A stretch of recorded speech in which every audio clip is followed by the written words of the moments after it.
taxis are so much worse in Paris. Make yourself comfy. What is this? This is the 2CV. All right, you ready to see the Eiffel Tower?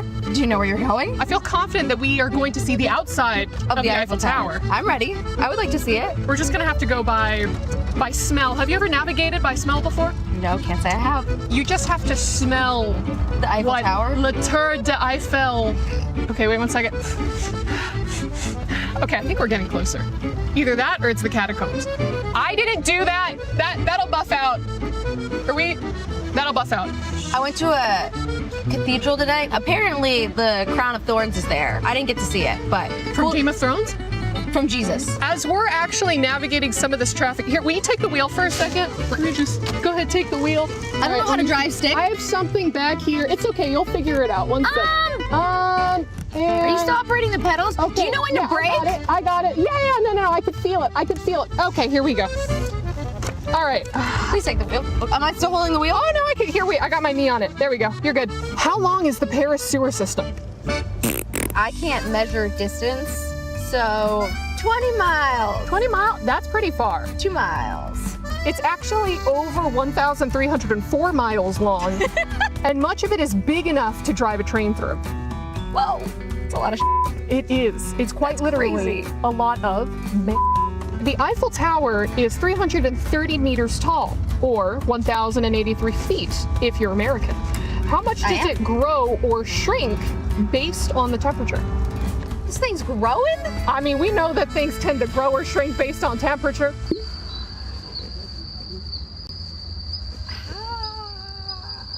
Can I have a hint? Yes, it's in inches. 3. Double it. 6. 6 inches. First try, again. 6 inches? I mean, that's kind of crazy. That is crazy. Yes, I'm there's a band that did a JoJo opening. I'm gonna think that you don't know so much about Paris, so... I'm an expert in Paris. I've been here for like 2 weeks now at this point. Well, what can... Regardez la rue! That means watch the road. Where's the part? There we go. Just that le word. True or false? There are no stop signs in Paris. Haha, true, because I'm just going. That is so true. Actually true, the city yields traffic lights and right of way, all of which have been disregarded on this drive. Bonjour. Bonjour. Oui. Oh, Wait. She did not like. She Wait. did not like it. Oh, wait. Oh, wait. Wait. Bonjour. Bonjour. Excuse me, should we a gauche? Should we? Well, I think we're a droite. No, wait, I need to a gauche this. We did a droite. Let me a gauche this. Let me a gauche this. Ah, so cute! Oh. Très belle, le chat. Hey, watch the road! What? Oh. Okay, that was their fault. We only need a couple more gauches and we're there. Maybe I should just take an Uber or like a taxi. Well, no. That's me. I am your Uber and taxi. I've got a lot of student loan debt. Another one. No! Well, I feel like I'm the safest Uber or taxi that you could ask for. Sure. Check out my 5-star rating. Is that the Eiffel Tower? I think That's not the Eiffel Tower. No, That's a crane. I think maybe you can't see the Eiffel Tower because it shrunk 6 inches. Ah, right. That must be it. But also because this freaking grandpa is on the road in front of me. Oh my God, he dropped his croissant. I have GPS built into my brain. You know, like those pigeons? Those pigeons that always know how to go home? Yes. I know how to Homing go to the pigeons. Eiffel Tower. Do you? We're still making the... What's the other one? A droite? A droite. We're droiting. That was pretty a gauche. We're droiting. We're droiting? We're droiting. We're droiting. You know, maybe I should walk. I'm just gonna get out here. You're just gonna, I'm just gonna get out. right here? Yeah, just What- I just it's not.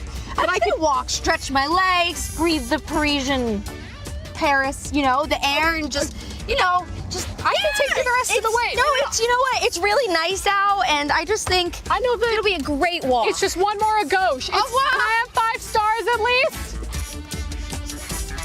Merci. Everyone is playing, you're not yet. EWC Play is your all-in-one platform to compete in fantasy, pick'em, and quests for a grand total of $300,000 in prize pool. Build your dream fantasy team in 5 different games and track your score with live results tables. Predict the winner of every game, every group stage, and every tournament. Complete daily and weekly challenges to earn boosters that help you climb the global leaderboard. Got what it takes? Join EWC Play now.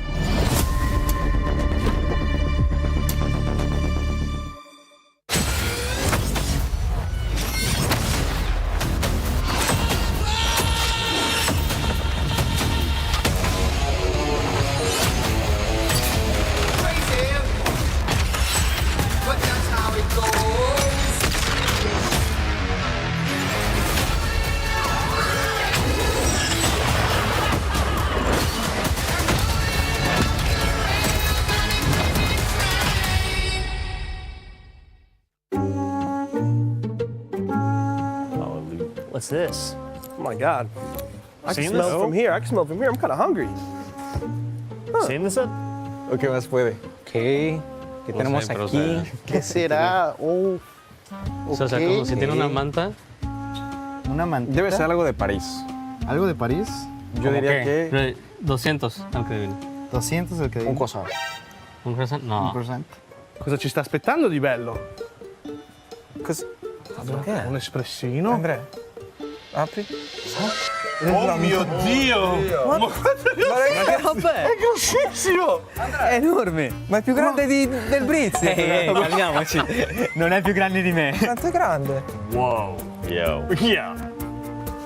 Is that a monster croissant? Yo. Yeah. Oh my God, está gigante. Un big croissant. Sí, Yo sí la un big tiene. croissant. Oh la la. Well done. We'll have a look. We digging in? Hey, get your hands ready, boys. Come on, G. Oh my God. Damn, bro. You're making off with me. Get you some of that. Come on, Ed. Hold on, man. Hey, bro, I'll tear off a little piece, bro. Hold up. No, get a big piece. Yeah, I think it. Smelling kind of parched. It's like, I need some water or something. Mordida. Pero todo, nada. Sí, güey. Mangiamo? Proviamo? Ah, te lo imbottisco tutto, vieni qua. No, dai. No, comportiamoci bene.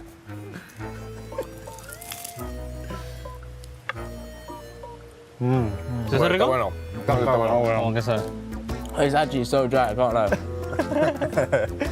Che buono, pazzo. That was good. Merci.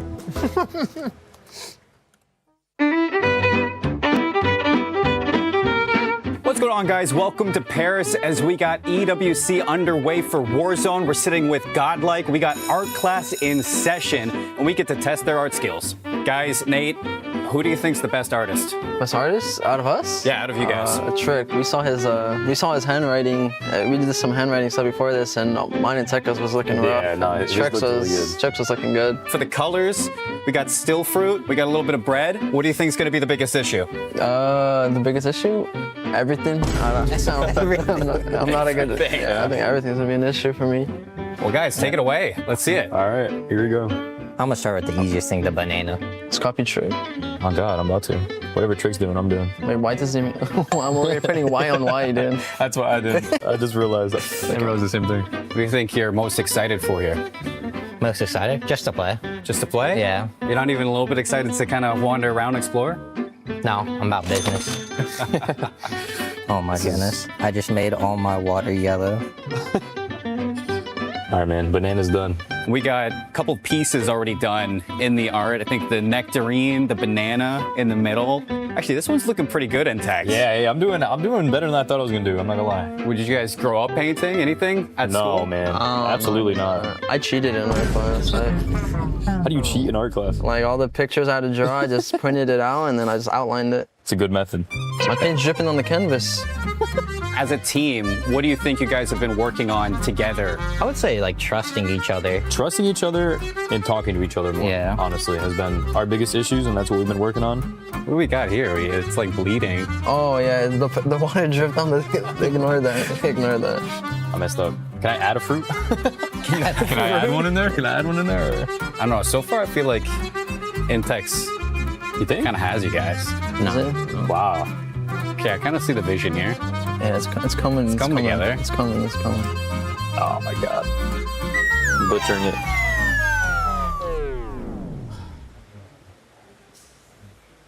Did what you did, Nate. What do you think is missing? I don't know. Probably everything. I needed to dry my brush. Yeah, I know. Look at mine. Look at my base. It's because all the colors mixed together. I have a green, white, red base, and then the water drip from the bottom. Like, I'm cooked. Yours looks actually pretty good. It's like zoomed in. Zoomed in. Yeah, it does actually. What's your guys' favorite fruit? Probably strawberry, bro. Nah, it's probably like Watermelon? no, it's like random, like mango or something. Mango's good. Yeah. You was done, Trey? Yeah. I've been done, bro. I can't lie to you. You didn't try going in more detail? I am right now, but I don't know how it's gonna work out. Well, mine is terrible. Bro, mine's awful. You signing it? Yeah. It's not bad. It's actually not bad at all. There you go. So, what's the verdict between you guys? Trix is by far the best. Me and Nate's are pretty bad. I'm gonna sign Nate's is mine. better than mine. I think I have the worst one. Yeah, you for sure. I have the worst one. Well, with that, we get to close out our class with Godlike and, I mean, Desk Chat. What do you guys think?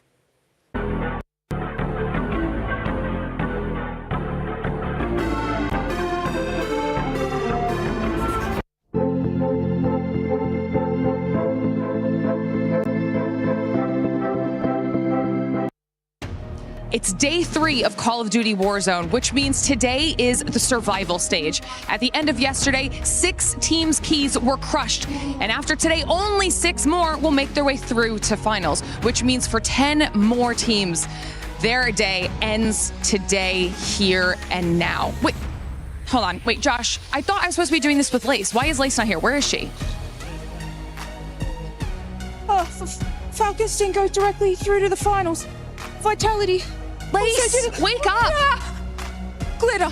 What? I just had a nightmare that the Falcons and Vitality didn't go straight through to the finals. Well, that's actually exactly what happened, Lace. Welcome to the survival stage. Je suis prêt, c'est parti, voir on m'emmène la vie. Chrome sur mon green, tu m'entends quand je respire. Top le veston, jamais fait une gros pas, big plan, j'ai fait changer toute la piste. Regarde ma pêche, je pense pas, j'attire. Je coupe la line, laisse ta qui laisse frémir. Nouvelle état, new name, toujours fluide dans le move. Main en l'air quand je rentre dans le groove. Garde ce regard, je suis déjà posé. De part je tourne, glace dans mes yeux figés. Beat encore, puis je prends tout ce qui est à moi.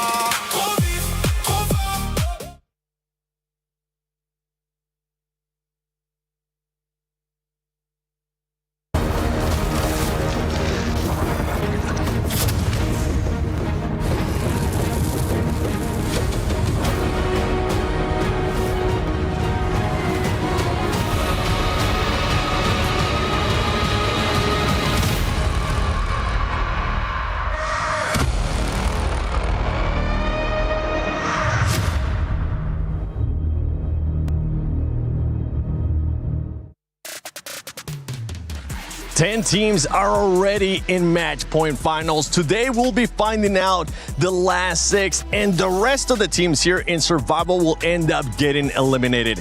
Welcome to COD Warzone Resurgence Championship at EWC 26. I'm the 7WG and I'm joined by none other than Mile Ross and I Whole Shift. Mile, a lot of stake today for some of these squads, and they need to make sure they come out hot. Well, there's some squads that, you know, have earned their place here through hard-fought battles. There's a couple who have survived to find themselves here. So a second chance gained, and one that they are not allowed to squander under no circumstances. And for everybody currently watching at home, don't forget that you can put in your predictions. Do your play at Pick'ems. Go check it out. See which teams you're going to be pushing, because I know ones that I had did not end up working out, but maybe yours will end up working out. And while you're at it, if you do end up predicting something correctly, use that hashtag EWC and hashtag EWC26 to share it on social media. We might end up showing it here on the broadcast. But I Whole Shift, I mean, we had so many squads that ended up performing so well, sponging up a lot of those points. We'll get a chance to talk about some other squads later in this segment, but the sponge point, I'm excited to not see it here in survival, hopefully. Well, hopefully. Who knows, though? I mean, it just feels like with the top teams out of the picture, anybody can take their place and rip apart some of these lobbies. Looking at you, Falcons. Well, wait, with the big fish out of the pond now, you think there was some more points to be grabbed. Oh, small fries, though. they still got to bite. Yeah, they still got to make sure they go for those points. We got to see that urgency out of those squads that maybe ended up showing some urgency yesterday. But just for everybody currently watching, in case you missed it, this is the format. This is what it looks like. 16 teams are going to be playing today. Top 6 are going to be moving on to match point finals. We already have 10 teams waiting. The rest are going to get those keys crushed by whoever ends up being in first place today. And the beautiful thing about today is that whatever happened in groups, you're just going to have to forget about it. It's a fresh start today. That could be tough to do, though, for a lot of these teams. I actually ran into Dongi at the player lounge, and as the way through, I was like, brother, what is happening? He's just like, we have no idea, but we're coming out hot today. Everything's fresh. We're going to play our game, and I think that's going to be the mentality for a lot of teams today. Did you ask him the important question, though? Is he going to get unleashed? Yeah. Is he going to unzip him? He said he's here to frag today. Ooh, let's see if that's going to be the case. But if you missed out what happened in groups day 1 or day 2, this is the STC Rewind.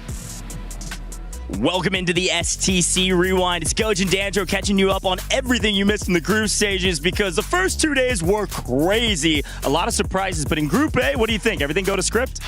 Maybe a little bit to script. Twist of Minds, kick flipping everyone, I think, as everybody expected. We also had teams like T1, Gen G making it just barely in. Virtus Pro, Ravens continuing to fry on out. It was a really fun day. Kind of maybe a little bit of expectations, but also love seeing just a lot of different teams come out on top.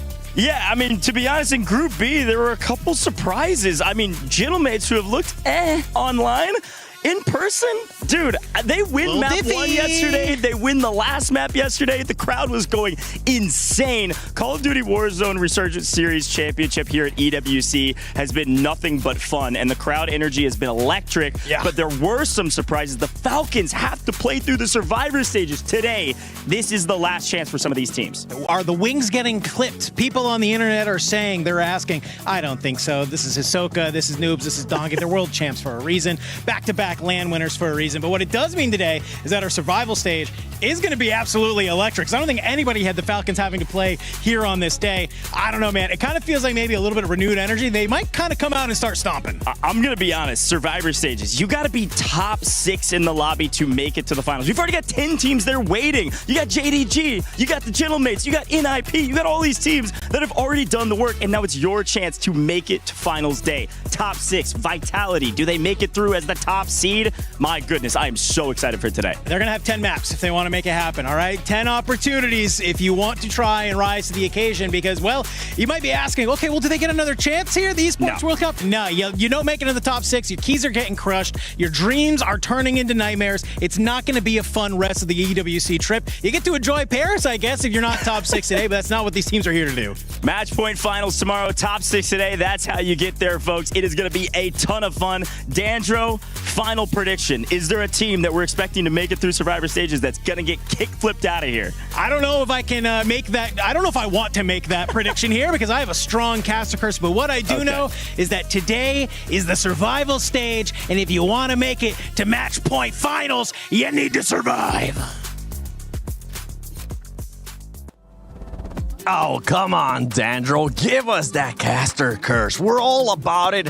I won't be picking it. I'm not going to force you guys to pick just yet. It's a real thing. It's powerful dark magic. Forbidden. Coward. Make a hot take. It's definitely a real thing, but you can end up switching it out. You can end up benefiting some other people as well. But let's not forget about the Sony story of the day, because today we're going to be having a team in survival that nobody was expecting to actually be in survival, because they are one of the favorites to win it all, and it's none other than Falcons, a team that feels like they're definitely underperforming here at EWC. Without question. It's not just that they're underperforming because they came off of 2 land wins. The numbers across the board have been abysmal, arguably. And on top of that, you got to keep in mind that for Falcons, they're still looking for a win for the EWC Club Championship. So a lot of things need to go right for them today as we take a look at our teams that are going to be here in our survival stage. Yeah, and for some of the squads, I mean, we have Vitality as well. This squad in the Club Championship, currently in the top 5, if it hasn't updated just yet. For them, I mean, both days, they were quite consistent. They were both with 77 points. but is that consistency going to be enough to put them in the top 6 here at Survival? I think arguably yes, given the caliber of the squads, given the situation of these teams right now. But this is the thing about a day like today. I mean, we're sending a lot of teams home. Only 6 go through. This is where pressure starts to kick in. This is where you see that 30% increase or 30% decrease from that kind of pressure. The question I have, though, is the Falcons now wounded. How do they come out? How do they look? Is this an angry night they spent raging over VOD? Do they come in this morning with a fresh face? Have they forgotten everything? Yeah. Or have they gone, hey, yesterday was bad. This is exactly what we need to change, and here's the adjustment to play. I don't entirely believe in forgetting all about it. They have to learn from the mistakes of yesterday because this is the last chance.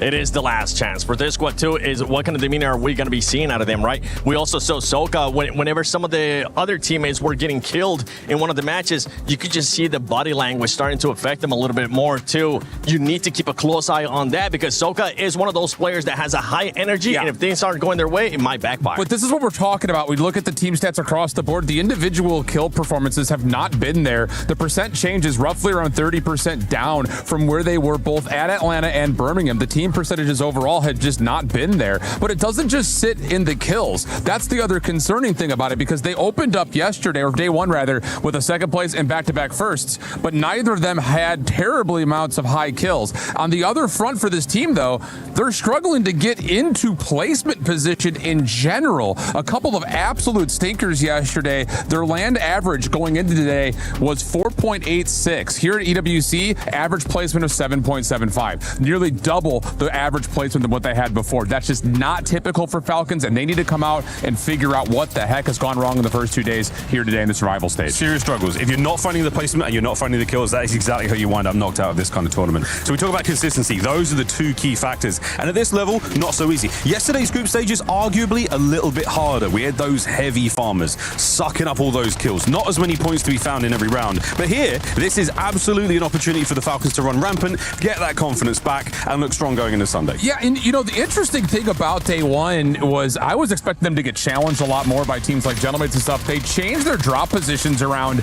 and the whole dynamic of how they play the game felt so different. And then you go to yesterday, they're losing battles versus teams like the Vicious. Like, not at all what you would have expected. So it just doesn't feel like anything is clicking right now. And even though Dongi said they were coming with more confidence, he was also sitting there saying that we were dealing with issues on rotation. We weren't finding the smooth transitions that we were looking for. D'Angelo was talking about it yesterday. Maybe it's just bad COD timing. Whatever it is, it needs to be figured out today. Yeah, you don't want bad COD timing costing you a chance to win EWC, to even make it to the finals. You don't want to get knocked out at survival, especially because with Falcons, something that's at stake that we're definitely keeping a track of is those club championship points. And right now, Falcons fans are expecting the Warzone guys to do the heavy lifting because they're not even in the top 5 right now. That's something that we'll be keeping an eye on throughout the day in regards to the club championship. Going back to Vitality, I was saying they were very consistent. One thing that they kind of stood out for me a little bit was Sage. Sage currently has 33 kills, which is the only player in that squad under 40. They're going to need him to do a little bit more today. Well, I mean, go ahead. I was going to say, like, they've been consistent for placements, but they have not converted on their high kill games. When they get into top 5s,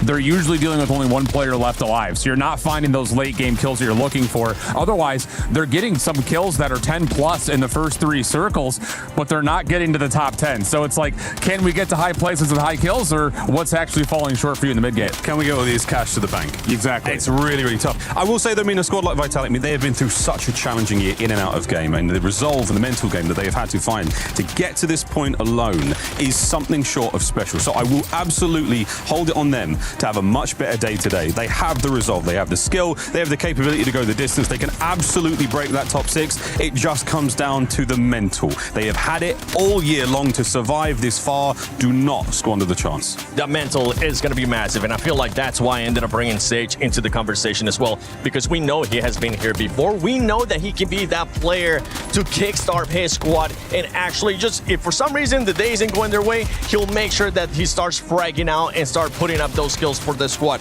Another team that was actually able to surprise us with the rookie of the year, the contender right now, Fede with Noble. He has been outperforming everybody, currently sitting with 51 kills for his team. Yeah, they looked great in day number 1. The only concern was they weren't able to get into any finishing positions yet. yesterday. They only had 55 points yesterday compared to the 96 they had in day number 1. But their kills have been consistent. Everyone's participating. As long as they don't get squad wiped on rotation, they're going to be fine to make it to the top 6. Confident, capable, and absolutely able to get it done. They need the win, though. Without the win, none of this matters. They definitely need the win. You know what, Repulse? I know you're currently watching, and for everybody doing the watch parties out there, shout out to you. Repulse, who do you think is going to be performing here? What are you going to be your top 6? I'm going to go back and actually see what you end up saying for those top 6. So make sure you actually say it, because if not, then we won't have anything else to talk about. But something that does have a lot to talk about is none other than Blaze trying to catch up with the players. Ladies and gentlemen, it's time to get day number 3 kicked off. It's a survival Saturday, and we need to figure out who our last few teams are that are going to be going to the finals. Now, as you guys see, the players, they're coming through, they're locked in, and they're ready to go.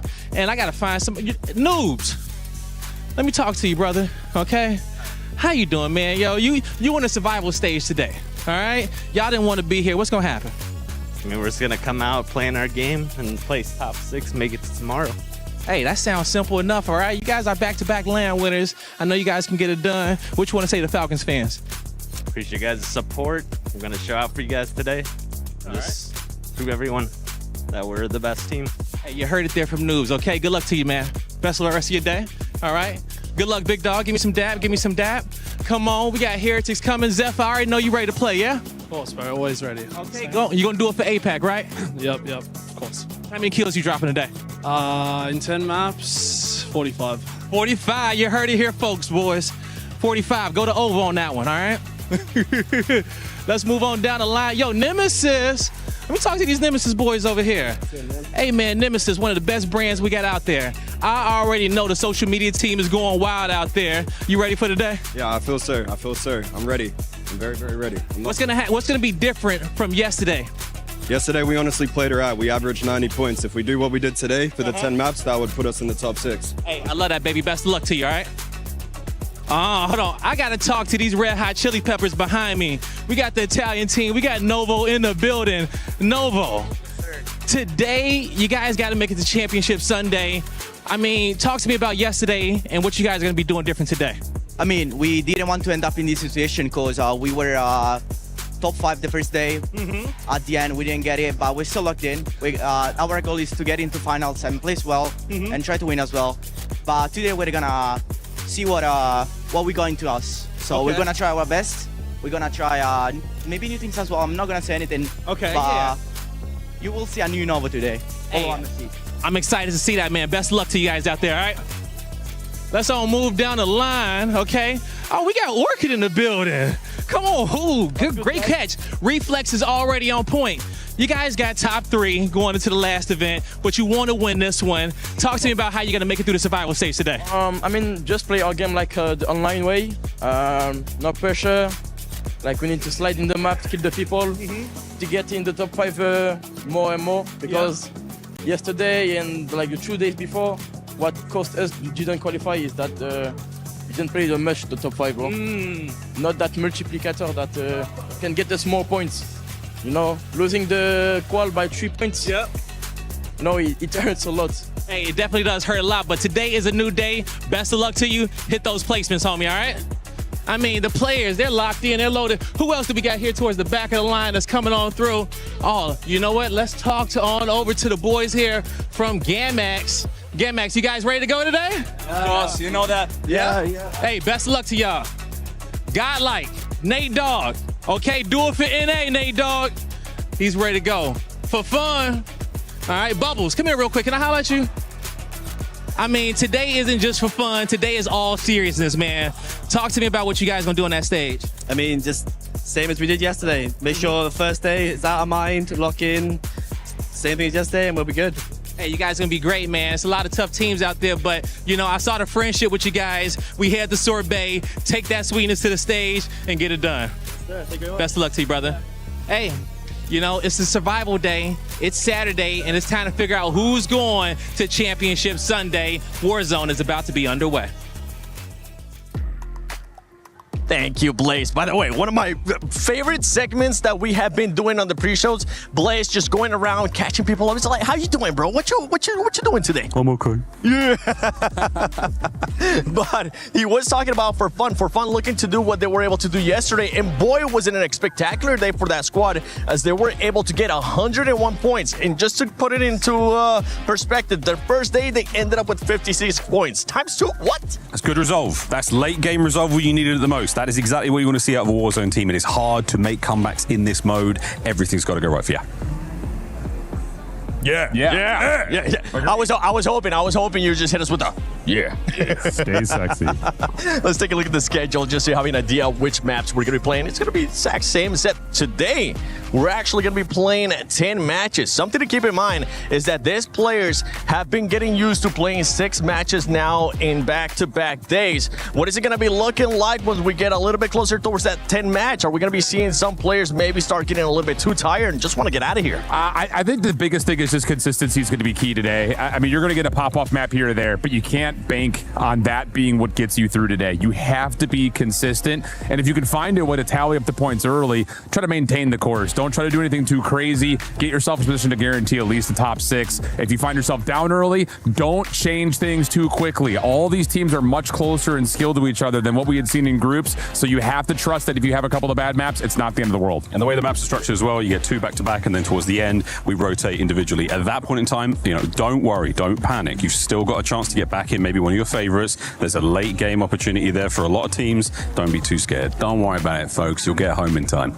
I'm hoping these teams are not going to be worried about it. Before we actually start today, I want to know what your guys' top 6 is going to be looking like. So we've been telling the audience to do their pick'ems, all their predictions. You guys don't get any prizes here besides just bragging rights. But I'm going to go with you, Shift. Who's your top 6? Yeah, I've got Nova, Orchid, Falcons, Vitality for fun. And then I was between Godlike and Nemesis. Ooh, Nemesis was consistent, Godlike. but I'm going to go Godlike today. Mine's actually exactly the same. No Nemesis. Heretics. Heretics are vamos. Come on, boys. Okay, all right. I like the Godlike pick, too. We saw what they were able to do yesterday. Confidence coming in. Blaze telling them to do it for NA. Ladies and gentlemen, this is COD Warzone Resurgence Championship at EWC 26. And this is Survival Stage. Enough talking from us. It's time we get started, baby.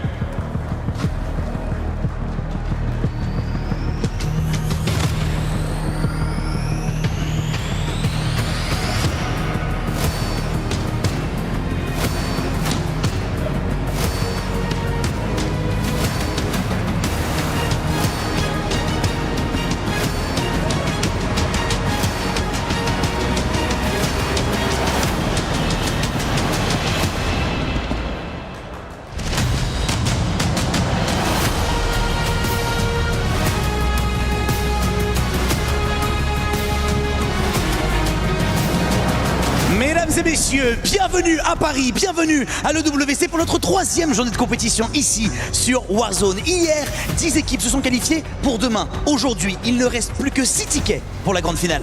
To endure in the face of adversity while the lobby collapses around you. That right there is the true definition of survival. Today isn't about who was strongest yesterday, it's about who refuses to give up today. Évidemment, les groupes d'hier ont donné une 2e chance aux 16 équipes qui vont rentrer sur scène maintenant. Les Français de leur côté, Ravens et Gentlemen sont déjà qualifiés, mais il reste encore beaucoup de joueurs français à encourager. Aujourd'hui, c'est do or die. 16 teams go toe-to-toe in a 10-map showdown. The target, just 6 spots in Championship Sunday. It's going to be a bloodbath, and I, for one, and you, of course, cannot wait. And so, ladies and gentlemen, coming to you live from the Gadia City Grid in the heart of Paris, make some noise for your survivors as they make their way to the main stage, starting with Leviathan!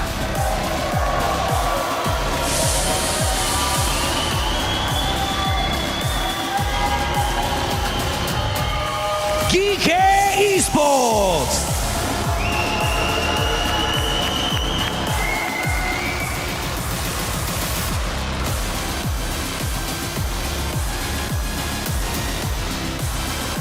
H1!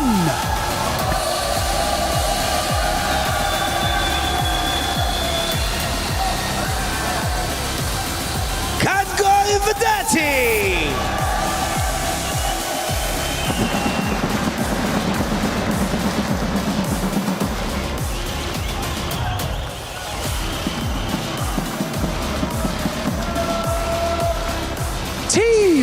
EBJ!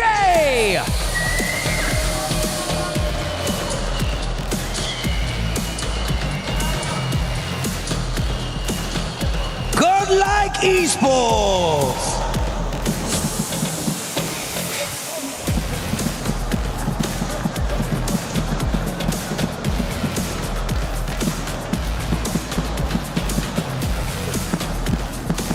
Gamax Esports!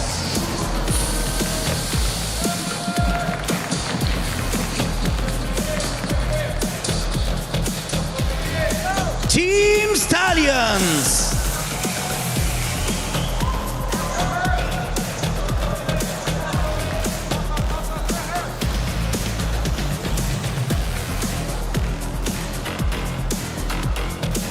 For Fun Esports!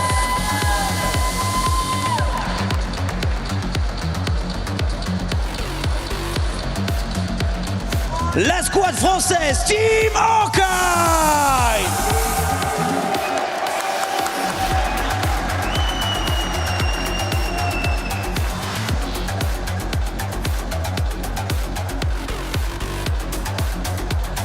Team Nemesis!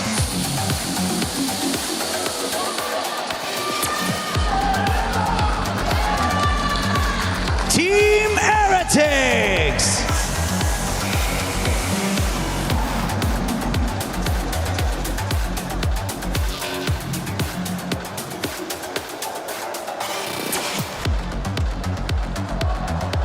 Novo Esports!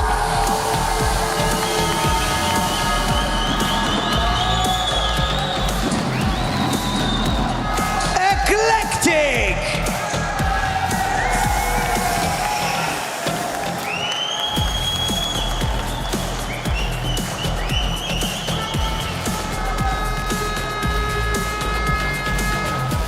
Team Vitality!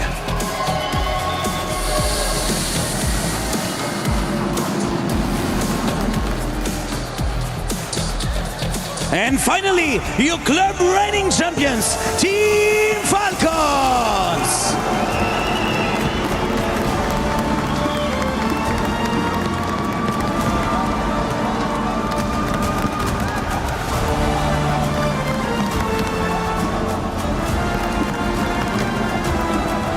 Tous veulent marquer l'histoire de l'EWC, mais pour ça, ils doivent d'abord accéder à la grande finale. Aujourd'hui, il faut survivre à tout prix. Today is a chance to prove that you belong amongst the best and silence the critics. It is time for the Call of Duty Warzone survival stage at the Esports World Cup.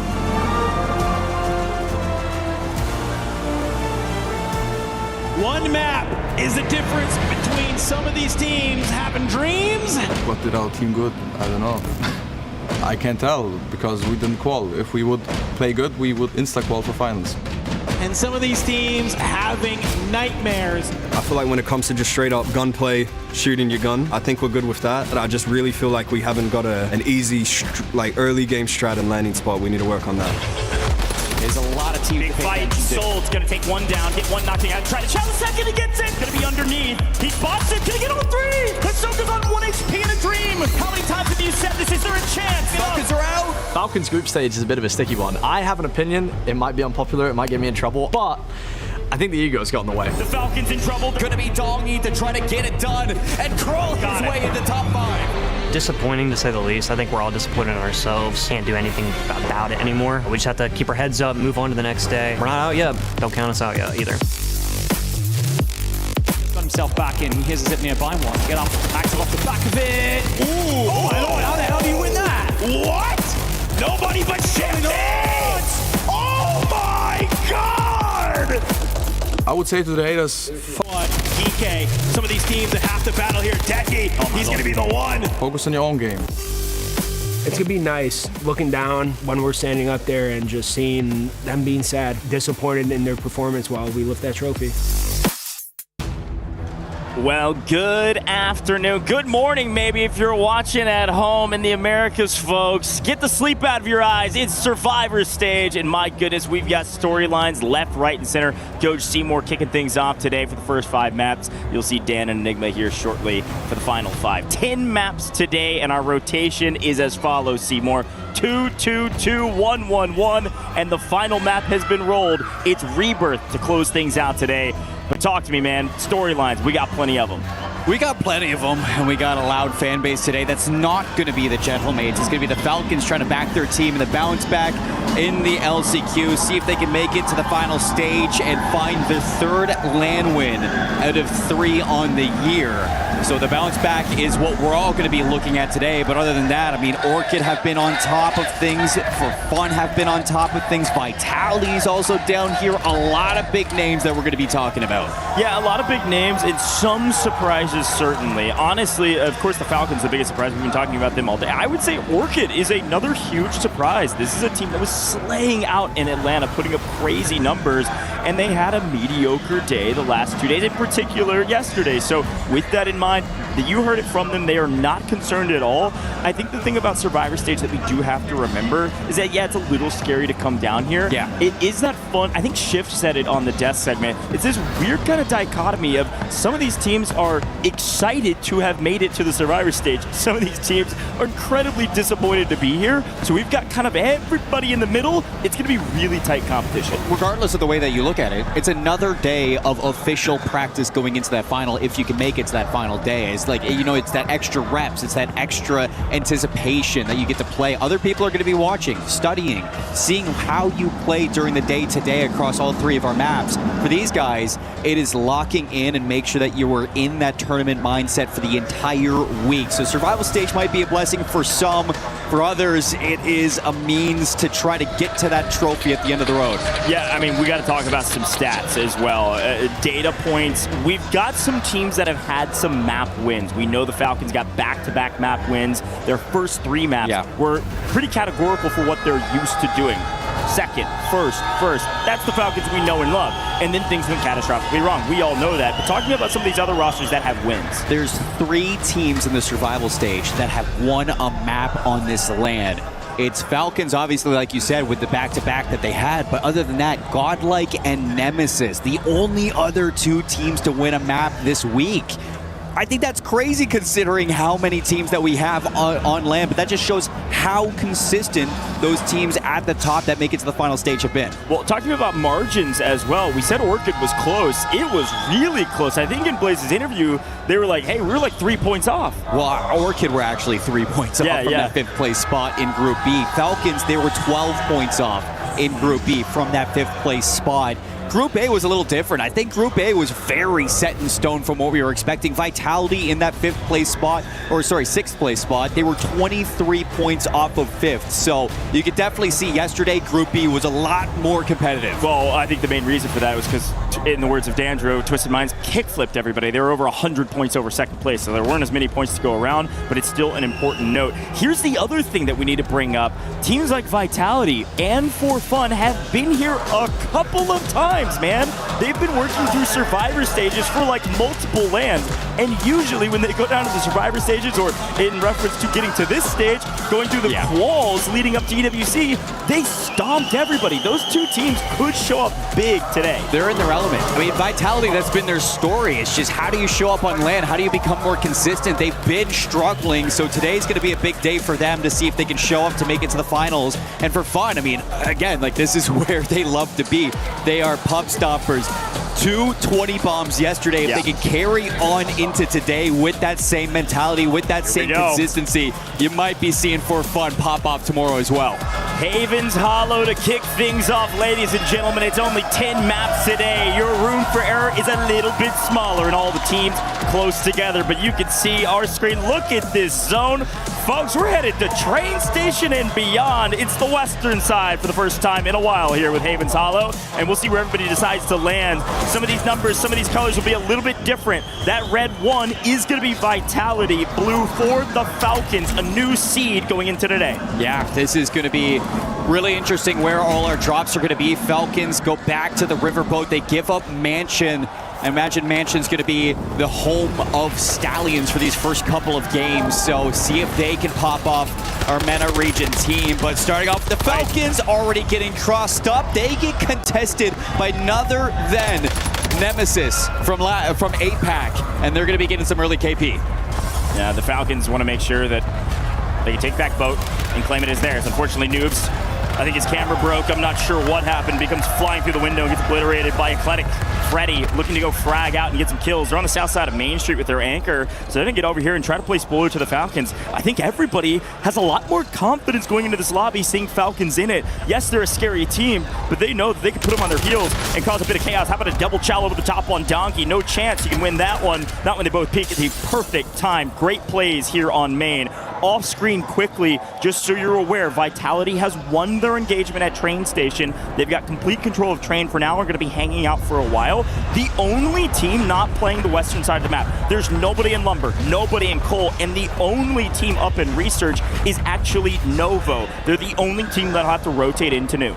Novo's going to be an interesting one because we know that the potential that this team has, but Haven's Hollow has been somewhat of a pain point for those three. See if a safe landing to Research can get them going. We look at Vitality, who won that early contest. Like you said, they got Orchid right behind them in the water, and a sniper in the hand of Sage to see if he can pick them off. Pushed everybody out. Orchid is that purple 2 you'll see on your map. And Leviathan back there too. That's that 12 team. Yeah, Leviathan has been up and down throughout the course of the group stages. They were way up in Haven's Hollow, though, so they need to put up some good points here to carry their momentum forward, and then hopefully be able to hold on for dear life in the other maps. See Haven's Hollow a couple times, though. Vidati, this is an interesting squad for many reasons, and it's a squad that has not a ton of expectations on their shoulders, but they do have a ton of fans in person. A lot of folks cheering on some of the Frenchmen on this roster, and because of that, I think they felt that hometown buff. They made it to the Survivor stages, and they're kind of at a point, let's just see what we can do. Gonna go play through Chapel and take a look at the remnants of Orchid. That's one thing that Enigma was saying yesterday when he went into the crowd with all those French fans, is he's like, man, I wasn't expecting so many people to turn up for teams, not just Gentlemates here at EWC. So you love to see it. Orchid on screen. They have found their resurgence back into the church. Sariel on screen needs to have a big game, and he's got KGV above him. But it was nice, but looks like Orchid may be in a bit of trouble. Sariel is going to try to push him back. If he died, he could just chow this and potentially wipe Orchid. Sat in the corner. It does look like Swisson has regained off screen. It's going to play for Vitality, so with him safe and having gotten the kill, Sariel elects to go for the chow now and does go down. Orchid is going to be just fine for now. Yeah, and they actually get their second regain too, so that's just going to be a safety net anchor into the water. Looking at other teams, we got Noble. They've left Research. They're at the barn, and they are hunting right now. Vortex is the better of Sleepy. Looking to kick off their day 3. A little bit of pace behind them. Novo just gonna have to see where they can go with this circle. They're on the edge of it.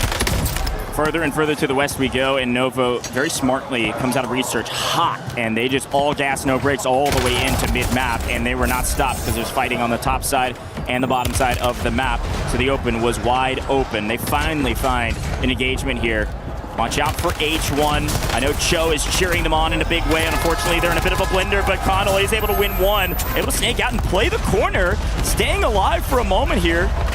A little bit of help from actually Eclectic joining the fight may allow H1 to actually stay alive, and he's just going to stay in the corner. Teammates should be flying in any second. Ride it out. Hopefully they make it, and yeah, there's the drop-in for your teammates. H1 are going to stay alive. In game 1 of our Survivor stage, Novo on the roof now looking for Eclectic. Freddy can back down. Kills all over, and Connell, who has just been hiding away, is that turn a turn? Freddy in the mincemeat, a couple shots there, gets his teammate back, drops a PA, and they're looking to regain. Really well played from H1. I think a little bit lucky on timing, but Eclectic getting really aggressive from the south side Main Street. Play both at boat and play for the Falcons, but also play up towards mid-map and Barnes. So they're looking for any kills they can get their hands on. We've seen Stallions. They've won their battle over towards a mansion with Heretics. Going to have to drop back in. A couple teams now going to have to leave the edge of the circle. There's actually 4 trios on the outside having to make this rotation in. Falcons being one of them are actually going to push right into Decky and try to take over these gazebos from the south side of this circle into Main Street. Say what you want about the Falcons. Falcons in the last couple days. I know yesterday Noobs had a rough go of it. I think only around 6 kills. He's already on 5, okay? So if you were worried about Noobs today, don't care, didn't ask. It's the Falcons. It's still Noobs. It's still one of the most winningest players of all time. So far, so good for the Falcons, who've been playing through the South and are now owned the south side of Main Street, working their way to gazebos. Out of Group A, surprisingly enough, this GK squad didn't really get talked about too much. They were the 7th place team, 2 spots off of finding themselves into the final day. So they got the Falcons watching them from the gazebos. Gonna have to take their time to really think this one through, but a lot of teams are gonna have to think about their next moves very carefully. And this whole rotation through Barn, you got about 5 teams crossing each other. Yeah, Athletic is a fun one to watch. They did fantastic in scrims. Unfortunately, LAN is not scrims. Zanks goes down and Athletic is out of here. Go down in 15th place. A tough place for them to be because of how aggressive Novo got, and they lost the engagement down with the Falcons. They then left Main Street and get eliminated. Got aggressive, got punished. That small glimpse we got of Stallions. They had 10 kills across 2 of them. Jawad had nothing. They get eliminated outside of top 10, so no multiplier, but a lot of KP from their mansion drop. We talk too much about For Fun on this map. They oftentimes will go up and land at Pond, where they're currently situated. Again, these western zones really change the pace of this map. It changes the pace for guys like For Fun that land Pond. It changes the pace for guys like Vitality that land at Train. And especially when you win Train. I haven't seen Vitality in the kill for a while. I think they're going to be in the same spot they usually are. Placement, not a lot of kills. Let's listen with the Falcons to see what they're going to do as they rotate through. Ran away, he's running away. Eddie, drop money if you can. Yeah. I was cracked him again. We need to buy a streak with these. No, they're still shooting me from the left bridge. Yeah. Can you buy another PA? I'm gonna buy a PA. I'm gonna buy a PA. I'm gonna PA the left bridge. Yep, hurry. Eddie, we need to kill the right kid though. I PA the left bridge. He's looking for you. Looking for you. I PA the left bridge. Yeah, I'm one shot. Hold on. Waiting. Hold on, we need him now. Okay. It's only one in here, Ed. It's only one, okay? I saw a kid. Dead. Nice. Another one. We need to kill the right kid. Yeah, I got Peter on my body. Yeah, we got a Peter. Yo, kill this. Yeah, bring him back. I get off the gun. I need help with this. He died behind you. I'm behind you. Yeah, on our mirror. I see that. I see him. Be careful of your right too of the crown, okay? Like bricks and shit. Alright, this is the only advance we have, okay? Yo, can we try to kill this solo right here? Which one? This guy right here. Top. I can PA. I don't want to. Crack this guy. We kill this guy on his face. Yeah. Yo, look. I'm playing up a little bit. I PA. There's 2 now, Dongy. 2 now. I'm looking for the second kill. Watch out, Dong. Behind us. 2 behind us. Yeah. I got knocked on the mirror. The re-wrap. Behind us. Yes, the re-wrap. Crack one of the re-wrap. They have an advance on the re-wrap. They're aping. Up top the bridge. Watch out, out of way. He cracked 2. One shot. I got one. Get the phone. I'm back. Okay, he's up. Duck is in hell. You gotta play your life. I'm dead. The Falcons with a crazy rotation, and unfortunately Godlike just made a better one, came up right behind them and stunned them. So much intel, so much info is changing hands, but unfortunately the Falcons will fall in 11th place overall as they get hunted down in the water by the classic Leviathan, man. I tell you, every time I see these guys in the water, they're getting pistol kills. Ridiculous. Falcons are out of here. The Sea Serpent taking down the Falcon. And Godlike with a really strong read on that situation. Orchid also out. Heretics also out when we were in that listen in. And Falcons, they tried to get the better of GK, but it bit them in the behind. We're on with Novo, looking for positioning inside the church. They're not in the circle, they're not in the safe zone. The only team that actually is in the safe zone right now is going to be both Vitality as well as KGV. So they're looking to gatekeep teams on the outside. Still a big fight for the eastern side of the map though. This new zone could pull anywhere. Most likely it will pull just outside a train station. So Fede and Novo, who have made the craziest rotation, will have to rotate across as well. Leviathan continue to farm kills in the water. They're cleaning up the mess of everybody else. We find ourselves into a top 10 situation, 9, and a lot of changing of blows, and it's actually Believe finding a ton. PBJ getting extremely active in the kill feed. They got to go through Godlike still. Leviathan, they've had a great Haven's Hollow this week, and they're in a position to catch both Godlike and PBJ. Believe has to be careful. Believe with another cleanup. Godlike goes down. Again, they made a great rotation behind the Falcons, and unfortunately, the exact same thing happened to them. Teams get so confident pushing up from the south side of the map, thinking they're clear, but rotations are in. Now, I said they wouldn't have a lot of kills. Foot in my mouth, Vitality on top. They got a banger on their hands, at least 12 between the two that we've seen on screen. And I saw Sage pop up with the kill feed several times as well. This is a great game for them. It's one they should win or at least be top 5 in. Things going well for the Bumblebees. Well, this is a big one to pay attention to. Novo actually going to be rotating to the north side. They're getting contested by this solo for fun player sitting outside of Pond. Novo technically don't have to rush. They're on the slow side of the circle, so they can figure out exactly how to overtake for fun in this position and try to work their way in safely. Looks like Amir's got knocked, but Leviathan still have 2 playing deep in the gas. Swing back to Novo, who have made the rotation of death from research all the way over here to train station. But they still, somehow, some way, have all 3 alive. Getting shot from multiple angles, actually does get cut down. One from distance, Vortex close by. Fede could actually play for this, pending where they're getting shot from the Skullface. Just has high ground, man. They are just farming the rest of this lobby. They have win con. They earned it at the very beginning of this game. Vitality put themselves in this position by just winning their POI. They won their drop. Leviathan gets shoved into the water. Everything going right for Vitality as of current. As we make it to top 5, they get their best multiplier. Now it's just about who wins. Yeah, this one's going to be between Novo and Vitality. Everybody else is going to have to see how long they can survive. And there goes for fun inside of the pond. And Skullface going to catch Vortex. So this is looking like a Vitality game. My goodness. The bodies fall and only one remains. Vitality, plenty of kills. Don't have to worry about that one. Fede ends up getting credited the kill as Vitality get credited the win. Win the drop, win the map, up on top. When you go to the Survivor stage, this is what you've been dealing with all year long. Your first map win on EWC. And that's to kick off your day 3. No better way to be here for Vitality. They got the French crowd behind them. And now they got the wind in their sails. Like we said before, Vitality, for fun. Some of these rosters that found themselves into a top 5 position on this map, they've done this several times leading up to this competition. I mean, for goodness sakes, Zeesman had to qualify for this competition 4 times between 2 different rosters. Ridiculous what Vitality has been through, and through all those roadblocks, it has certainly prepared them for this moment. Drop a banger map, quick look back on the final win. Things just went their way, got zone pull, got train, won their engagement, and because of that, they just farmed everybody else on the map. The one thing I'll give the credit to here, let's listen in first. Still there, still there. Nice! Go, boys! Way to fucking go, man! Let's fucking go, baby. Fucking go, boys! Better fucking shit. You guys are the fucking best, man. You guys are...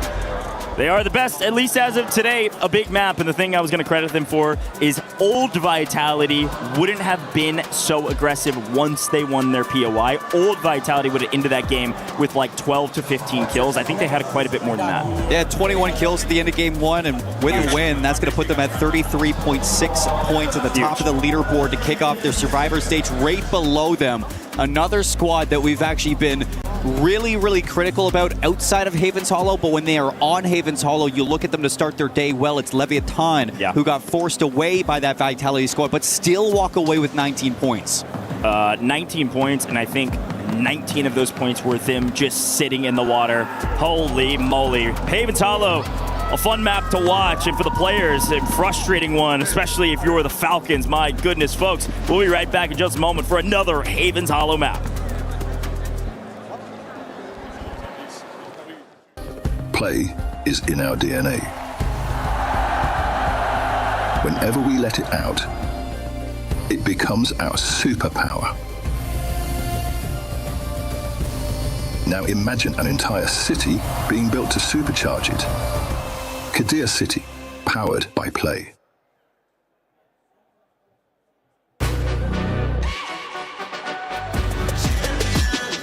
This ain't no regular thing. Came for the ring, you know what I mean. You see my name in the lights, better get right, I'm champion.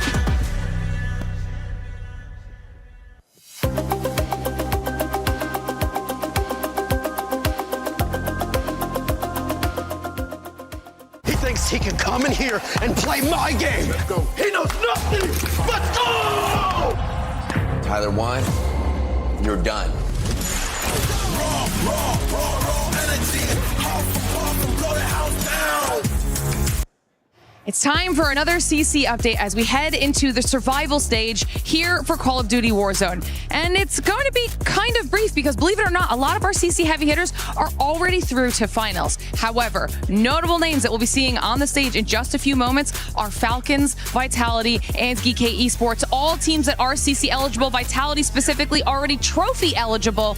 They will be fighting to stay alive in the competition. And this is a huge surprise for Falcons as they were absolutely one of the favorites heading into this event. So will Falcons be able to recover and make their way through to finals? Will they be able to find the win that has eluded them for 4 straight weeks? Only time will tell. Woo, baby, game number 1 here of the survival stage. Absolutely electric. We thought we might come into this and maybe teams will take a little bit to get into the map, kind of shake off the jitters. Not the case here in game 1.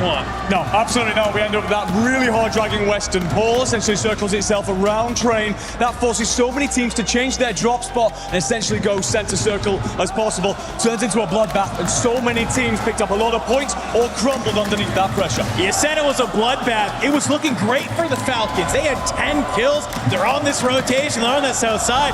They weren't ready for a team like Godlike to be trying to hold them at that train side. Falcons go out in 11th, not even making it into the multiplier here in game 1. But we know them. We know they have, obviously, the fans on their side here, getting loud, bringing the energy. Game number 2 is going to be a different story for them. No, for sure. The one thing that is concerning is we so often talk about the Falcon strategy to win. That is march in with the gas and clear all rivals. They miss Godlike in that rotation. That's something we don't see very often, so are they feeling that pressure early? You can hear how loud it is in here. That's all Falcons noise. They're trying desperately to get their boys into the fight. Tell you who's not feeling the pressure, though. It's Vitality. They came in. We saw them in the breakfast this morning. They were like, no, we're locked in. We're ready to shoot. Helps when you get a POI that's basically in the exact center of the zone, and everybody has to come to you. But, like the Goj was mentioning up there in the cast, sometimes when that happens, they don't get a lot of kills. Not the case this time. They fry out. They're able to hold the line in the sand, and they take that victory.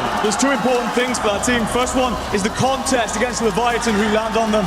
This team have been so inconsistent with contests. The fact that they make it really clean, really quick and simple early on is great for them and for their confidence through this afternoon, because they need points here on Havens Hollows where they've relied upon, but also that late play. It is disciplined, it is great communication and a system. I don't think all Vitality would have come out with that kind of performance. But hey man, we got 10 maps to play today. It's a marathon. The last 2 days, you've been playing 6 games only. You've been able to then go back and rest after those 6, but it is a marathon and not a sprint here today. So while map number 1 was amazing, we love all of the action, it is not going to end here. What are you looking for some of these teams in map number 2? I think you've got to be aware if you started poorly there, that's a very abnormal circle.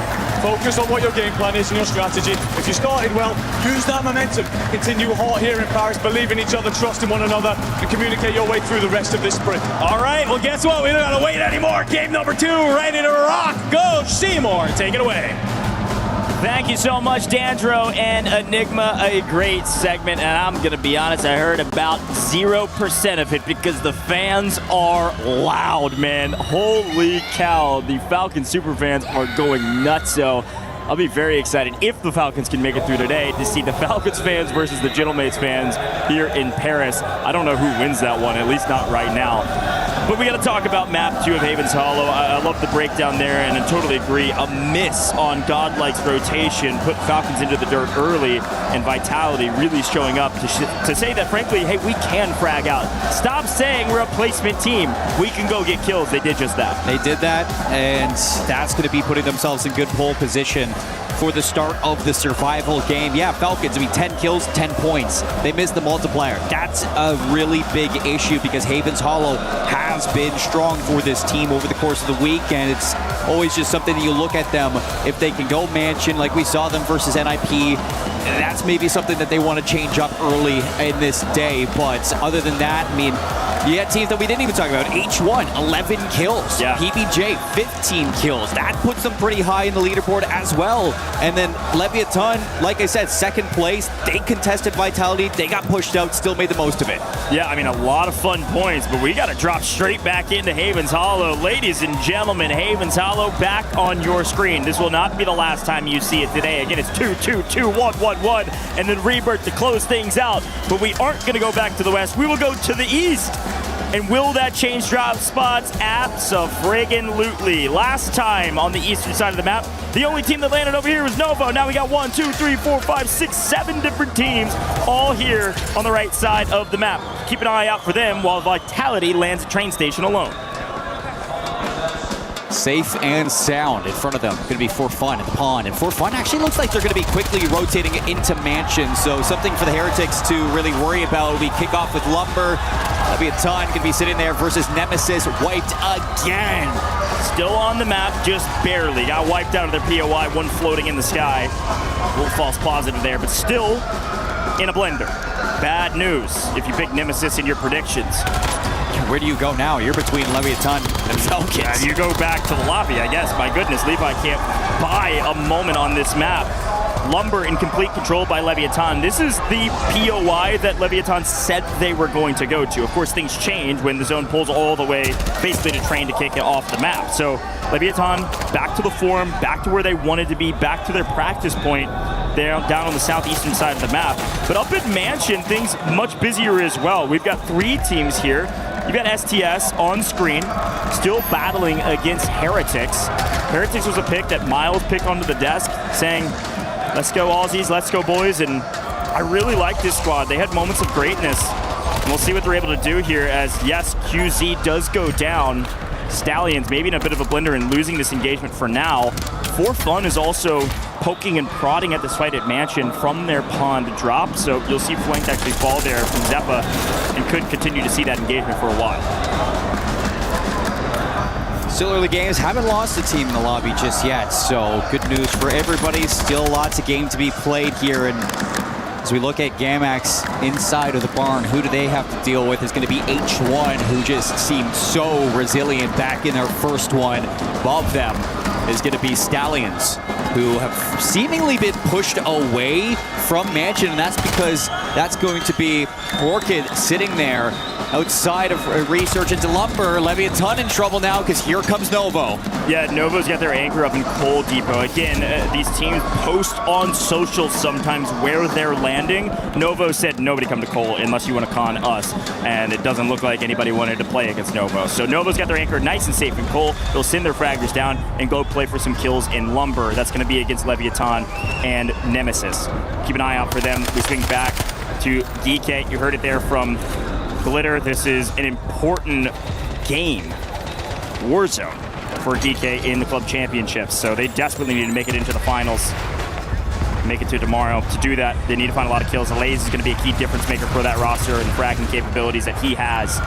We'll see what DK decides to do. If they full send this and Deathball is a full team of 3, try to take down KGV. Yeah, KGV as well.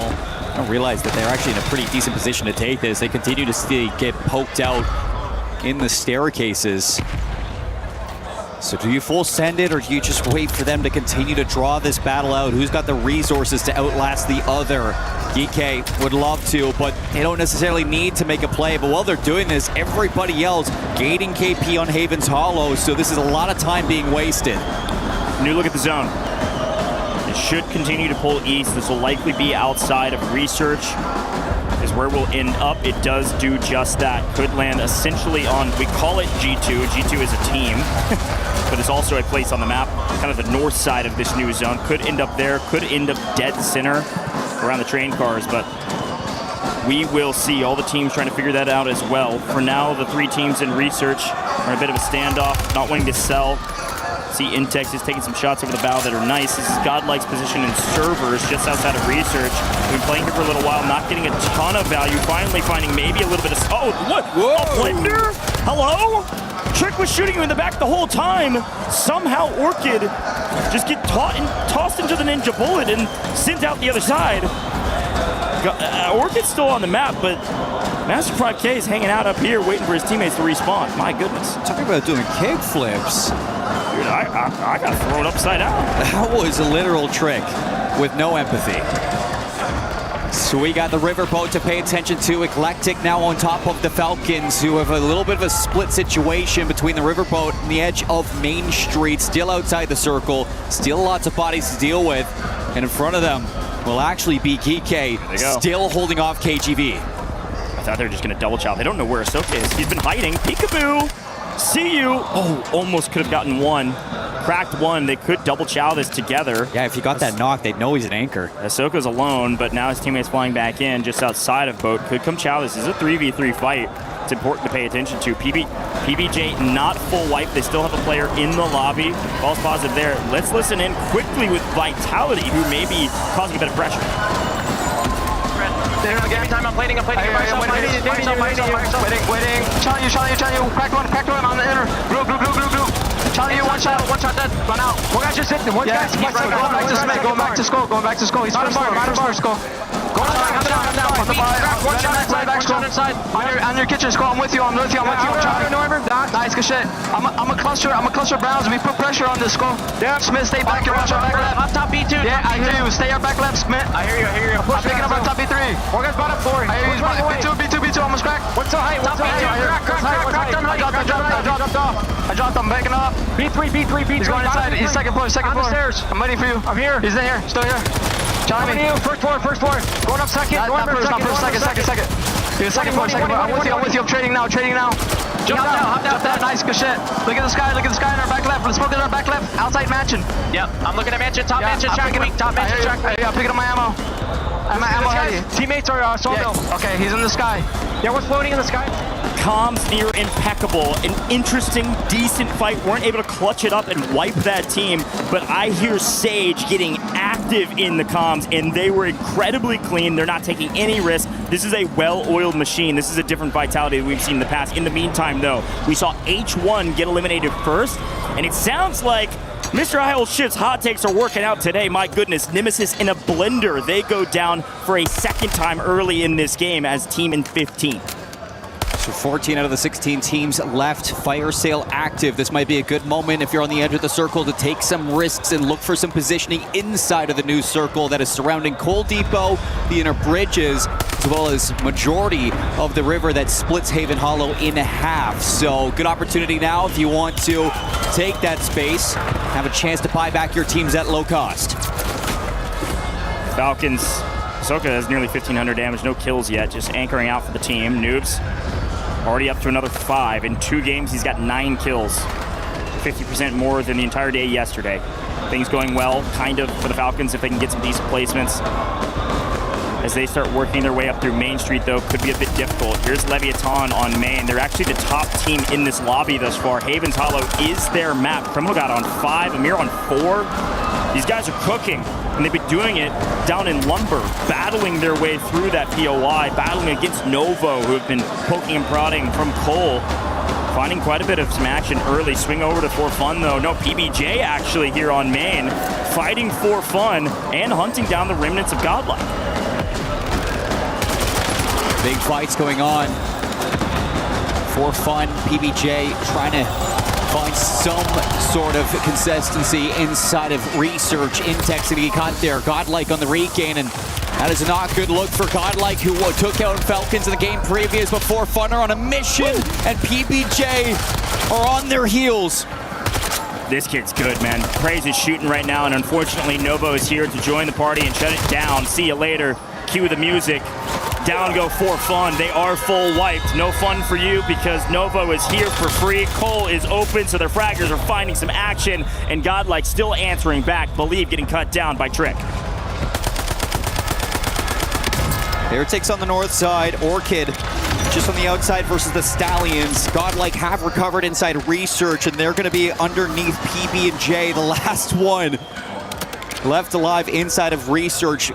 Big rotation in. Coal Depot is where we're looking. Novo are going to have their positioning on the inside. They're getting pushed by KGV, and they just take them down. KGV now eliminated. We got 11 teams left. You lose out on the next fight. You're going to miss out on the multiplier. Still 11 teams. And Skullface gets cut up in transition, actually, from the Falcons. This is a pretty big fight here as Kruger goes down as well. There's our top 10. Yes, we found our way to the multiplier. Good job from Vitality. Falcons are pushing them. Yeah, they're coming in from the backside. Good job from Vitality for reading this near flawlessly. Down goes Dongi, down goes Noobs. Ahsoka lasts alive with a stim in hand. Deep in gas. There's just no way that he gets through this, right? It is Ahsoka. He has made miracles happen on main. He at least cleans up Skull and gets the multi. Top 10 this time, which is nice, but they don't have nearly as many kills as they did last time. Actually, about the same, I think. About 10 currently. Ahsoka just holding on for dear life. With this circle closing, it may be a bit too late. Godlike does get fully eliminated finally. They did battle their way through this map, but Leviathan continue to find point after point after point. They own the south side of the map. Right now it's for that top 5. That's what the Falcons are going to be looking for. Vitality are slowly pushing in. Heretics ahead of them. Just below, it's going to be Geeky. In the circle, where does it go? Cold Depot again. Novo are just continuously being blessed right now. I want to see what Leviathan do because they are the only team that can surprise Novo at the moment. Yeah, Novo is in a fantastic position. This is where they drop uncontested and sending their fraggers around, finding a couple kills here, a couple kills there. They don't have a ridiculous amount of points, but it's good enough, and they know kills will come to them when everybody tries to push up to this new zone. Leviathan, I think, are sitting on like 15 kills at this point, just playing through the south side as well. Those 3 teams of 3 will be sat nice and safe for the final fight, looking for top 5. But everything's slowed down as Deki does come up and actually find, looks like Vitality might be in a bit of trouble. I know Ahsoka is battling his way through the gas right now. Vitality under a ton of pressure. Athletic goes down amidst the chaos off screen. Let's take a quick look at him. Z-Smith fighting for his life on the backside. Obs trying to make quick work of him. Heretics are able to do it. Obs win it. Vitality go down. No 1.4x. We made it to top 5. PBJ down as well in 6. And Leviathan have made their way into the south side. And Ahsoka is holding on for dear friggin' life. My goodness. Well, where Novo once was blessed, it's now Leviathan's turn to the circle and set up shop inside of the new one. You got 4 teams, 5 teams still active. 3 solos, 2 trios. Ahsoka, they can't shoot him. He won't die to gas. It's gonna have to be a cluster strike square on his forehead. Leviathan find another. The Falcons get the multiplier. A big fight. A fight we've been waiting for. A fight for the win. A fight for the win condition. Fetty's on 12, but Leviathan representing an entire region on their back. Pick up Novo. And all they have left is Heretics on the far side. A solo versus a duo. Z-Dark and Amir. 6 years of experience, this duo together in Obs. Can you do it from the gas? There's no way. Latam on top.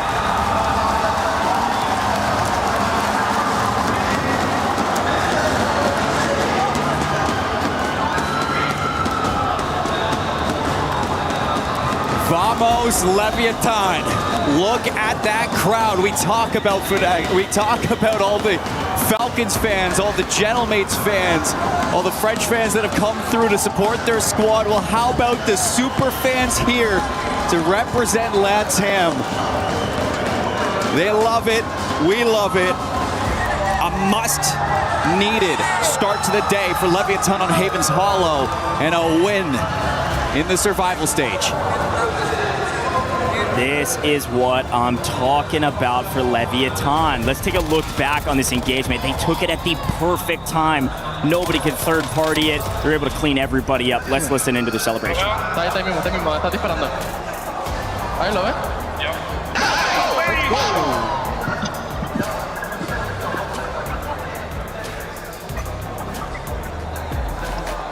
For those that don't know Deus Amir, have you been living under a rock? My goodness, one of the biggest content creators in the entire Warzone space globally. And of course, has been advocating for and putting the LATAM region on his back in the content space. And competitive space.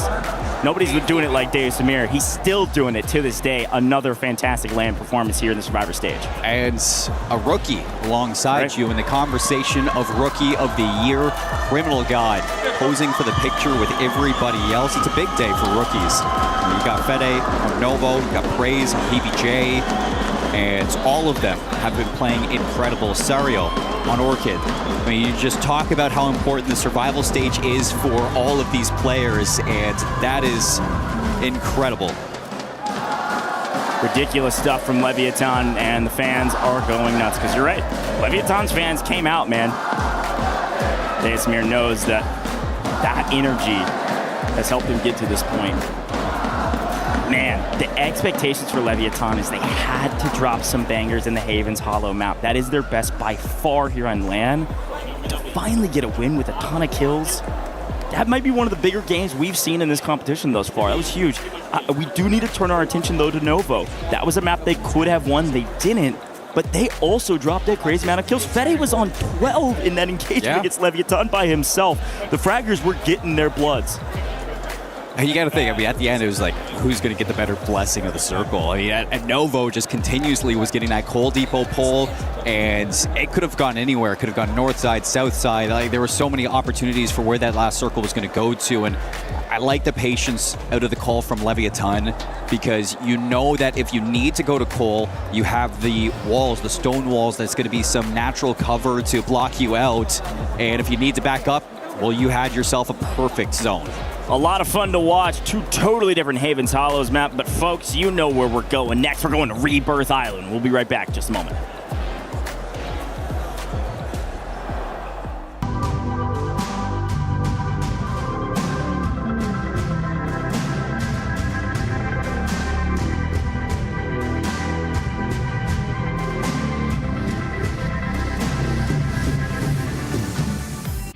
A lot of people are haunted by their past. I'm inspired by it. They're not just playing for themselves, they're really playing for their entire family. They have defeated their demons! They have crushed the curse! I'm 30, he's roof, I'm laying under him. You under him? Yeah, I'm hopping up. Yeah. One shot, come on, baby. Good job, baby. Fuck, I'm talking. Let's fucking go. I'm literally thinking, yo, the fuck are you doing? Oh, 1E, bro. Say. I could land on him, Tanya. Yeah. To him. I'm in the water. He's on green ping. I see a kid here. I don't know. Still with him, Mark? I don't know. Yeah. Dude, you're going for five. By squad, actually, by close. What? Oh my god! I can't fucking die today! I like that! Yo! I promise you I can't die today. Holy shit! I promise you I can't die today. Oh my god, bro. You are him, bro. I'm telling you, I'm... Nice, très bien. Il est au-dessus, je crois. Ouais, sur moi. Ouais, sur toi. Crac. Ah, let's go, baby! Bien joué. Go. 1. Crac. Non! Bien battu, les gars. Bien battu, les gars. Voilà, mon gars! I'm waiting. He stood out. I'm weak. Sit out. Watch out, Dad. Bottom spiral. We gotta drop this. I'm running. I see him. We need to start fixing the road. Yeah, we gotta clear it forward. Yo, PA this kid, we go deep left. I did. Alright, start running. You have to run. I'm running. Leviathan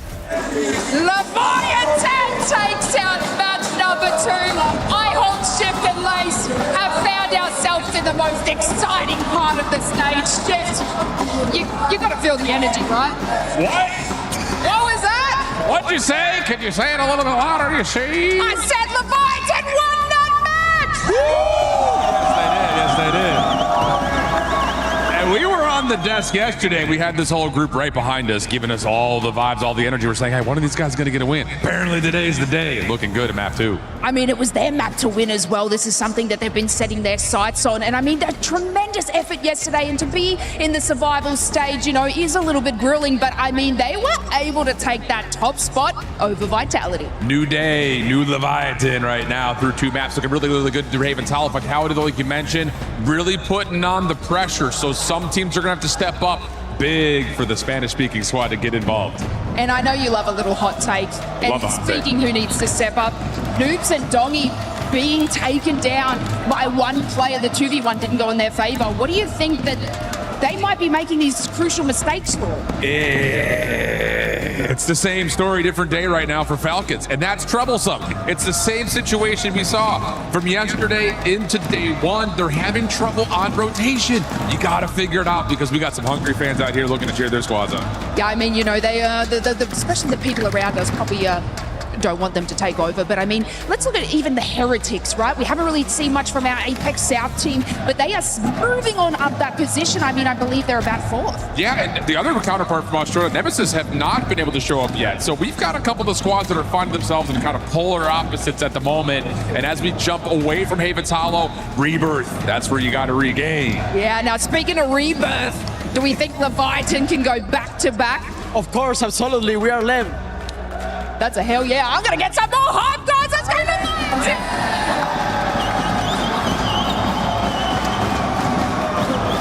All right, I still can't hear myself think, but another great segment there from Shift, Lace, and the Leviathan fans. He said, hell yeah, we are Lev, man. And as we move to Rebirth Island, I think that energy has to stay up. Rebirth, it's been a tough one for Leviathan. I don't want to be the bearer of bad news for Lev, but when you go to Rebirth Island, you've been averaging 5.5 kills per game, and your placing is even worse at 12th average placing per Rebirth Island that you've gone to. Forges keep no better, 7.3 kills per game, 7 average placing. So you now need to carry that momentum of a map win into the rest of your survival stage. What we should see, I think we're about to get into the game already. Rebirth Island players are ready to rock and roll, ladies and gentlemen, and I like that. But during the game, you should see the leaderboard. What we're talking about, Leviathan and Vitality will be at the top, but Novo put up a banger. They didn't win, but they got a top 5 with plenty of kills. Novo will be in 3rd, and then it goes down from there. A couple teams that really need to step up on Rebirth Island. Leviathan picked up 49% of their points in the group stages in Havens Hollow. Big step up on Rebirth Island. This is the place most people will find their kills, so let's get active, let's get feisty, and let's fight for some kills on the map. Not to mention, this is the most we'll see on today's action. We get 4 drops of Rebirth Island today. This is number 1. Let's see where everybody goes as we kick off with Leviathan, and they're going to be down into... Good God. Okay, we got a lot going on. Leviathan starts at Stronghold as per the usual. Falcons land square on their forehead. Chemical Engineering starts out of the zone. Where do the Falcons go? This is OG Falcons. This is what they usually do. Used to do when they won a long time ago, a couple of years ago now at EWC. Did it on Rebirth Island. They were landing Stronghold by themselves. They land square on Leviathan's forehead. Going to make them think twice about playing on this map. And a couple other big drops on a map like Rebirth Island is you have Godlike being contested by Novo in HQ, Vitality in Control Center, as well as KGV down in Dock. So a lot of firepower crossing paths. Yeah, Godlike pushing in through HQ, through Novo. These are drop spots that these teams threw up on socials and said, don't con us, and it looks like teams were disagreeing on who had control over these POIs. Got to earn it now. Godlike changing things up, going HQ. I really like this play. Again, every team has different strategies based on the lobby that they're in, what they expect their opponents to do, where they expect they can get an POI that they feel comfortable in and can play from well. But Novo have the at least high ground. Godlike going to be underneath him. But a quick glance back at what's going on in Stronghold. No free regains over here for PBJ, getting extremely aggressive. The Falcons find some kills on PBJ, who thought maybe there's some free real estate. Falcons are just not letting up on Leviathan. It's sitting in the water. We know this team can do it, but we talk about teams that need to step up on Rebirth Island, and For Fun's one of them. Not a good day so far, and they're getting contested by Team Heretics, who are now getting backed up by Stallions into the water. Obs just trying to stay alive as you lose out on Zeppa. Yeah, the big moment of that fight in Turbine is one. For Fun have gone back to their tried and true classic. This is where they used to land. They didn't when AGAL started beating them out there. They changed things up, and it actually worked for Fun. They picked up a ton of points on Rebirth Island. They go back to Turbine, and they get slammed, unfortunately, by the Aussies, who come swinging in, push 2, and almost get 3rd. Everybody's starting to regain. Juju tries to chow. He's going to lose it, but it does get traded out. Nice job from Bubble to at least find 1. It's going to keep your head above water and put Teeny and Co. in the water on that regain. Just trying to get a lay of the land of the rest of the squad, because there are still some bodies surrounding For Fun. Underneath them is actually going to be KGV floating at the moment, trying to bring each other back on into it. Down into the water with the pistols. Gooey is going to be caught for fun. Starting to get some early KP here on Rebirth Island, and what do we look out for? It's going to be the other team that I was going to highlight that needs to turn things around after a poor performance in games 1 and 2. It's Orchid in prison. Orchid going for the chow. Unfortunately, going to get shot in the back. They didn't know he was here. Sariel could fall as well. There's a nice 1v2 from Freddy, who just plays the door well, just plays behind it. Says, peekaboo, you weren't expecting me behind you. See you later. 2 go down. Eclectic win a nice engagement. They desperately need some points. They've been struggling. They're not performing like we saw them do online. It's time to turn up on land. Eclectic's in 15th place. Orchid sitting in 11th place. For fun in 10th. That's why these teams are being highlighted right now. The Falcons, one alive, Noobs. Last up goes to the water, because that's what you do on Rebirth Island. Swim, swim, swim until your teammates are back into the skies. I'm gonna start sounding like Dr. Seuss here in a second if I'm not careful. Noobs is literally running for his life, and the Falcons have regained, but that was a close one. And it said H1 were wiped, but it was just a false positive, as they're still gonna be hovering in the skies, coming on back in Noobs. Catching Gooey in the water. There goes Godlike. They're full out. Godlike eliminated. They play through HQ. Nova win that engagement. They get put in the blender and can't find a foothold on this map. Godlike go down in 15th. They can turn things around. There's still a total of 10 maps to play. Got in this one and another 7 more, 6 more, but still a lot more work to do on the map. Really impressed by some of these teams that you would have never expected to be at the top of the leaderboard. At the start of the survival stage, PBJ sitting in 4th, Heretics in 5th place, DK in 7th place. Who would have had them at the top of your day 3? Nice play from Sariel. Orchid find themselves in like 11th place. Measure for success today is 6th. Top 6 make it to the finals. Gotta step up. Eclectic is last alive here. Zanks. Kibby's gonna be cut down off screen, it looks like. Zanks is just trying to stay alive and make sure his teammates can fly back in. Again, our zone is pulling further south. It's likely going to end up at Stronghold, where Leviathan has found their foothold. Things going well for Leviathan. Maybe not so much for DK, who gets swung on by the Stallions. They're able to take down 1 in the fight for Factory. Still a lot of space on the map for teams to figure out where they want to set up shop. A couple teams that need to start thinking about their rotation is going to be both Orchid and For Fun. For Fun sitting in Turbine. They're going to be walking into Team Heretics, and there goes PBJ out of the game. Yeah, PBJ full wiped. A team that I actually predicted to really step up in this type of a lobby, but For Fun need to step up as well. Rebirth Island's been a place they get a lot of points. Let's listen in and see what they decide to do. Do you have any smoke spots? No, I do not. Okay. How's teammates? I'm getting shot from both, bro. Let me hold this for a bit. Wait. It's like that's too late. I need one of y'all to shoot at both. Alright, actually, I'm just going in. Hold on. I'm good. For prison. And control. And prison too? Okay. Yeah. They're probably gonna play us, bro. Yeah, they might. It's okay, big. I'm gonna just go live in or something. No, you can land on me. Land on us. Land on us. There's guns inside. We play up through prison. Alright, we're playing inside. I'm down. Make sure you get your club. We're chilling. I'm getting up to this area, okay? Yeah. Fighting on top. I'm looking things this way. There's guns right here. Fighting. Go. Fighting heavy. I'm on the showers. One get deep. Oh, he's deep right. Deep left. One's over. Might drop your ladder. Be careful. His teammates were dying. He was letting them die. But there's been teammates out. Decent comms, but it really sounds like they don't know what to do right now. Playing underneath is not the rotation they wanted to make. It's a fairly safe one. They're losing a couple bodies here and there, but they're able to regain and fly back in. A quick glance at Leviathan for good reason. Showing 12 between the 2 fraggers. If Amir has any, they've got a banger on their hands just by winning out in Stronghold. They have control over the south side of the map. But you know what that means? That means that Falcons haven't been getting KP just because Leviathan has had their number all game long. Talk about momentum from a map win in map number 2. This is exactly what we were asking. Have regained. Dongi on his feet. 4 kills to his name, so they at least have some. The others, maybe not so much. They want to win back this Stronghold side if they can. And Ahsoka tries to do it by landing on Amir, and he gets it. lands square on his forehead, finds the kill, and finds the high ground position. This is great news for Falcons fans. That's a great anchor spot in Stronghold. They'll be able to hold on for a while. Noob's actually going to hunt down Criminal God. One goes down. Could get traded out here, and that's exactly what happens. Zdark backing up his buddy on the backside. Hisoka, Dongi maybe pushing forward, trying to wipe Leviathan if they can. Getting really aggressive. Well, there goes Orchid. For Fun are finally going to put them away, as Prison just continues to be a bloodbath. Novo going to move in, see if they can get rid of For Fun and get the high ground at the top of the map right now before moving into headquarters. Stronghold still a toss-up between both the Falcons and Leviathan on who is going to be taking control of that.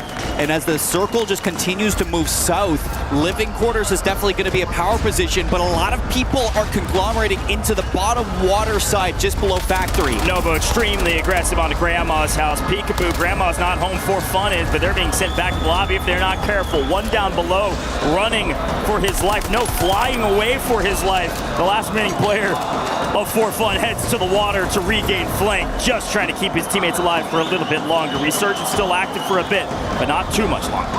Yeah, 30 seconds, Resurgence is going to be gone.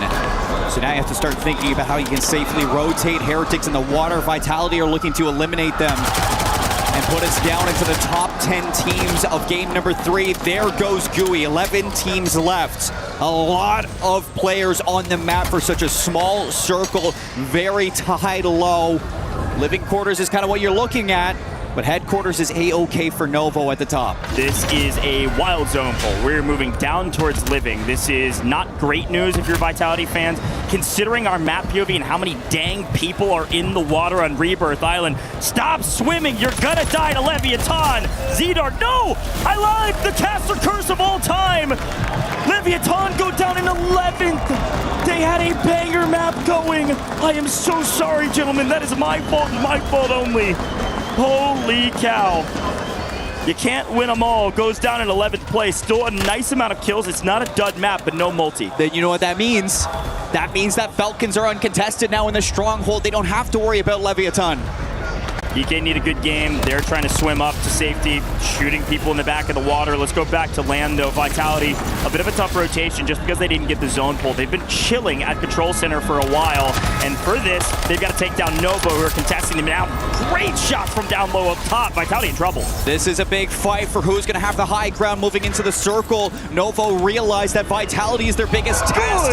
Heretics go down. Noobs with the PA of a lifetime. Quick listening with Novo as they battle through edge of zone. Stimme casa tutta.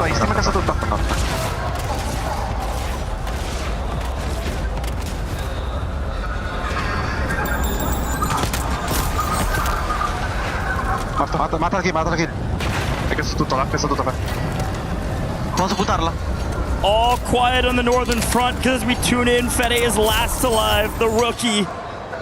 One man, a couple stims in the edge of gas, trying to fight through Vitality to get to the new multi. I would love to see that PA on replay. My goodness, the Falcons get gifted a 3-piece with a great PA over the top. Listen, with those new updates, man, those PAs go crazy if you line them up near perfectly, but we'll see what Vitality can do as a duo as they start slowly creeping into new. And this is where Fede, if he takes his time as a solo, can do so much damage. Vitality should be realizing this, that you have the height at Living Quarters. 4 trios right now are holding on to that high ground. All of them want to hold on to it. Falcons in the best position. In cover, in zone. Hisoka gets another one with a PA, by the way. Fede gets cut down. That is going to be it for Novo. 9th place overall, getting a little bit of a multiplier and a decent amount of kills, but nothing crazy to write home about. Still looking for their top 5. Look where the Falcons are. They're playing low side. This next zone will dictate everything. As For Fun get cut down, we lose another team, but we need 2 more for the multi. And it looks like Nemesis are still going to be alive. This is the first time that we see them in the final circle. So can they take on Vitality? Well, they don't need to because Eclectic's going to take them down. And now Nemesis in Living Quarters is trying to get rid of Eclectic. I mean, this is a huge win condition for the Falcons. Talk about a turning at the tides. They get another zone pull back to the classic Falcons that we know and love. They win a win condition, and then they get gifted zone after zone. They've killed more people with PAs in the skies than guns in their hands. My goodness, Noobs has nearly 6 from precision airstrikes alone. They've got win condition, but still fights to be had. A team of 3, now a team of 2. Athletic moving their way to the top 5 for the first time in a while. Nemesis, a brutal day today thus far, finding their way to the top 5 as well, and they've got height. Athletic's going all the way around in Stronghold. Falcons are not realizing this. Patience a virtue here for Nemesis, while the Falcons and Athletic hopefully weaken each other. If the Falcons come out healthy in this, oh my goodness, you don't see the zone because it's off your screen. It's on the backside of Nemesis. This is going to be a free win for Nemesis unless a miracle can happen from Ahsoka's rotations. This is for the ones down under. This is to see if you can go from last pace and shoot on up. A chance here with Bray over the top, spoiling Noobs' rotation. The only player that can make a play is Ahsoka, and he's just going to die to gas. My goodness. The Falcons, a solid map. They get their top 5, not going to get their win. This is Nemesis all day, every day, when they desperately needed it. My goodness, Athletic get cut down. Kibby's last alive, and he falls as well. The Aussies finally do it. Nemesis, a brutal day today thus far. But hey, when you talk averages, you all know how math works. A couple bad maps warrants a banger. They got it. And as long as you get kills to go with it, Nemesis should be feeling good now. Sweat off your forehead and some confidence behind you to get the gears turning. Game 3 goes your way.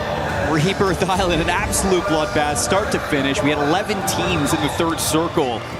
And even at the last seconds, Falcons, they did not want to give it up. Athletic, great read to contest such a strong team. And because they whittled things down, they made it impossible for Falcons to find their win on the day. Athletic giving a lot of teams a run for their money. Nemesis going a step above. These guys got 10th yesterday in their group. They won the APAC quals. Not much to write home about for these guys until right now. No Final info, moment, no let's info, listen no in. info. I'm carrying our left. I'm carrying our left. I'm carrying our left. I'm looking. Come on, boys. We fuck. Come on, cut. It ain't fucking over. Don't. Come on, bro. Would you expect anything else from Nemesis? Their second map win of the tournament. That was one of the teams that we highlighted, Coach, going into today when we talk about teams that have that experience, that should be able to play well in those final circles as long as you get there. Nemesis have not only done it once, but twice across these 3 days. I mean, man, the celebration there tells a lot of the story of how that team was feeling. Defeated, beat down. And you heard the final comms.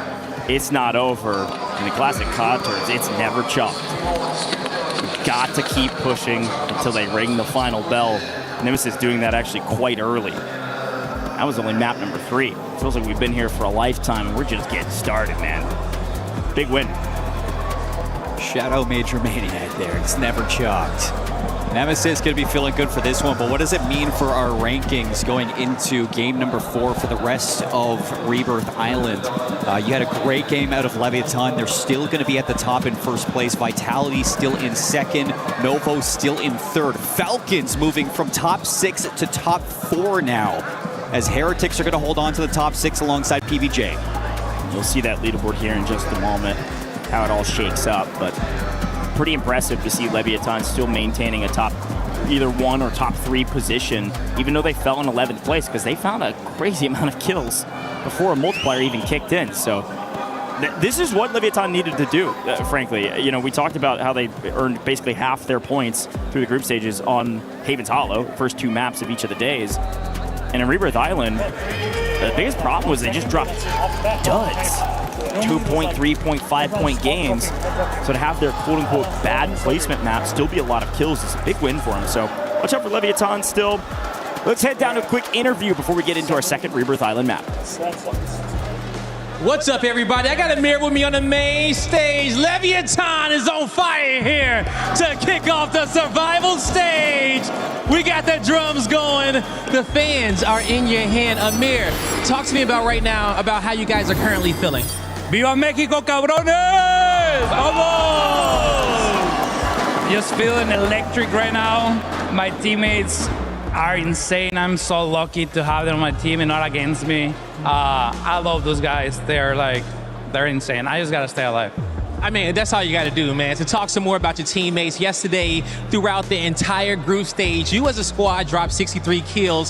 Halfway, you guys have went past that, over 60 kills currently within 3 maps, man. Talk to me about the slam power of this team. And you got the rookie, maybe rookie of the year, Krim guy. He's dropped 21 so far. How are you keeping him so cool, calm, and collected? You know, he's young, hungry, talented. I love to play with him. I just, you know, try to guide him a little bit, but he's insane. Like, I don't need to do much. And Dark, you know, he's my longtime duo. I love that guy. And he's like the human turret. He doesn't miss. No, you guys are firing off on all cylinders, man. You know, you are the heart of LATAM Warzone, man. You know, when it comes down to the fans out there and all the LATAM players, they're watching you guys right now. They're cheering you on. They want to see you to make it to Sunday. What do you want to tell them out there in Spanish? Gente bonita, gracias a todos por el apoyo. Desde el principio del año que comenzamos con este nuevo equipo, que estuvieron apoyando, los que siempre han estado confiando en nosotros, los que nunca se han bajado al barco. Buena scrim, mala scrim, buen resultado, mal resultado. Siempre están apoyándonos. Ustedes son la razón de por qué estoy yo aquí. Los amo. Los amo. Leviathan is here, and they are breathing fire. One more thing, though, from the captain, Amir. What you got to say? Un abrazo a mis papás, a mi mamá y a mi papá. Los amo. Got to shout out to Familia. One more time for Leviathan, everybody. Their tournament is on fire.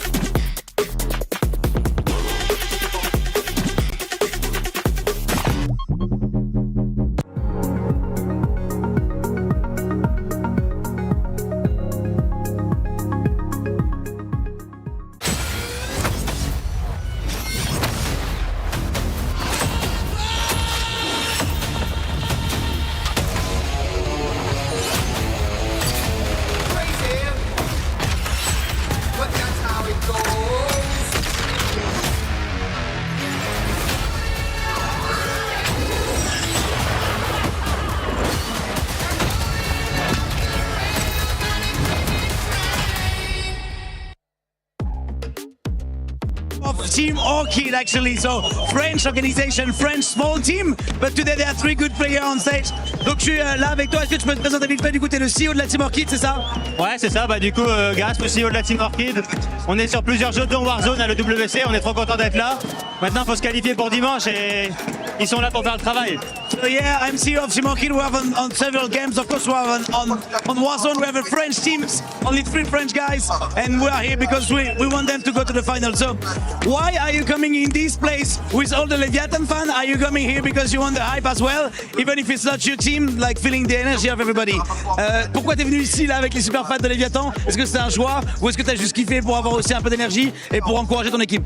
On s'en fout d'eux, ils nous font pas peur. Moi, je suis devant mon équipe, on les regarde, ils sont concentrés.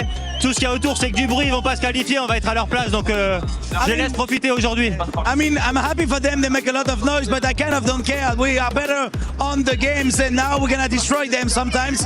They can make some noise today because they will not be there tomorrow, but we will. Ok, dernière question du coup. Forcément, il y a plein de joueurs français et d'équipes qui sont là encore en place. Est-ce que tu as un petit shout-out à passer à d'autres équipes françaises? Est-ce que tu es content de voir Ravens et Mate déjà en finale? C'est quoi ton avis? Bien sûr, on est là pour supporter dans l'ensemble tous les Français. On sera en finale, donc je vais pas dire qu'on n'y sera pas, mais si jamais ça se passe mal, on sera là demain pour supporter les Français. Que ça soit M8, que ça soit toutes les autres équipes qui sont là. Faudrait que la scène, ça soit que des Français, ça soit magnifique, mais bon, on laisse encore un peu la place et la chance aux autres. I asked him like what do you think about like there's a lot of French guy and French team playing right now and he's happy for Ravens and Mates and he's like of course I am from my team but basically it's really cool to have a lot of French players in Warzone and in France today, so if we are not in the final I will cheers for the French guys but I think we're gonna make it. And last but not least, dernière question du coup, est-ce que si là tu pouvais rentrer en tant que coach, qu'est-ce que tu dirais à tes joueurs pour faire en sorte que ça passe aujourd'hui?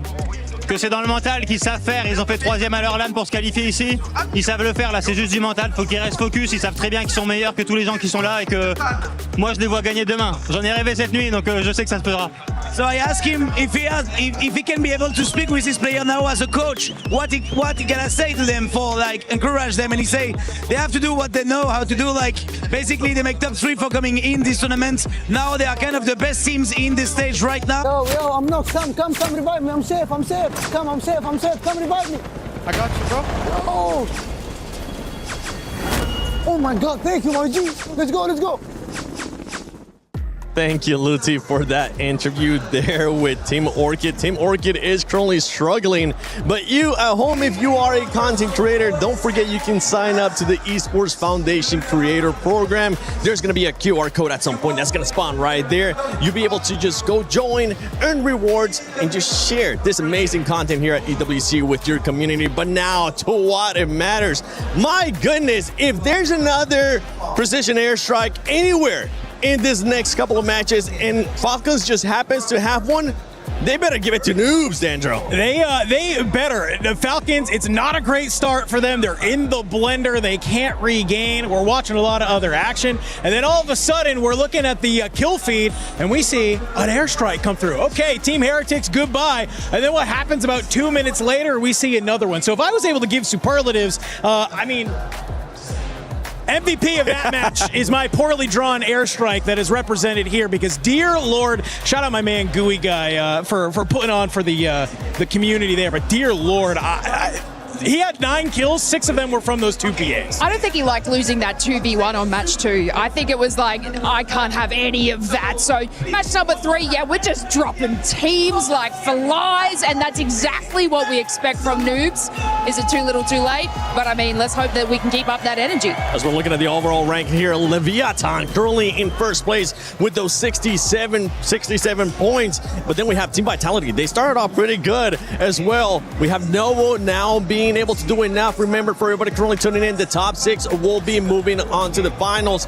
Team PBJ, this was a team that was barely able to get out of the bottom 3 from their groups, and right now, Shift, they're doing enough to be in those top 6. Consistent in kills. That's the biggest thing that we were wondering about when it comes down to PBJ. They didn't show it in day number 1. They did show it in day number 2, keeping some of the momentum.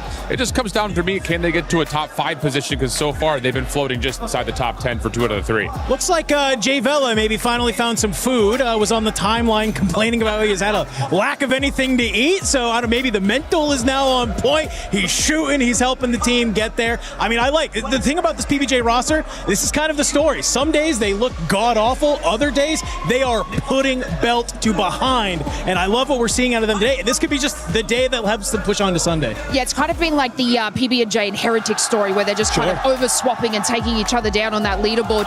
And this is what you have to do, obviously, in the survival stage. But look, I gotta hand it to Orbs. He's actually top fragging for Heretics right now at least 21 kills. Previous match didn't go sort of the way they planned, but the consistency from Heretics is keeping them above that line. And we're gonna bring up Team Falcons once again because of everything that's currently at stake, especially with the way that they started for this squad. It wasn't looking good. Luckily, this last game, and also Hisoka in that second match, being able to make sure he secured them a top 5. Yeah, the top 5 is super crucial. I mean, it's just, you continue to see, though, in the first 3 maps, where the rotation game goes wrong for Falcons, it feels slow in a lot of ways. Like, where they're just getting caught between a couple of other major squads that are around them as they're trying to get into final circle territory. That's not something that we've really seen from Falcons in the last year and a half. So something's got to change, and maybe it's just by finding PAs to open up that space to run through. Whether it's successful for a full team wipe or not, run through that lane, brother. Well, I think what's even more scary if you're in this lobby is that's the super juice a team like the Falcons need. I think they put up 39 points in that one game alone. And when you're looking at it, they're struggling through map 1, through map 2. This is where we've seen time and time again with the Falcons, where this is where they kick on the afterburners. And if there's anybody who knows anything about faded takes, it's that man on your screen right there, FIFA Kill, saying they're cooked about the Falcons. I don't know if he's standing by that one. It's a swag curse. I can't wait till like the 3rd retweet. What's it gonna be?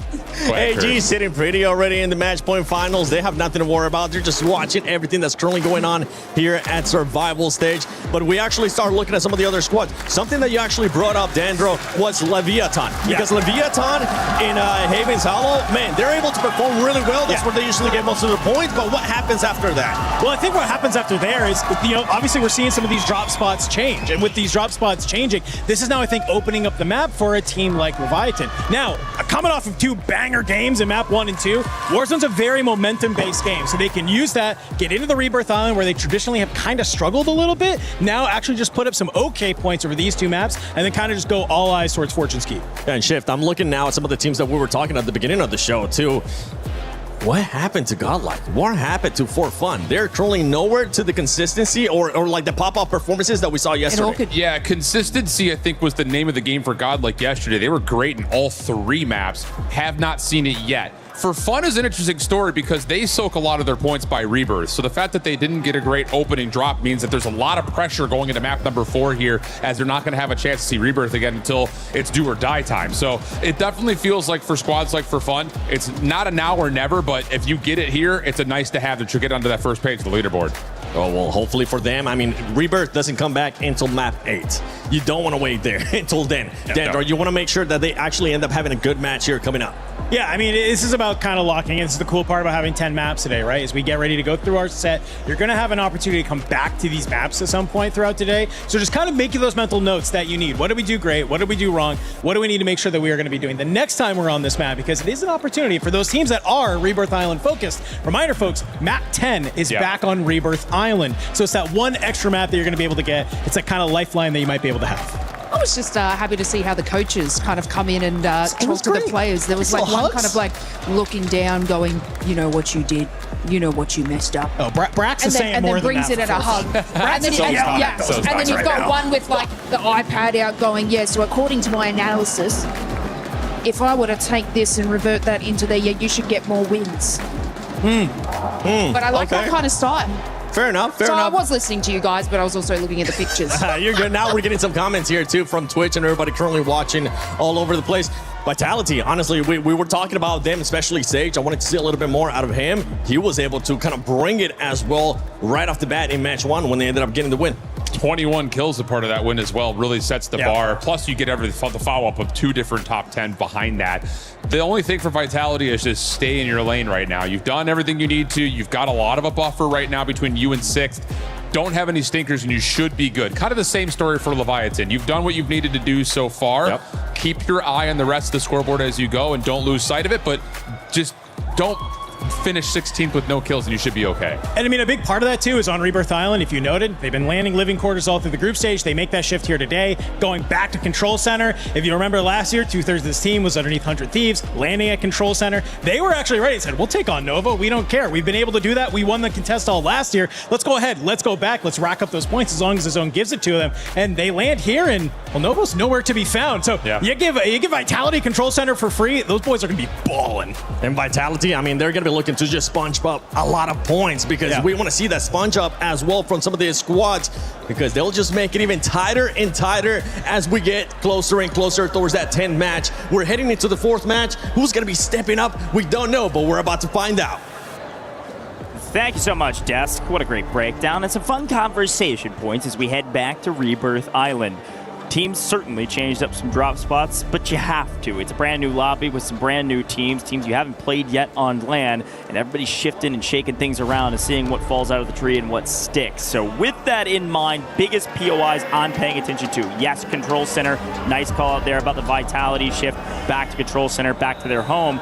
Also, I'm paying attention to HQ. It's a very important POI on this map with a high ground position that Novo's been playing out of, and they're the reason that a team like Godlike got really frustrated at the beginning of the game because Godlike got pushed out of that HQ position and couldn't find a home. Yeah, so do Godlike go to the docks? Do they change it up? Do they want to take on Novo yet again? It's a lot of questions. That was a great death segment. I love the vintage V-Daddy Ultra, Toronto Ultra jersey in the background too. That is a classic now. And no, I think that there's a lot to kind of depict from that. I think one of them is what Dan brought up, focusing on the idea that like this isn't it for you. Like the group stages, you played 6 maps, you were done. but you get to come back to Rebirth Island. So right now, you're just taking those mental notes. Well, as of current, PBJ is holding the line at the bubble. All we care about is top 6 today, ladies and gentlemen. Everybody else is going home and getting their keys crushed. Through the group stages, our metric for success was averaging for 6th place, was averaging about 14 to 15 points every single game. Right now, we're a little bit lower than that. So the bar still a hair low for some of these teams. All you need is one banger, and you could be up here in the top 6. A lot of talk about bangers. No bangers in MASH over here in Paris, but I'm having a banger of a time. Let's get into it. Rebirth Island, second time we'll see it. Plenty more today. Nemesis on your screen right now. Let's see what they can do after a nice win and a nice momentum shift. Kick things off with a team that has not only won 1 map on land, but 2 maps on land now. Nemesis might have started off the day a little poor, but with that win, they have jumped from 16th place to 8th place. 2 points off of that top 6. Nice trade back and forth. Kappa gets gun. Gamax in trouble. Levi got to come up and clean one up. They're going to win out early in living quarters, at least for now. Unfortunately, Fede's in the area. HQ uncontested this time, as expected. Looks like Godlike has gone somewhere else. Where do they go? They go boat. They go outside of Control Center. Godlike going to go contest against Vitality, potentially on the outside of the map. This is going to give Novo a ton of room to work with. We swing down to PBJ, who's holding that line, and they're actually holding the south side of the map down in Stronghold, playing with Leviathan, as it looks like the Falcons have gone back to Chemical now that the zone is a little bit more centrally located. Now that Novo are kind of left alone, I mean, Fede can just do what he wants, like what we saw in Haven's Hollow. He already had a 12-kill game. Can he do more now on at Rebirth Island? We haven't lost any teams. Say that. As soon as I say that, it's Orchid going down first. Top 16 in map 4. That is unexpected. Orchid having a brutal day today, going down this early. Master 5K, I mean, he's been the one that just hasn't been anchoring for this team. He just continues to get jumped on. He can't survive. It has been rough for the anchor of Orchid, and that is really frustrating. Brutal. But down in Factory, we got to take a look at what's going on. Underneath, actually, Gooey has found one, KGV. Playing through Factory right now, trying to find H1 in their sights. Remember, H1 actually started fairly hot at the beginning of today, but have cooled off quite significantly here in Rebirth Island. You're going to get jumped by the Heretics as well. Got to be careful, going to run into another opposition. Unfortunately, pinch between 2 different teams, going to be difficult to get out. Won't do that. Vidati's got to figure out if he wants to take this engagement or back off and wait for his teammate to get back onto the map. They can figure out how to address a tough situation. Here's a quick look at Ops, Teeny, Zeppa. Unfortunately, getting jumped as well. Fede is here, HQ is free, so Fede is on a tear, and he'll take those, get some kills, get back up into the air, land back down, and go for some more. The Heretics not going to be fully out. They're going to be able to regain. KGV in trouble. Here comes Geeke. Blaze and Deki just going to leave V-Daddy and Kadzu on the ground with a hunch for the last remaining. Try to get another squad wipe here. And Heretics actually have fully recovered. They're back into the factory. They're going to try to contest these guys yet again, see if they can get some pacing back in after leaving Turbine here in Game 4. And talking about return to form as well. Deki's been playing boat side of Factory for years now over on Rebirth Island. Quick look, finally seeing the Falcons striking the kill feed for a moment, getting punished as well. It's okay, these are the fraggers. They're going out to find kills on the map. Ahsoka is safe in Chemical. Everything's fine for the Falcons for now. Eclectic, quick jump over to them. A midday thus far. Need to do a whole lot better than that. Need to be top 6. If you want a chance to make it to the championship Sunday. Freddy, able to maybe find one. No, not enough. Gonna play patient with Kibby's down. Athletic just going to be holding on to the outside of prison for fun, moving up towards them. Stallions in Industries. We haven't talked much about the Stallions team, but if you were looking closely at that leaderboard, the Stallions, they had 31 kills and only 33 points. One of the highest killing teams that we have on the day. They are just not finding themselves any placement at all. Gamax gonna, oh my goodness gracious. Praise and Jay Vela just put on a little spin cycle on main. Unfortunately, Gamax was too slow to pull the trigger. got surprised by the aggressiveness of Jay Fella, who is shooting nukes right now. That'll be his 7th if it gets cleaned up. Could find his 8th on Zeppa. Allowed to play it up. Can Zeppa win his 1s? No. Jay Fella gets the blood.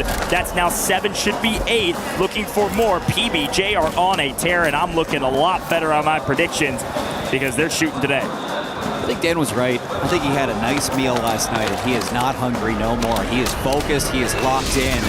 And PBJ, yeah, I mean, they're looking to push themselves away from the bubble into the top 6 further with a performance like this. Kill feed alert. It's Fede and Blade lighting up Geeke and Sleepy. So Novo still finding good value having their rookie push to living quarters. Yeah, let me be very clear. If you see green pop up at the kill feed, that's Novo. There is nobody around them in headquarters at all. They can do whatever they want on the map until late game when everybody compresses on top of them. So unless a bunch of regainers get active, Blade is going to keep shooting from up on high, and Fede is going to keep gunning and running.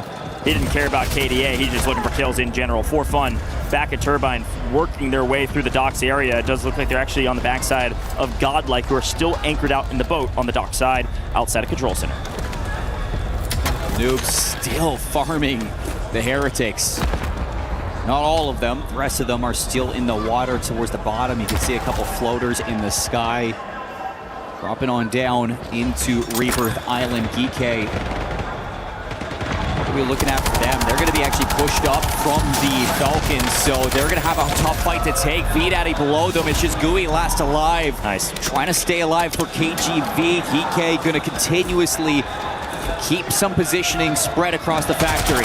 Yeah, this is a big moment here at living quarters. This is a decent position for Nemesis. They dropped here. They've been able to hold it the entire time.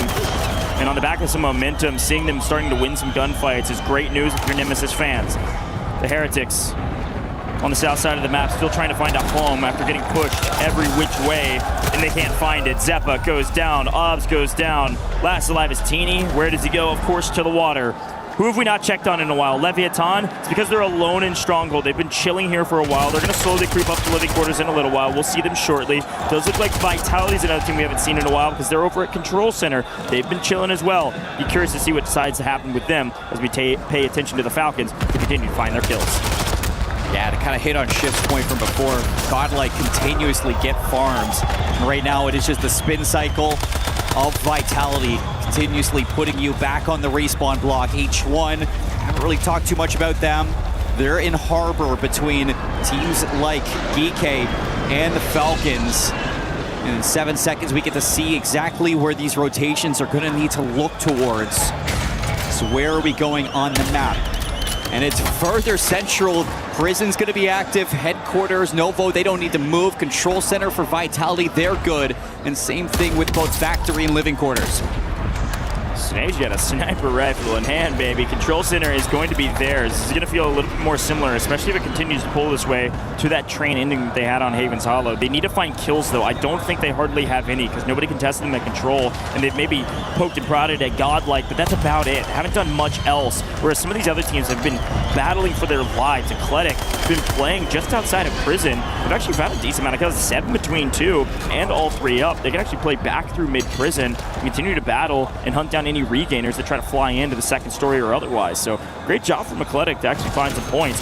Still looking for several more teams to fall, though, as it does look like he gets one fairly weak. You got Heretic, Stallions, and Eclectic all looking for Prison. Still in the circle. Stallions, they need these kills. They need positioning. They need placement. Eclectic as well, desperately in need of a good game. So this is a big fight to take. Nemesis eliminated in living quarters. Good golly, Miss Molly. I was hyping up their momentum, and Nemesis going down there and living unfortunate. And the main reason for that is 2 teams pinched them. Leviathan had to come out of Stronghold, like Seymour said. The Falcons having to come out of, yes, the north side, but it was actually PBJ that pinched with Leviathan, found Nemesis, and sent them to the lobby. So those are the 2 teams going to be battling over living. We'll check in with them in a little while. For now, we check in with For Fun, who's yet again underground under a bunch of duress. Well, fire sale going to dissipate. See those advanced UAVs pop up into the sky. Stallions, For Fun, battling for the bottom of Prison. Here comes For Fun on the slide through. By Stallions. Anchor still alive. Job's not done for the squad wipe, but that is going to be troublesome for Stallions in the regain. Nice job. H1 doing a better job of maintaining some semblance of control. Let's listen in to see how they deal with the Falcons pushing in. They're on top of us, they're on top of us, they're on top of us. They take the stairs.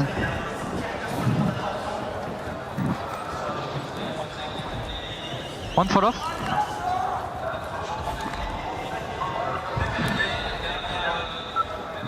I like the top 10 in some kills here.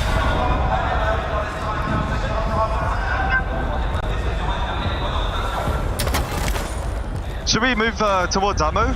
Or not? I think we wait late as possible. Wait for teams to start fighting. Yeah. You on the what? Third party? Yeah. On the boat? One guy? Boy has to move, yeah? Boy has to move, yeah.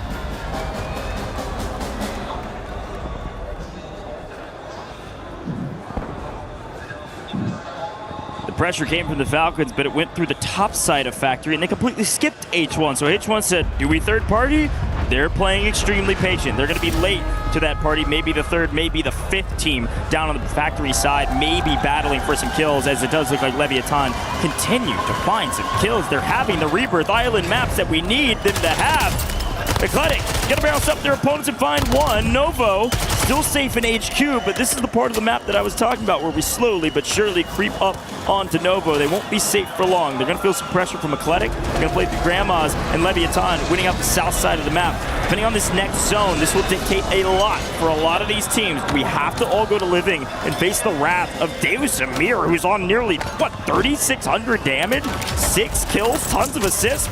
My goodness, Leviathan are shooting. The COD father taking names. Gamex gone. Yep, this is where we're going. Living. This is what I was saying, man. Leviathan just going to hold their own. Everybody else going to have to rotate to them. Top 10. Falcons have themselves positioning below Factory. They're going to have to work up the hill inside of the circle. The safe zone is going to be held by Leviathan.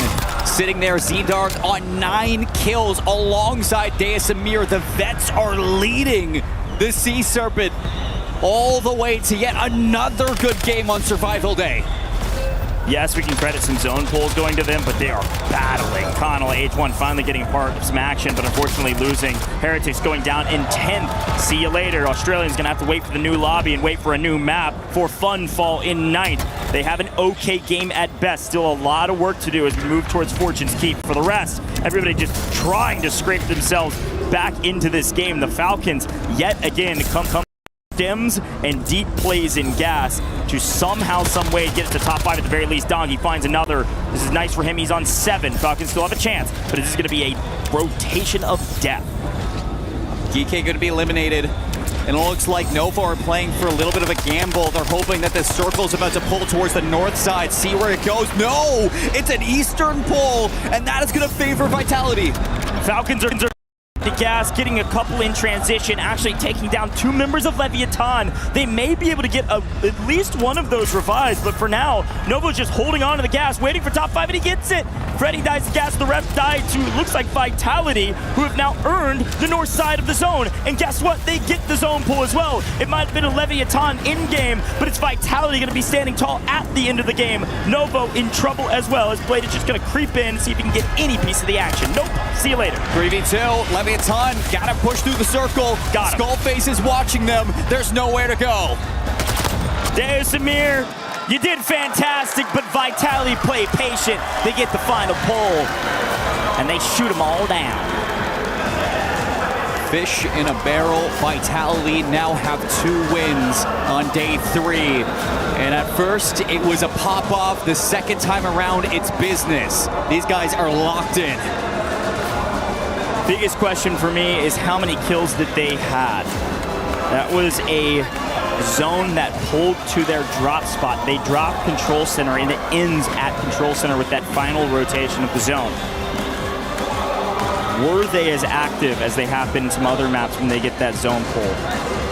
Gonna have to wait and find out about that one. What I'm impressed by is Leviathan's ability to find a ridiculous amount of kills when they weren't that very contested down in Stronghold. It's a wonder what these guys were able to do. A quick look at Skullface's win here at the very end. He's got 4, make it 5, make it 6. So hey, look, kills come to him at the very last second. He kills them all. Let's listen in. I'm picking up your spoiler. Guys, I'm playing up. 3v1. Nice. Good shit. You're fucking everything, boy. You're fucking insane. Fucking go. Good shit, boys. Way to fucking go, man. Keep it going. Keep it going. Well, a lot of cursing and excitement because, frankly, well earned. A lot of frustration through the course of the year for this roster, especially with some shifts. There's all of that coming out to fruition here on main stage after a nice win. I mean, they got a 50% win rate here in the Survivor stage. You can't be mad about that one. No, not mad at all. And this is a team that is looking to kickstart their conquest through LAN. Of course, Z-Smith, he has been having a great year with that Twisted Mind squad, now moving over towards Vitality. He had 2nd place in Birmingham, 4th place in Atlanta. It's a different story for the rest of the squad, but they're looking to turn it around. 4 done. To Fortune's Keep we go, ladies and gentlemen. You're not going to want to miss it. We'll be right back in just a moment.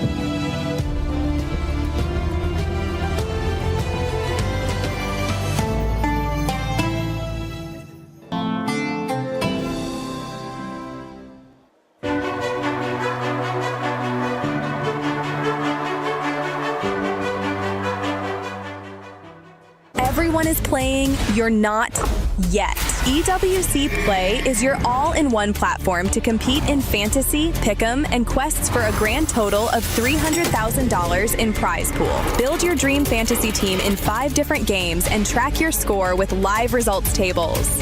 Predict the winner of every game, every group stage, and every tournament. Complete daily and weekly challenges to earn boosters that help you climb the global leaderboard. Got what it takes? Join EWC Play now.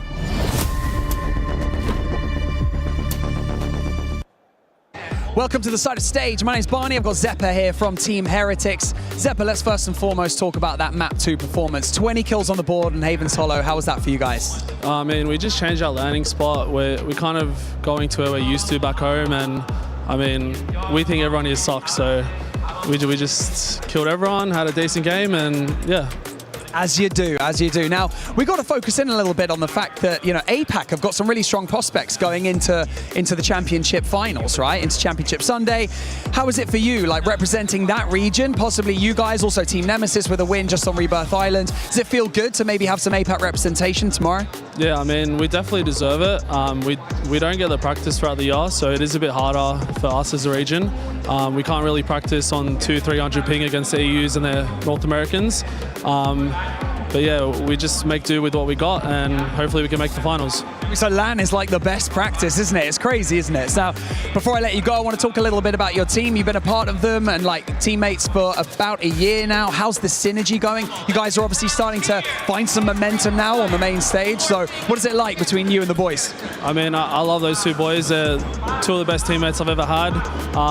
They're both demons and 2 of the best players from APAC. So let's just keep it up and hopefully we can make finals. Shout out to the boys from Team Heretics. It's getting loud over here, as you can already tell. It's starting to spice up on the main stage ahead of Survival Stage ending. But my man, thank you so much for joining me in this interview, Zeppa. He's got cold hands, man, and it's boiling in here. This guy's, he's cold as ice. See you guys in a bit. It is indeed spicing up here on the main stage as we are about halfway through the Survival Saturday Enigma, and we just got a chance to watch Vitality win their 2nd matchup of today. How is it seeing them really kind of, you know, turn into that first place in 18 that we know that they could be? This is much more like the team we expected them to be here in Paris. They are a side with a world champion on that roster and plenty of experience. And world champions from years back as well, so there's a lot of experience under pressure too that they've dealt with. But they're very much so a good set of maps there out of them because Rebirth hasn't been a great home for them. They changed their drop spot, Gold's control center, and basically bully every other team around them right now, and that shows that air of dominance that they really wanted to have here to remind everybody that they're a team that can threaten come Sunday. I mean, just watching them here on the stage, they should make it to Sunday based off of their plan. But there are some squads that we are worried about. A few teams on the bubble. You're going to be having GK, Falcons, Nemesis, H1, all those guys kind of floating around that 6th place region. And we know the biggest surprise there has to be Falcons, right? It does. And there are some worrying signs. They're still struggling on rotations. We're seeing them misclearing pockets of space that they've done so well for so many years. but they are showing resilience. We have to bear in mind the circle locations. They have largely been against the Falcons through this tournament. They've been having to go with their Bravos drop spots instead of their typical plans, and we are seeing resilience out of them like in map 3. They should have died immediately. They managed to recover and put up a decent set of points. It's about now starting to see the Falcons that we expect so they can get over that line. It feels inevitable at some point, but we've seen stranger things happen on land. I mean, we've seen a lot of strange things happen on land, and I feel like you may even have a little bit of bias with all those EU teams so close on that bubble, looking to get into the top 5. Anything can happen, folks. It's Survival Saturday, and it's time to figure out who's going to the finals. Casters, let's get into some more Warzone. Thank you so much, Mr. Blaze and Mr. Enigma. A quick look at the leaderboard there as we get into map number 5. To Fortune's Keep we go, and I want to talk about that leaderboard briefly because it's the most important part of this competition. You gotta be top 6, and as of current, Team Falcons are in 5th, but GK have found their way to 6th place overall, 60 points, holding the line. 6th with PBJ creeping up to 4th, but all 3 of those teams within 5 or 6 points of each other down at the bottom. Well, the top 3 are starting to pull away. That's Leviathan, Vitality, and Novo. Fede is top fragging in this lobby. The young gun, 18 years old. He's got 33 kills through 4. My goodness. He's popping off. He had a map where he just had 12 kills alone. You know that that's going to be helping out his stats, but the difference between Novo and PBJ, 81.4 for Novo, 66.8 for PBJ. So yeah, that top 3 feeling comfy at the top outside of our top 6. Nemesis at 51.6 with a map win, and Heretics, the other APAC squad, just 1 point behind them. So I wouldn't feel too comfy if I'm GK, Falcons, or PBJ. You know you just have a team right behind you as we get ready to switch up this map one more time. Fortune's Keep changes everything, and it's time to showcase the drop spots on Keep based on the circle that's polling. It's going to pull to the west. Winery going to be bisected in half. Let's see where everybody decides to land. So the Falcons, they go Graveyard, they go Town, and it looks like they're doing just that. Everybody else starting to cycle away. It looks like Vitality going far to the east to see what they can find over at Winery. And it looks like they're mostly uncontested, at least in the buildings that they chose. A team close by, that's going to be Novo. A really late drop for Godlike. They are taking their time to figure out where exactly they want to go. Winery has 2 trios and a Slayer alongside this Novo team. So see what Vitality can do to hold the line on their drop spot.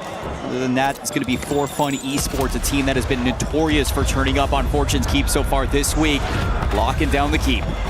Again, Fede has 33 kills through 4 games. He is averaging over 8 kills a game. This is ridiculous. The kid is on fire. Let's see if they can keep up the pace. Here's a look at the Godlike late drop that we talked about. I only see Nate Dogg on the map.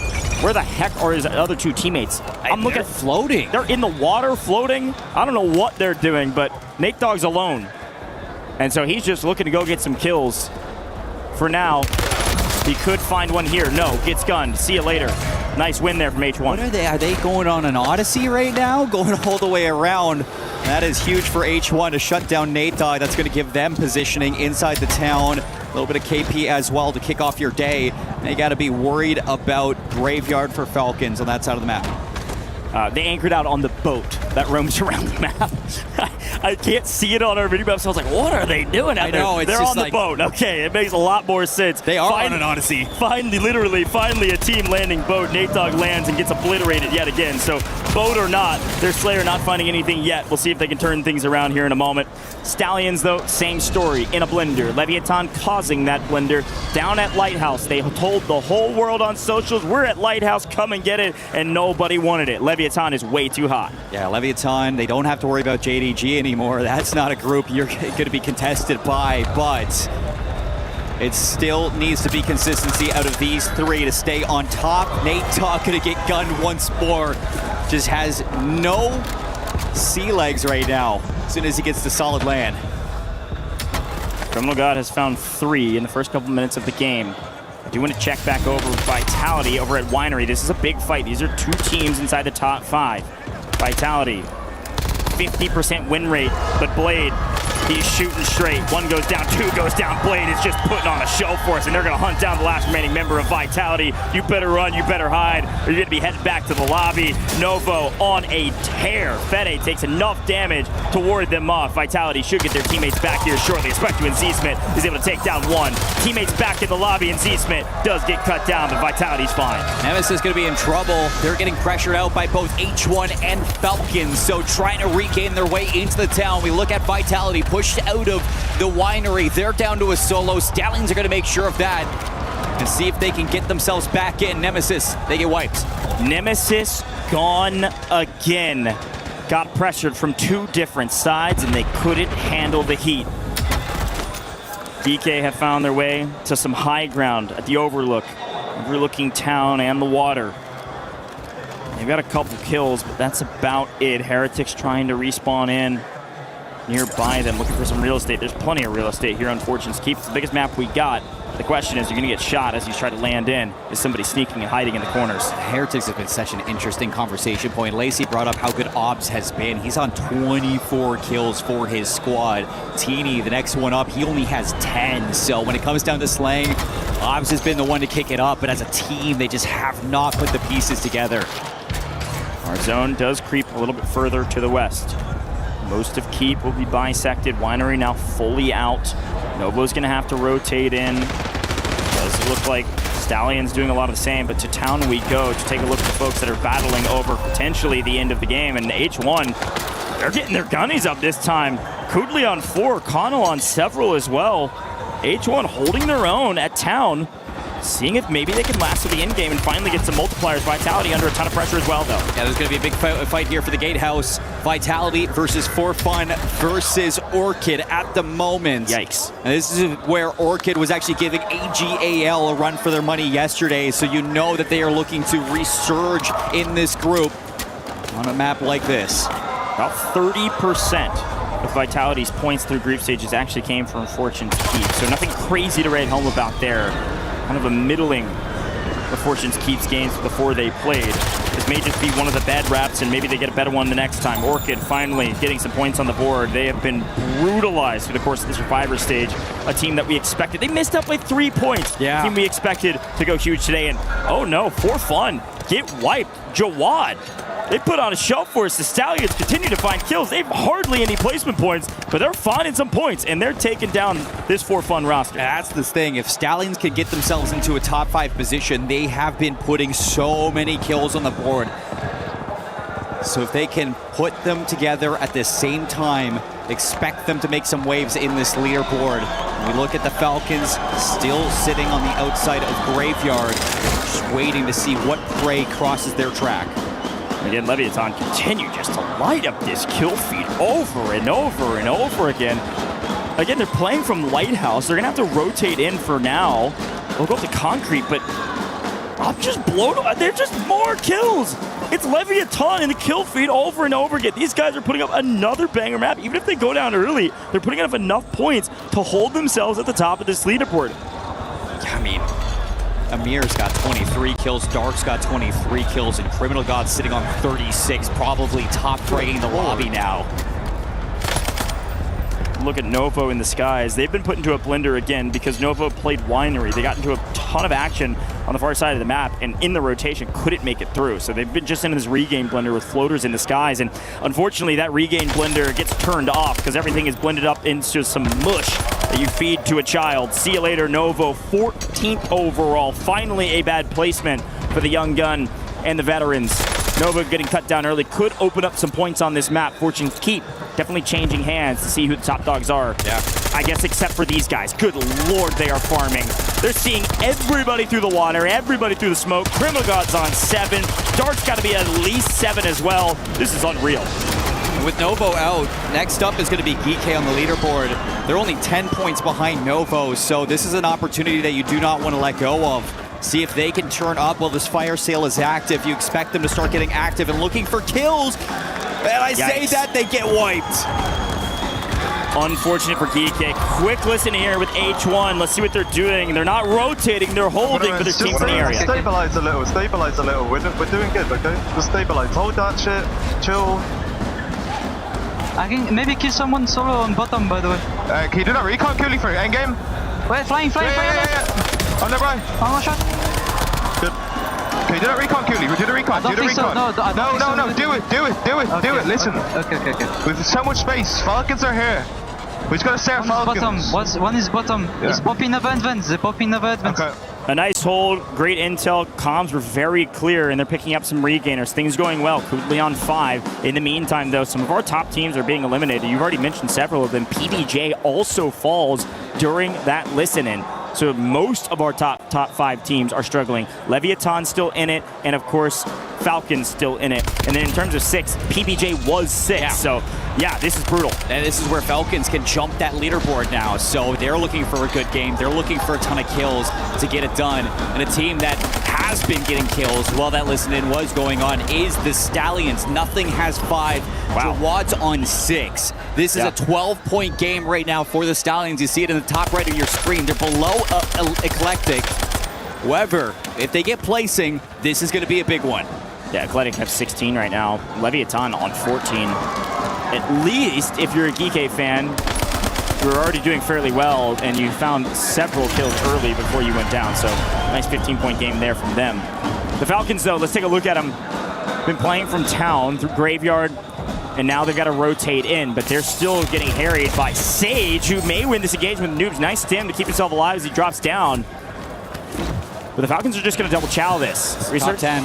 Resurgence is going to be closing here in a little while, but not yet. Vitality back onto the map. Sage bought them just enough time, and they're going to be near mid-map when they go flying in. Let's see if they can find any real estate, as the Falcons now have a fairly free rotation to the edge of zone. Another fight going on for the Stallions. Vitality on the regain. Circle's going to be closing in 4 seconds. Where do we go? Going to be down towards the grotto. Smuggler's Cove still going to be very much in the circle. You can bank on the tunnels if you need an exit. The coastline is going to be what a lot of these teams are looking at taking control of. And that is exactly where we're getting the rotation from H1. They're going to be at the bottom side of this circle holding the high ground. There's a lot of verticality still in this zone because of Grotto. Some teams could play low, some could play high, but of course we got to talk about Orchid lighting up the kill feed. I was about to talk about how deadly they are, and they wipe Godlike off screen from the north side of the map. Orchid desperately needed points, and they're finally getting it into a top 10 position, maybe for the first time in the Survivor stages. This is a big map for them. They've got a sizable amount of kills. The only problem with their position is that they're going to have to either rotate through and kill the Falcons, or they're going to have to rotate around into a very difficult building to push that is holding the Stallions. You can see it on your screen now. Yeah, I mean, Orchid are in the Gentleman's position that we saw them yesterday and trying to fight their way through Grotto. And with that, a lot of teams, if they get into troublesome situations, are going to drop down for Orchid to pick them apart. Yeah, Orchid going to stay low. I love this play on the low side. It really depends on this new zone, and the new zone is pulling out of Grotto. So we're going to go back towards the Falcons, who yet again get a zone pull of all zone pulls. And yet, here's a look at it, top left of your screen. And yet again, Leviathan, unfortunately, get a bit screwed by this zone pull. They're going to have to battle underground. My question's H1 trying to hold off of Leviathan. They got Eclectic right next to him underneath the cave. So they're pushing Lev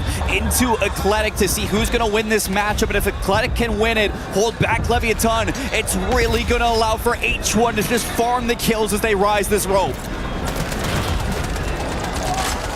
Leviathan zipping up, at least to dodge bullets and then come back down and die. I'm not sure about that play.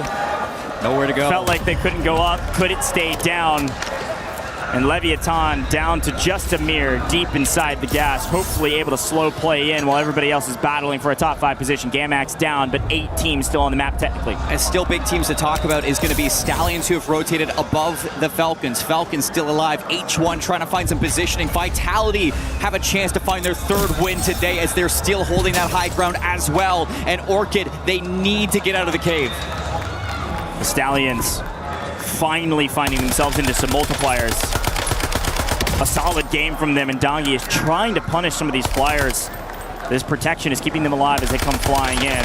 they're going to get to at least a semblance of some safety on the high ground of some of these buildings in zone, and the new zone does pull over. Criminal God has made it. No, he goes down. 6th place. There was a chance. 7th for Leviathan. 6th for H1. We finally make it to the top 5, and the Stallions in a fantastic position. Look at the rotation from Falcons, though. They're going all the way towards the top. Another elimination. That's going to be KGV taken out by Stallions, but looking for the zone pull is going to be Falcons. They need it. They're looking for it, and Stallions are trying to hunt them down. Falcons back up to all 3. Same with Orchid. All 3 are still alive, and Vitality are down to 2 for our last 4 teams. Vitality down to 2, but the zone does pull to them. If they can get out of here, if they can win this engagement with the Stallions, Vitality can easily still win this. They get a God pull, but do they know that Kruger's here? Creepy Crawley, Z-Smith finds him, but no! Up from the rocks! Z-Smith goes down, it's gonna be up to Skullface, the hero, the solo. If there's anybody that can do it, it could be Skullface, but the Falcons come in extremely late. They play their gas as per the usual, and they play it well. It's a 2v1v1, and Skullface is gonna look to bring the car in for some natural cover to block off the rest of these teams. Skullface has picked up Dongi in transition. It's just 2 members of the Falcons, and Noobs goes low, dodging bullets. Noobs rechows, perfect timing to get Skullface weak, gives them an opportunity, but somehow Orchid has found their way to rat underneath this entire time and stay alive. And Skullface loses the gunfight. The Falcons finally starting to fly high. And Orchid, 1 player left against 2 members of the Falcons. Will they finally get their win and blow up this leaderboard, turn it on its head, and finally find their way where they desperately needed to be? The Falcons double chow. They're not losing that one. Ahsoka, a deep sigh of relief, not a celebration. The most telling sign of a nice victory, but one that was desperately needed. The first solid placing since day 1 for our Falcons. They get it done on Fortune's Keep. They got a lot of kills to go through, and the flags are out for the Falcons fans, cheering on their boys. Big game towards the end. Zone pull handled appropriately. And even though Orchid is going to bring things into a 1 versus 2, taking down Skullface, it's not enough to put these Falcons away. So big first place coming out. We got another new winner in our survival stage. Nobody thought these guys would be down here, but they are making the most out of it. Quick look back at what happened in that one. They were able to take down Skull. Noob's great ego chow there to win it. Let's listen into the Selly or otherwise. On the right. One time. Switch on. No plates. I'm working.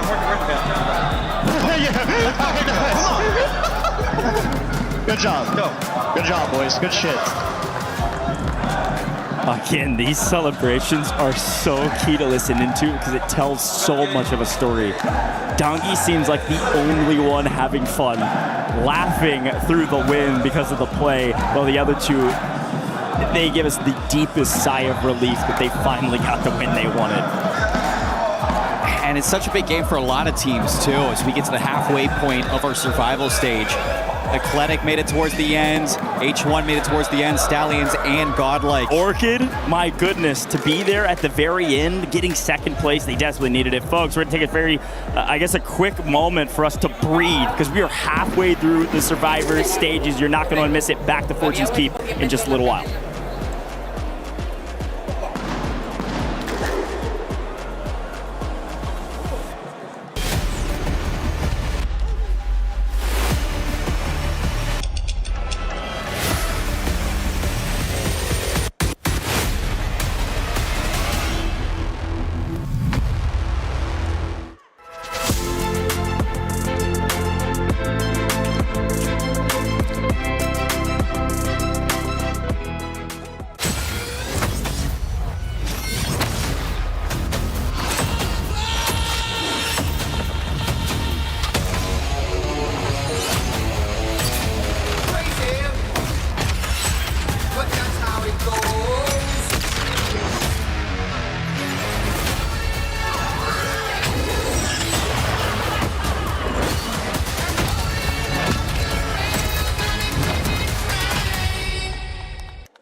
What's up, guys? Welcome back to Art Class as we're sitting down with the Falcons, getting ready to see how their artist skills are going to be looking as they paint the Eiffel Tower. Guys, you ready? We're excited. Let's get it. Come on. Can we start? Yeah, you start whenever you want. We get a prize if we are the closest? I think that's like up to you guys. If you guys want to have like a discussion, you know, whoever has the worst painting maybe has to pay for dinner. Oh, I like that one. Okay. Yeah. Are you actually finger painting? Hold on. Nah, it was worse with the paint, and I was like, nah, let me go to finger. And mine's looking like a little Christmas tree right now. What's the vision here? Like, is the this vision? like the top? I'm just building like one side right now, you know? I'm about to build the other side. Try and make it a little 3D, make it come alive. See, I like this one. Like, you started with like the base, you had like everything, and then you're working your way back up. What do you guys think for the competition? Is there like maybe anybody you guys are looking at to like that you might want to rival in a match point setting? Well, anybody that's on match point, we're probably gonna chase them down. All the other teams look at us, come on, Falcon, go get them. You know what I mean? So it's kind of AIDS, but it has to be done. We gotta do what we gotta do.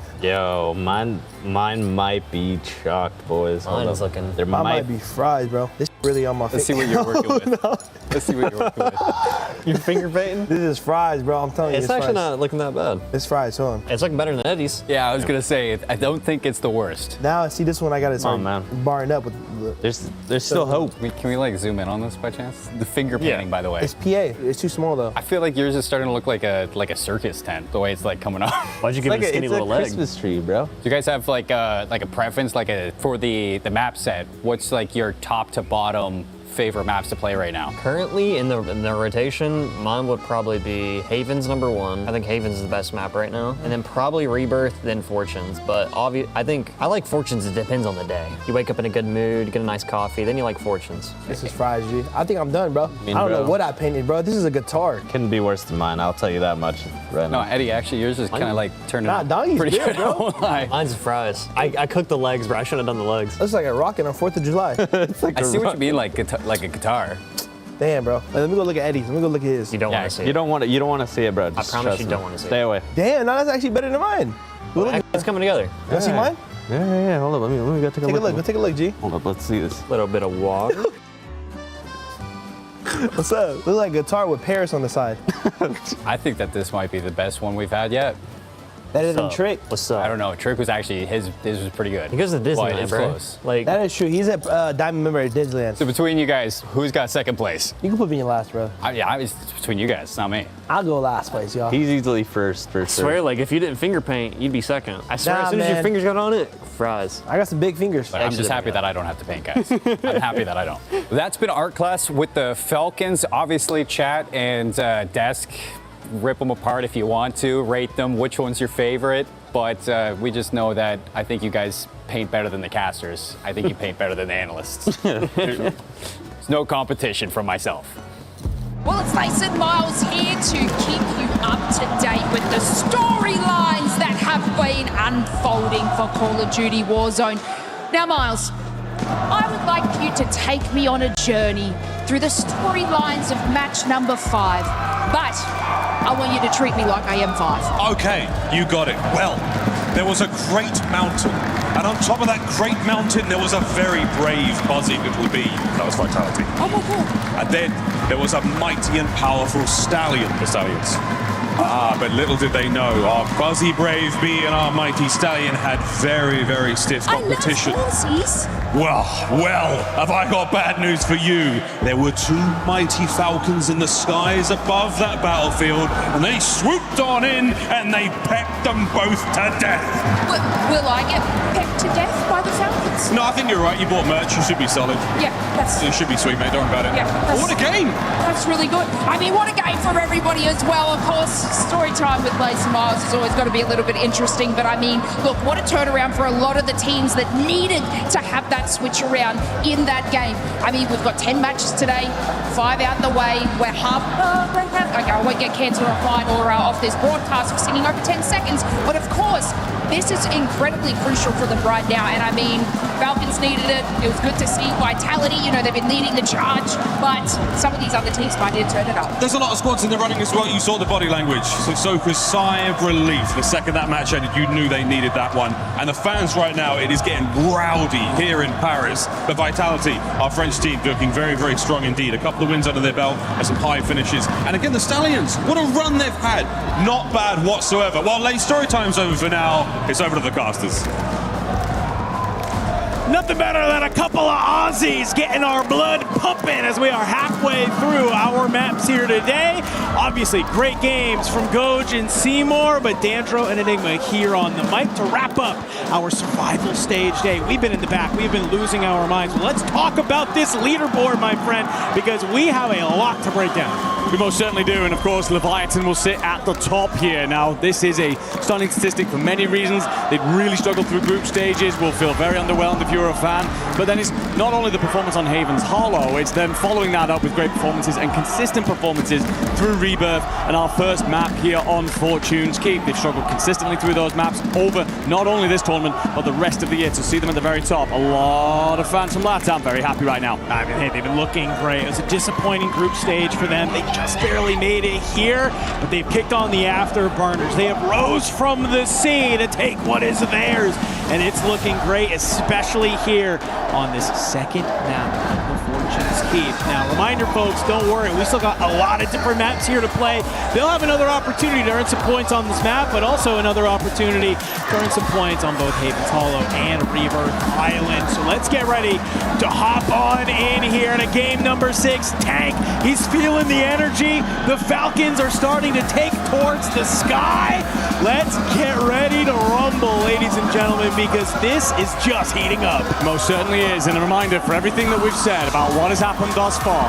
We are only halfway through the gauntlet. The team at the top sits there on 116 points. Vitality, 13 behind that. Just over 10 more are the Falcons. There's a handful of points to Novo, another 10 to Geek, and they're under pressure immediately from PBJ. So everything in this second half.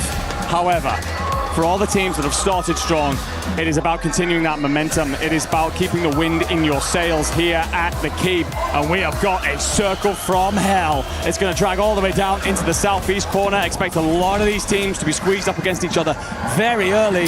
It's another circle that goes against the Falcons. They'll go with their typical Bucks drop spot, but they've got a long rotation ahead of them. El Diablo coming to play. That's what I'm calling this circle here. A lot of teams gonna have to make some of these rotations, but you called it out. Falcon already landing towards this book side. Jay Vela, he knows that Soka's gonna be trying to make some type of move. Immediate drop there. PBJ maybe starting to see why they are in our top 6 currently, much to the surprise of a lot of people. And you're gonna see Dongi gonna be able to grab praise. It's a little bit of a back and forth. Huge fights this early, not only, of course, to keep yourself on your feet and loot up and all contracts and all the conversations that we have there, as is typical. Because this zone drags the way that it does, everybody in town wants to be the first on the outside of town, on the east side, to cut teams apart that are basically rotating through. Yeah. So you want to get there before everybody else, you got to earn it. And speaking of which, plenty of landmass to claim over on the eastern side. This is Leviathan applying pressure to the Stallions. Stallions on for a good tournament so far, currently sat in 7th, just one off the cutoff. Would need around about 10 points to close the gap on PBJ. Pia, not typically a landing spot that anyone wants to go to, but staying alive for now. Won't be surprised if we tune back in a couple of zones and see the Leviathan has grown roots at their feet. They're not going to need to move at all. But down here, at that base side, we can see a bit of a battle going on. It's Nemesis. You get some early kills there. You're trying to sniff out this one last player. A couple of nades will come out on top as you are just hunting for Decky right now. You stay alive long enough to let the teammate spawn in above him. And I kind of wonder, are you going to try and get some of this ground loot and help on out? It looks like that might be the play. Looks like it's going to be Lays from a distance here. Up over the top, though, you get caught on the edge. That's Decky taken out. And already shots going into Stukex, who's grabbed the heli and starting to hit a little bit of a rotation. Yeah, good plays all around, really. Nemesis, superb teamwork to isolate and drop the players from GK. But I like Stukex's play. Don't take any risks. Just get into the chopper, take to the skies, and get the hell out. Let boys get back in off the timer. It's short at this period of the map, so a little window will close. Speaking of which, it's over the next circle. Falcons getting themselves pushed out here. They have the north side of town control, not necessarily the east that they want. The beginning of the rotation there. They'll have a couple of squads in their way first. Heretics, they're pushing back towards Overlook. Oh, and the fine company of Plentius. Kadu drops the first and the second. Orbs and Teeny pulled apart, and just like that, the Aussie set packet. Well, guess what? Praise, he says, hey, nice work, fella. Let me get involved here. And just like that, Zeppa thought he was in a safe spot. Eclectic, Keybase will be able to find the kill, and first team eliminated. Heretics gone. Placing on these Australian teams today has been diabolical. Heretics have seen that pretty much through the tournament, to be honest. A lot of kills, but not much in way of multiplier. Continuing that trend today for Nemesis has been sometimes maybe good, sometimes maybe shit. For fun, they're trying to find their way into this afternoon. They will have a little bit of pressure towards the middle of the map. But Gamax, towards the bottom of the leaderboard, must come alive here to stand a hope in hell. The problem is, concrete often between a rock and a hard place. We'll have to move across into the lighthouse more than likely at some point. For now, it's about holding turf, and you're under pressure, but from beneath. Do you read this flank play potentially coming through? It's an interesting spot, that's for sure. It looks like you are fine. Both of your team members will push on out. Other side, over to the spiral for fun. Going to hold the line as Novo is just down to Blade. This team looks so good the first couple of maps of our day, but they've kind of petered off. Does Blade make this read? A couple of early shots. That's going to put this team on red alert. And they're going to start to go hunting here. Blade has been able to back down. You can see Fede in the back. Feet underneath him. Loadout not too far away. If you get to that loadout, would be great. For fun, I think they're sensing they're not the only team here, but it's Orchid underneath. Fede gets dropped in the back, as does Blade, but this might be the activation here for fun. Swing comes on out, Master 5K from the side. Shots are swinging. It's a trade fest here on this outer spiral side. It's a fight to try and get into the zone. It certainly is. And Bubble, unflanked, will take their time. Set up, though, between a pincer that Orchid have placed here. A kill box, and Bubble steps straight into it. He's dropped initially, flanked to try and flee with his life.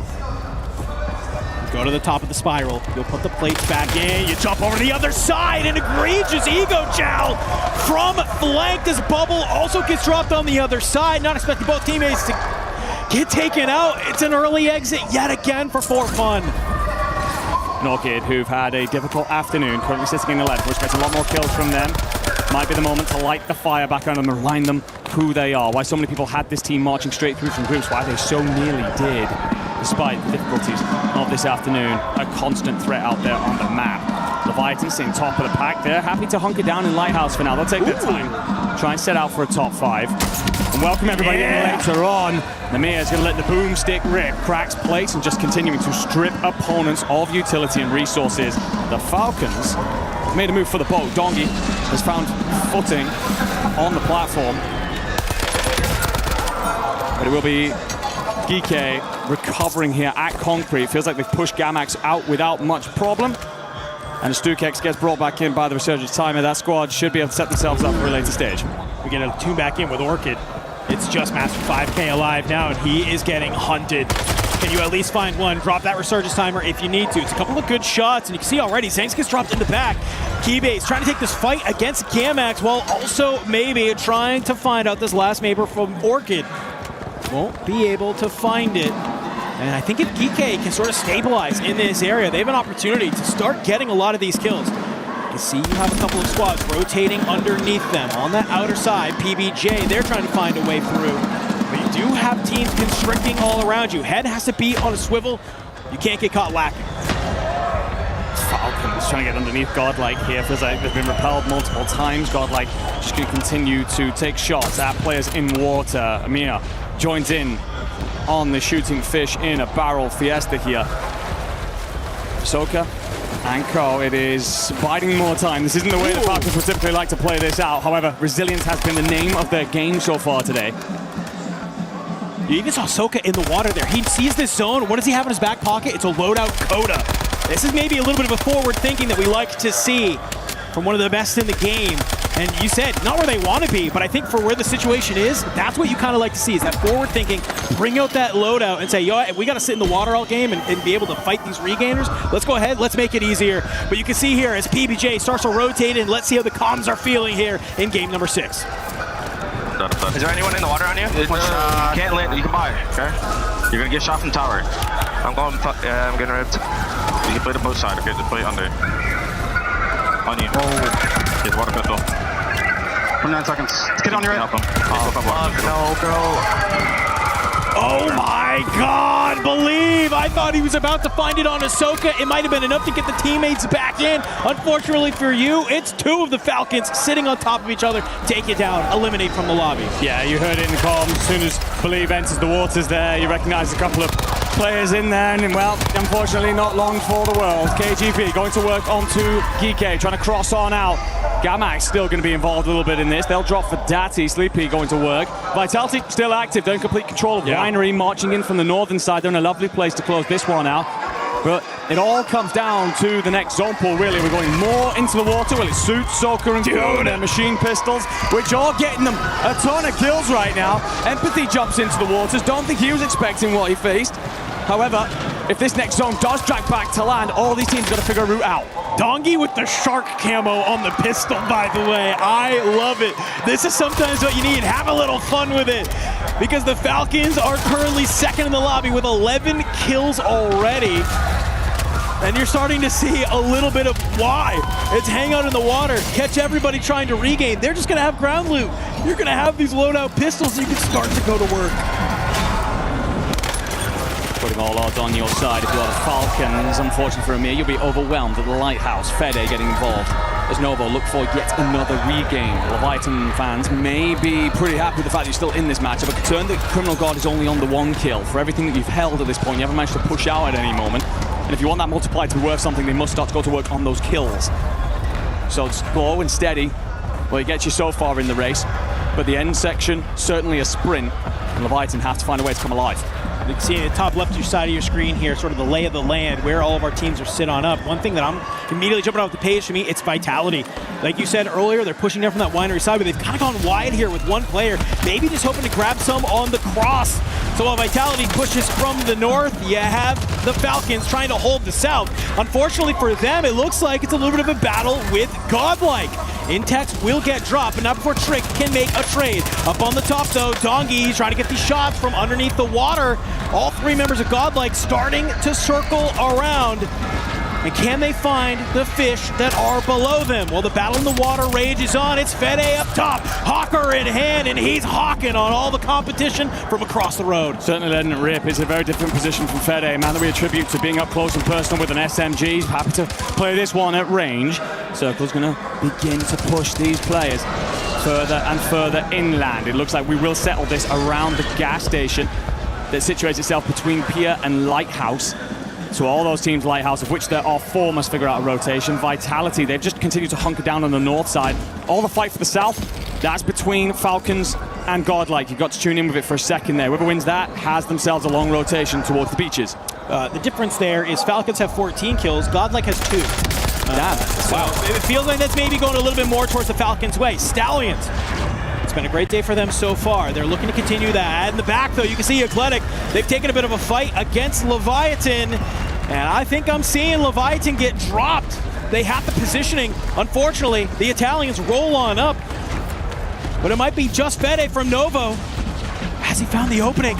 He's lurking behind. Trigger discipline on point. Gas will continue to move him forward. It's a Molotov for a defensive position here. As the last player alive, he has to be very, very careful about how he plays this. High ground here for Stallions, just going to let them bang out, and Raze and Stukex are the first to suffer in the crossing. Kruger and co. just going to push themselves out. I'm a little bit worried that's over-aggressive. You're probably exposing yourself to Vitality when themselves inside that gas station. Soku's on 7. Machine pistols have paid out. They don't need to get involved in the center circle fight. They're finding all their points right here. They just need to clear out all of this water and they'll be good. On land, though, Q8Z, nothing. He's snapping with the CBRS. You're finding these members of Orchid, and just like that, Godlike have been dropped. So has Novo. Zone will continue to pull away, and we're down to the final 3 teams. Kruger's going to send it wide. It's just one remaining player. It's Z Smith, the defending world champion, on that roster to stand tall against the 3 of the Falcons and 3 of the Stallions. Oh my gosh. Who will move first? Who's going to make the shots? You can see Falcon's already here on the early rotation. Soka, he's playing a little bit from behind, but Dongi rolls on up. MK78 in hand. He is letting it rip. It's a couple of kills going his way. You find Jawad, but Z-Smith, he's still alive, and he's wondering, can I get active here? Can I still find these late game points to help us surge up the leaderboard? Only 9 kills for Vitality right now. They need these points. Both players just begging the other to shoot at the Falcons. They get third party in the situation. Smith's going to look for a route. Kruger might have to rotate sooner than he'd like, and the Falcons are waiting. You got one stim in the back. Soka will find Kruger. It's a 3v1. All 3 members of the Falcons alive, and they will start to go hunting. Talons are out. Can you find this one last player? Smith does well to find Soka. Hey, it's a free 1.4 at this moment. Start to believe a little bit. The zone will continue to pull into the Falcons' favor. Smitty goes high.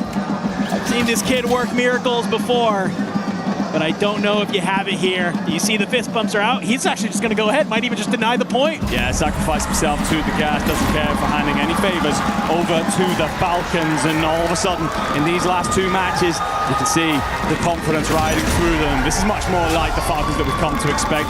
Great in map 5, sure, but that one in number 6, they've rotated all the way from books. They invested in the machine pistol play. They put on the loadouts for the water, having seen the circle, having seen how this plays out many a time before. Dive in, take all the points. If they'd have just walked away from a top 5 with all those kills, they'd have been very happy, all things concerned. The fact that they get the rotation out back onto the shore for free, I think even they would have been stunned by that and make no mistakes by closing out. A back-to-back wins from the Falcons. Looks like a little bit more in form that we have seen. Started the day very slow, but now here on the back half, they are starting to kick it up. A little bit of a maybe just sort of overall veteran play there from Z-Smith. Says, hey, I could try and go ahead. I could try and win this one or deny the point. Yeah, I like that. I think Soka's feeling himself today. He knows it. It's pistols up, thanks to that huge big brain water play to just take the fight over and over again. I mean, it's one of the beautiful things about Warzone Esports. The meta is incredibly open. We have a sandbox and a set of tools that we love to play with here, and allows squads to play in the ever-changing circumstances that is Resurgence. And who's been better than anyone in the entire world over recent years at manipulating that meta to really suit him, Soka. So he's clearly made that comment at some point. Look, gentlemen, we're going to the waters here. We're going to play around this. Machine pistols come out on all 3, and they make it work. So yeah, glorious stuff from them. How that shakes up the leaderboard, well, probably considerably. You've got to imagine that Falcons jump way towards the top, considering they're already sat in 3rd. And as you said, going into the back half of this now with the momentum that they carry, they take a brave man to bet against them. We will, though, move on over to Haven's Hollow. We are finished on Fortune's Keep for now. It is just for the 1 map from this point on. We go Havens for 1, Rebirth for 1, Fortunes for 1 before closing out on a Rebirth. That was a randomized map done earlier on today. On Haven's Hollow, Vitality, Leviathan, they looked great there earlier on, and they've been great there all the way through this tournament. As such, expecting to bounce back and look really good here. Yeah, I think if you are, though, the problem is Falcons have also traditionally looked good on Haven's Hollow as well. Maybe earlier on today, not the case, but give them a couple of the zone pulls that they like. They are now coming off of back-to-back wins. It's momentum underneath their sails. It could be a whole brand new opportunity. But I love all of Soka's family in the crowd, getting loud, hyping them up. Huge moments from some of our top teams here today all day long. You can see Vitality on your screen when it came to Haven's Hollow. They were looking formidable as well. Eclectic in that last map as well, looking extremely valuable on the map, just finding the kills, finding the timing.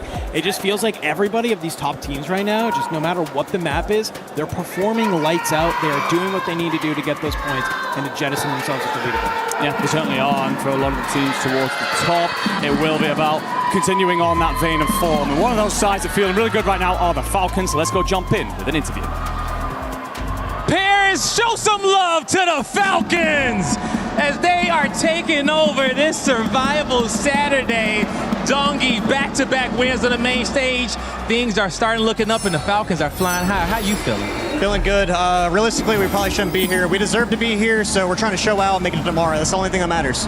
That's the only thing that matters. Now, as you said, you guys shouldn't be here, but I'm pretty sure some good things you could take away from this, getting some extra practice. You know, as far as the competition in this lobby, man, you know, you guys are kind of like running through them. Anybody giving y'all any issues whatsoever? Not really any issues, it's just ourselves. We keep beating up ourselves. That's honestly our biggest enemy. I'm not worried about anybody else but ourselves and how we're playing right now. There you go. Now, when you guys came into Havens Hollow to start off the day, you guys wasn't playing like yourselves. Going into it at map number 7, what's going to change? We're starting to catch some flow, so hopefully getting some more gunfights, stop getting shot in the back, get some flow going in the map, and then we have a clean game, clean win, and we keep going on for the rest of the day.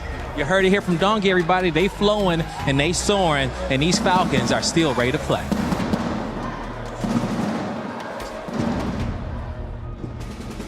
Body was built to move, not trapped at a desk in one singular posture for 12 hours a day. It's time your chair evolved. This is Secret Lab Titan Evo. Ergonomically engineered for you, gamers, hybrid workers, artists, backing your every move.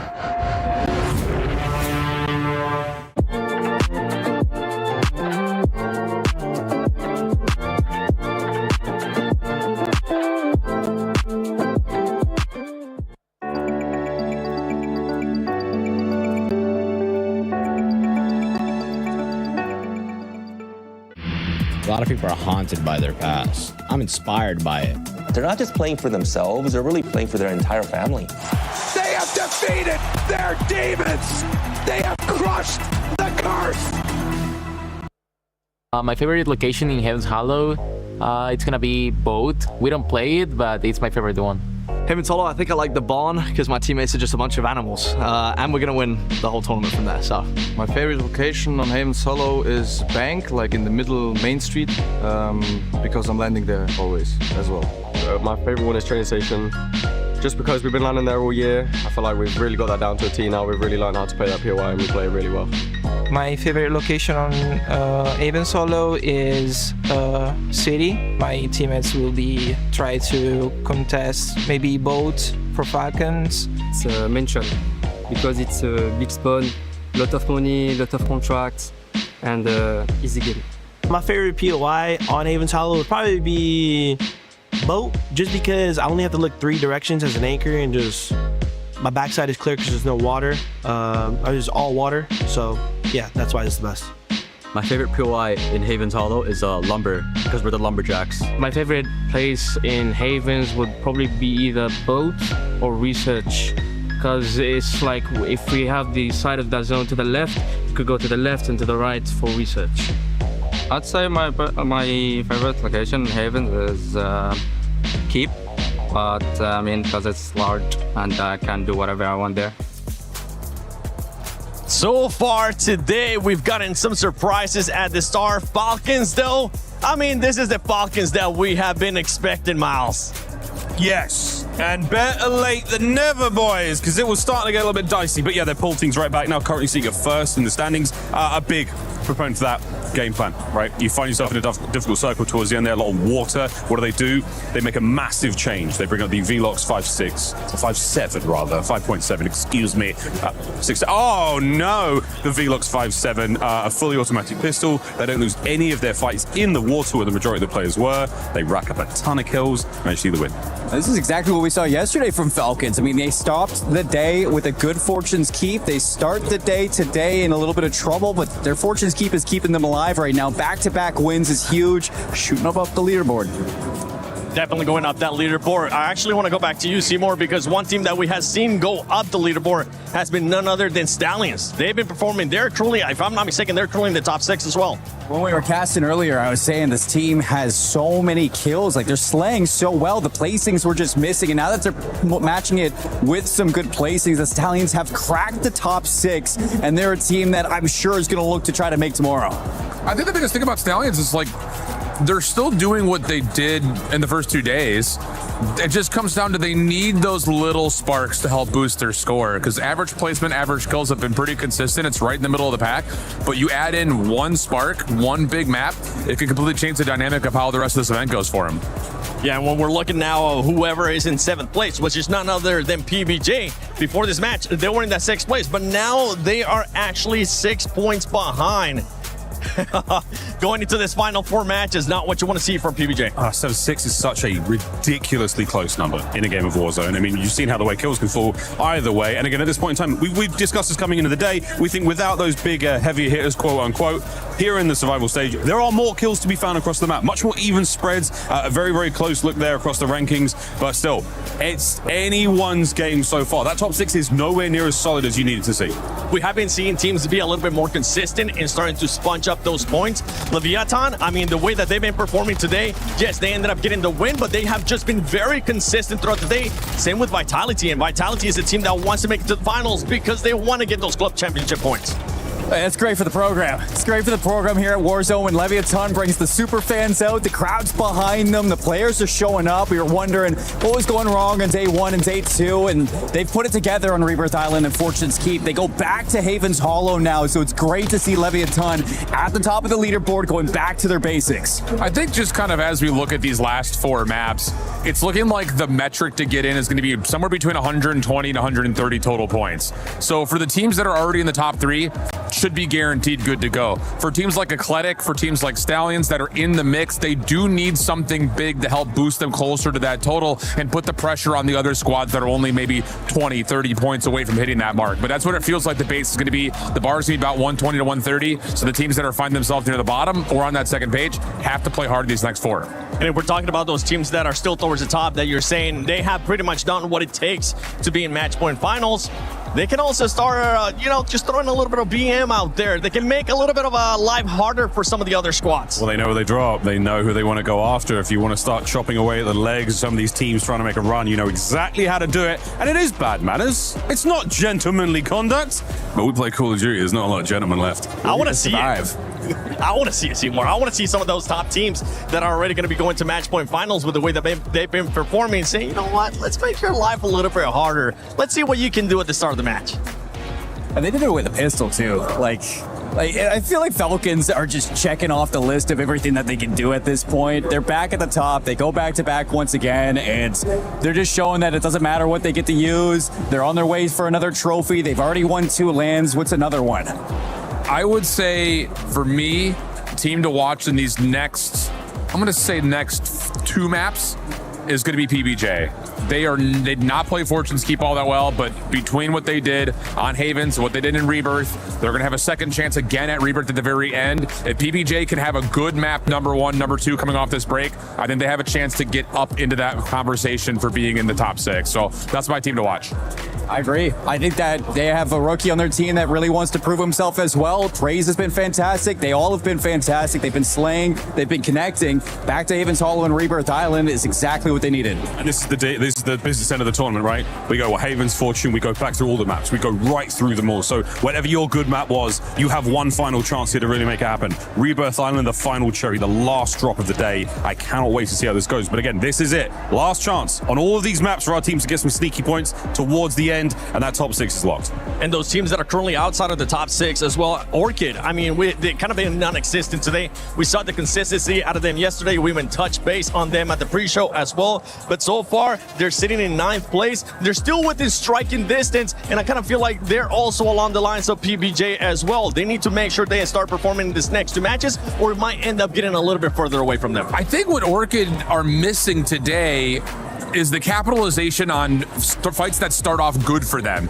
Master 5K only had 5 kills through 5 maps. That's not what you want. I get that he's your anchor, but you have to be the one also following up behind your pace setters and getting new ground to work with. And it just feels like Orchid's been very stationary. Some of that I think is because of where the zones have been, but you need to find fights that are favorable and then push forward. Get that extra space like a Novo would do, not just sit back and hope that you can survive through whatever comes your way. Well, when you got maps like Haven's Hollow and Rebirth Island, like, it's about that efficiency, cleaning up, making sure that you're not taking too much damage, making sure that not losing too many resources. And for the early games for Orchid, like Master 5K was just getting forced out of his anchor position every single time. Yeah. That's not good for when you want to send your Slayers out to get kills. You lose out on that anchor and you're suddenly just in such a bad position. So yeah, I think it's Master 5K, it's your efficiency. I think Orchid can do it. It's going to be difficult.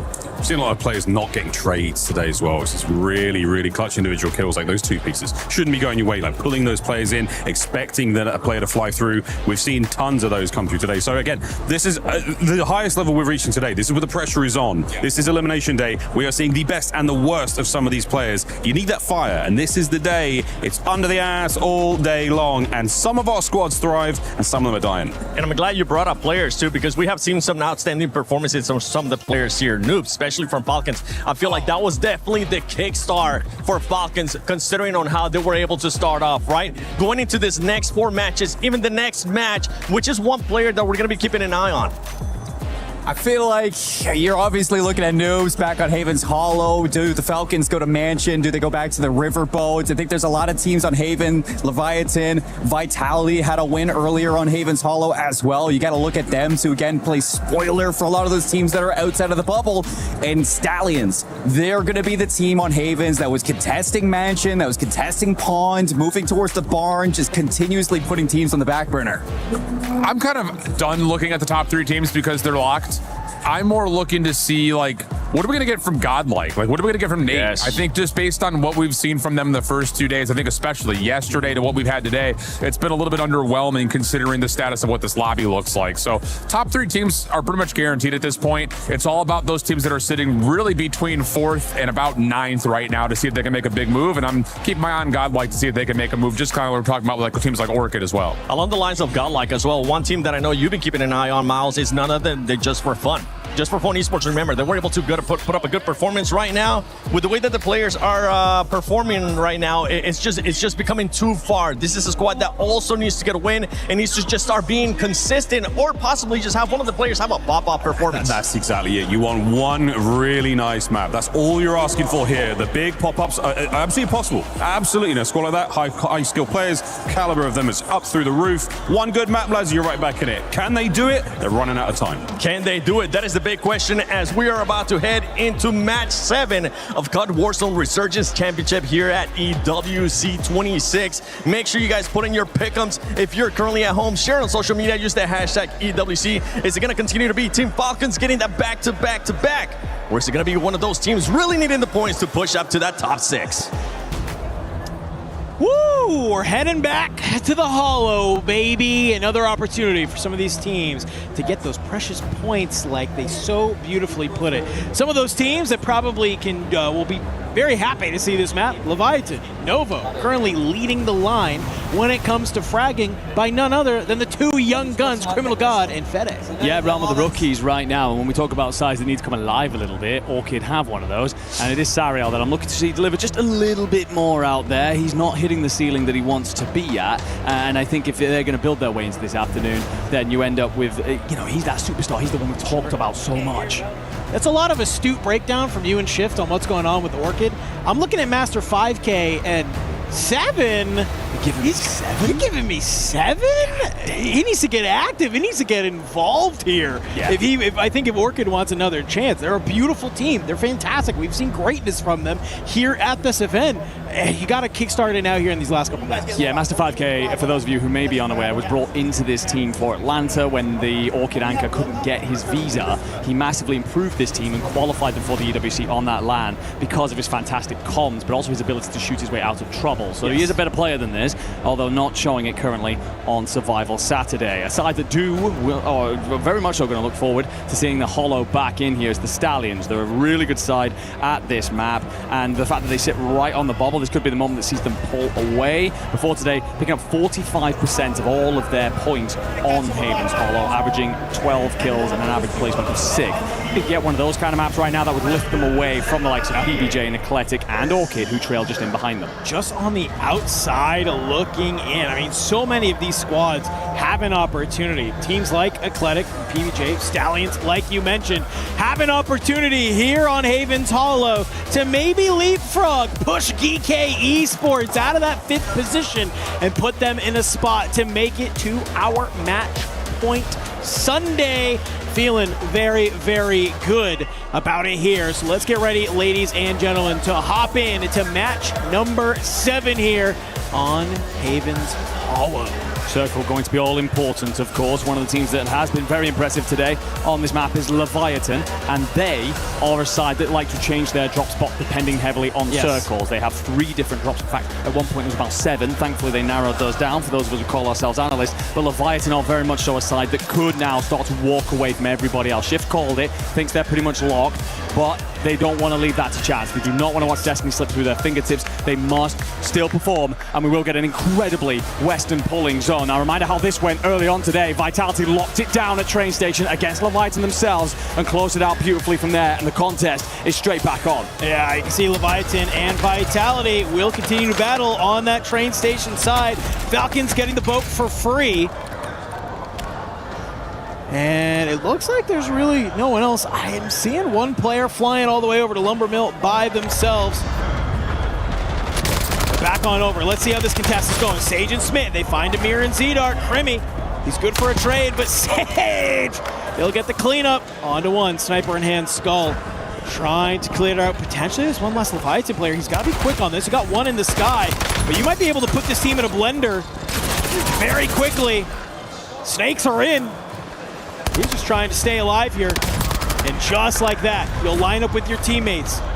Leviathan not off to a great start. No, Criminal got actually incredibly well to just burn through the time. Just keep Skull at bay, let his boys back in. I mean, not for very long. Doc, he's going to float off elsewhere into the waters. Well, goes with the 2 Tomahawks. Neither of them connect, and that'll be him sat down, and Vitality win out yet again. Again, the contests through the year have been very 50-50, largely against T1, and when they have lost them, they've often been instant wiped. However, when they win those contests, they are so good at drawing up that line and not letting anyone pass. Nice little 4-kill start for Vitality over at the mansion. Here are the Stallions. Kruger just trying to stay alive here. You've lost QAZ nothing. Jawad is A-okay here on the roof. Just playing a little defensive positioning here. You can see already, we do have the Aussies with you up there at Mansion, and a few other teams as well starting to move in. I think a number of these squads looking at those games from earlier and saying, I think we know the zone. We played it before. I'd really love to play it more from the northern side. Yeah, Leviathan starting to work their way down towards this gazebo area, by the way. PBJ are one of the sides in the water. Close by, you've also got Godlike. And who wants to join them, get involved in the rest of the fight as well? That's Orchid pressing in from the north in purple. So yeah, a lot of pressure down at gazebos. We're going to rotate back over to Mansion, though, and talk about 4 different sides in the fight here. One of them being Novo. They rotate out early, and how the hell Fede stays alive there, I don't know. Great reactions from the young man. Vortex has his coverage anyway, drops Kruger, and now they're on the hunt. Good fight there. You get a little fade away, you get the damage in.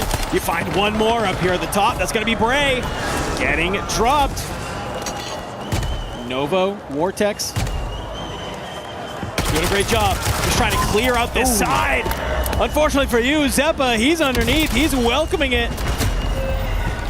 It's a little bit of a double thunder from down under here at the mansion. Both APAC teams looking to battle out here while all of this is going on. Leviathan seems like they have maybe refound their footing as we see Godlike get dropped in the back. A little bit messy, that one from Fede. Go on that back, but his boys get their licks in. Vortex just going to check out through double doors here. We'll meet a Stallions player should he overstray again. Stallions are very good here at the mansion. It's where they qualified from in that MENA region and have picked up a lot of points through this tournament by playing it out, especially today. Geeke in a spot of trouble.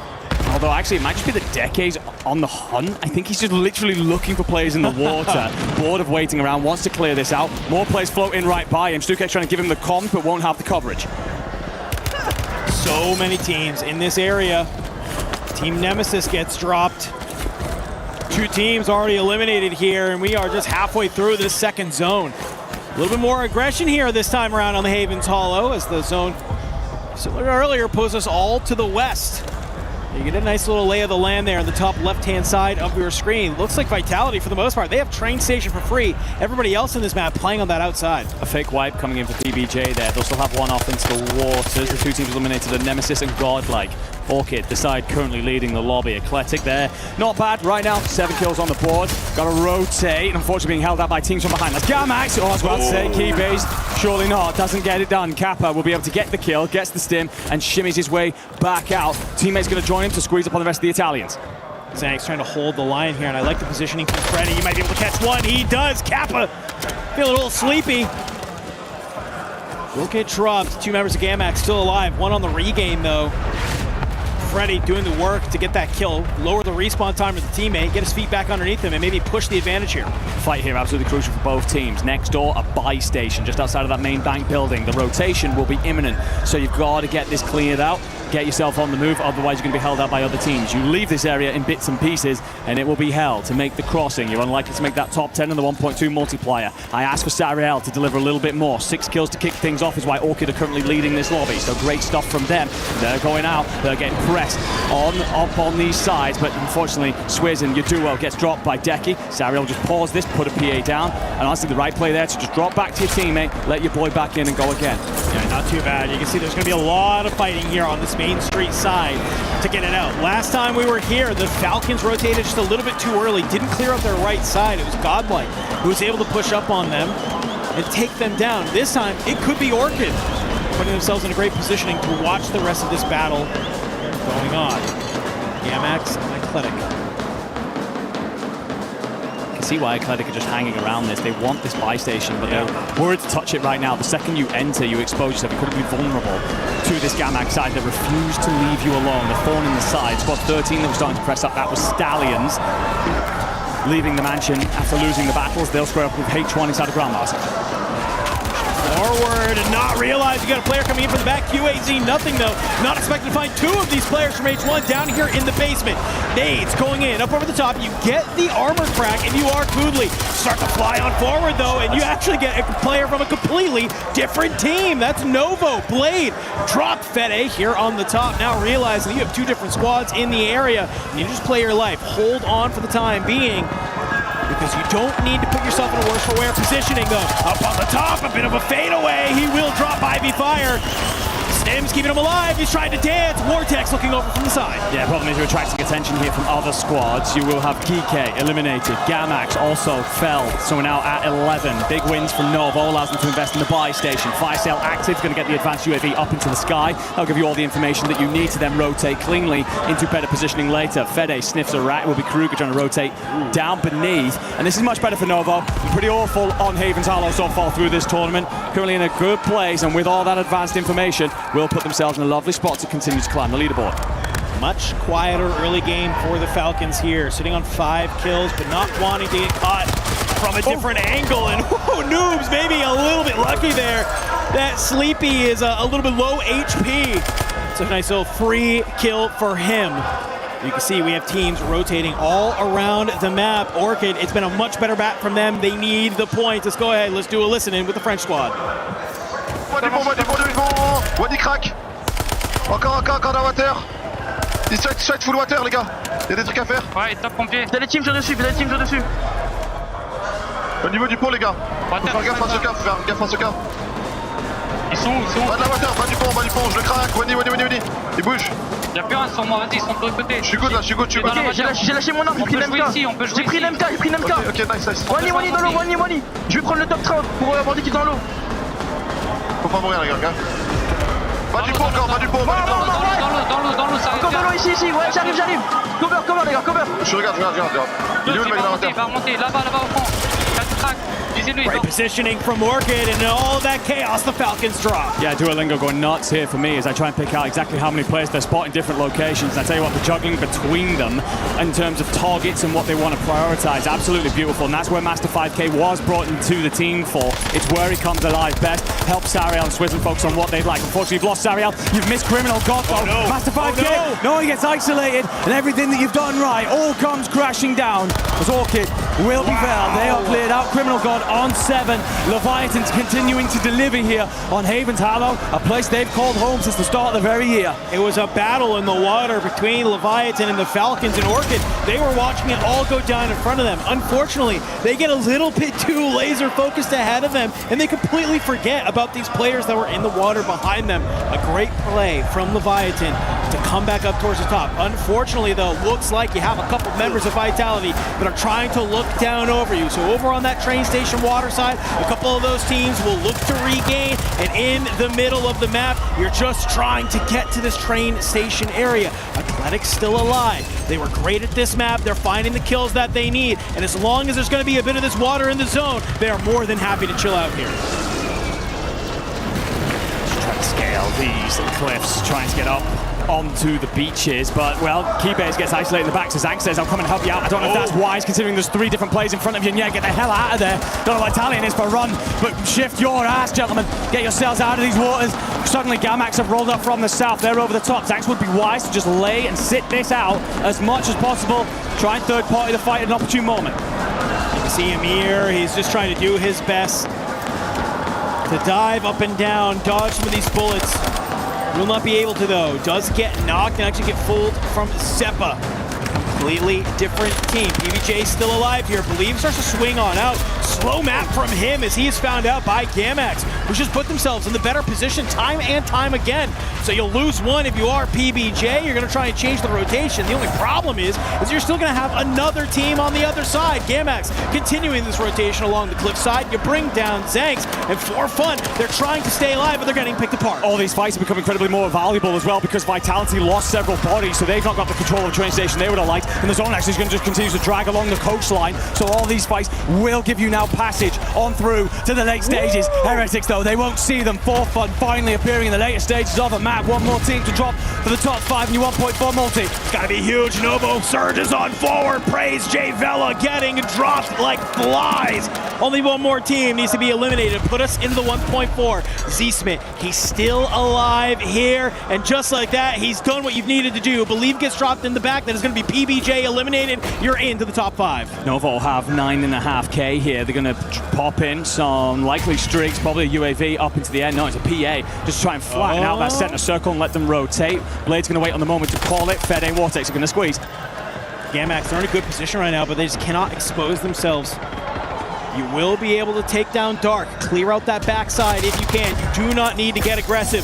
Smitty, though, he hasn't been able to get the kill onto Blade. He gets the money, gets Skullface back in. These are guns on the ground. Skull, he might be able to land on these loadouts and continue to get back in the fight. Underground, though, it's going to be Novo and Gamax trying to battle here. Slide out, not going to be able to find it if you're Fede. Novo says goodbye. 2 players of Vitality exist inside a train station. They're the red number 1s. There will be a 4 fun duo towards the top end and 1 member of Leviathan, but otherwise it's the team at the bottom of the board. Standing tall here in the train station will belong to them in terms of numbers, and they will rotate early to get to where the zone's pulling. Oh, beautiful catch there on the player trying to cross. Skullface not able to make it there, but all the shooting is going to allow Criminal God. He pops back up, gets the shots in, pops back down. He will not expose himself. Juju and Flank and Bubble, all 3 members of 4 Fun still alive here. They're going to make that early rotation. They have strong positioning. Yeah, it's a great call. They actually go out into the pond by station, super deep out there in the wilderness to get their boys back in, gives them the opportunity. Oh, no! But Kappa and Sleepy go big, fine flanked and Juju. Skullface clears out Criminal God elsewhere. 7 players, make it 6. 3 teams, 3 v2. V1 over train station, but the zone drags back off towards Pond. And who's there early? It's the 3 of Gamax. They're controlling the road. Gamax, all they need to do is just wait for any of these players to move. Bubble, he makes the hero play, trying to get the buyback, and I think he's actually able to. Do not believe what's on your screen just yet. Skullface hops up towards the top here, and actually all 3 members of Vitality have been able to come back in. For fun, they're starting to pick apart Gamax. Flies towards the sky, gonna be able to find Sage, but Z-Smith will cut down the final remaining member of Gamax. He's gonna back on up, get the res on in. It's a 2v2, it's 4 Fun, it's Vitality. Smith, he surges on forward, CBRS won't be able to get there. It's Skullface, still alive. Can he find any of these low HP players? I don't know if he can, but if they line up, he might be able to knock him down, but they surge forward, they find him. It's Big Juju to take the map. A much-needed victory for 4 Fun here at the Esports World Cup. Sitting towards the bottom of the board, but you see Juju getting loud right there, letting his boys know, look, we're better side than this. There's a reason why we're at the Esports World Cup, and we qualified out of the toughest nation on the planet. They have the capability, they've shown consistency at land in Atlanta and Birmingham before. They've shown levels of performance, they've got them through to finals. The fact that they're towards the bottom of the spot surprised many, but in that moment right there, step up, stand tall. It's great place from wherever it was alive to rotate out towards Pond in the initial sense while all the fight's picking off at train station. One buy-in, you scoop up a bit more money toilet side. Second buy-in, you drop in, you smother out Gamax and Vitality. But absolutely lovely to see these gentlemen, a community favourite for sure, get their first on the board. I need somebody in Twitch chat to please clip that Enigma said North America was the toughest nation. More fun. Toughest nation to keep happy. Good Lord, you guys can put on the timeline. Either way, doing great. We got to talk with you. There's so many buybacks happening in this end game. I mean, it looked like it was down to one person, but I kind of want to hear the comms in this end game, man. Could be Murray. On the wall. I'm about to get to the wall. I'm about to get to the wall in front of us. On the truck. Weak. Let's fucking go, man. Back in this shit, man. Let's fucking go. Let's fucking go, man. Come on, bro. We do this shit. We do this shit, baby. Stop playing like this. We fucking do this shit, bro. Come on. Woo! That is the energy you like to see from a team who desperately needed points on this board. I mean, coming in, dropping some solid numbers, getting a win like that, this is where it starts. This is where the comeback is real. Because the reality is, man, I mean, from where they are and where they need to be, it's not as big as some people might think. No, it's not. They actually finished 8th in their group. In that group B, a hotly contested group with a lot of top teams in it. So they are a solid side. And also, Havens has been their worst map so far through this tournament, picking up just 23% of their points on it. Their best, it would be a certain rebirth where we head on off to next. If you wanted wind in your sails for a certain something, it would be to go to the island, rack up a hell of a lot of points. That could shift you right up the board. Yes, they have a bit of a mountain to climb. We've seen them do stranger things before. And if that gap currently sits where I believe it does, around 20 points, they can scale that just on this next one. Well, we got to get ready to head to the island, my friends. Let's go ahead. We'll be right back here in a little bit as we get ready to head on in to the next map.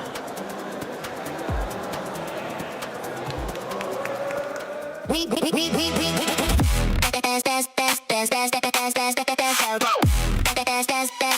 book Esports World Cup up.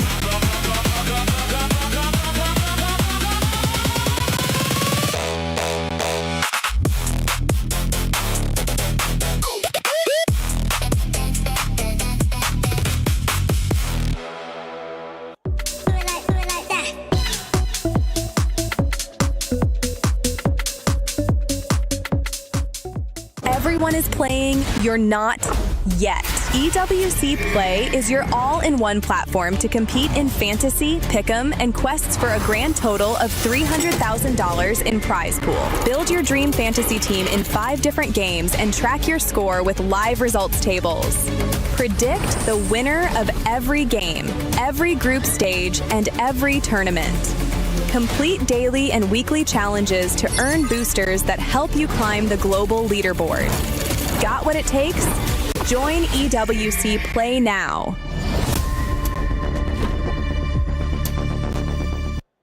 Première question, bon, comment ça se passe pour l'instant? On vous a vu hier, vous avez fait 6ème, donc à une place seulement de se qualifier en grande finale. C'était quoi le mindset avant d'entrer dans ce survival stage? Bah, avec hier ce qu'on a fait, on savait qu'en arrivant ici on était un peu bien. Il fallait juste bien jouer, mais que là actuellement on joue pas très bien parce qu'on n'arrive pas à aller chercher les tops et c'est juste ça qui nous manque.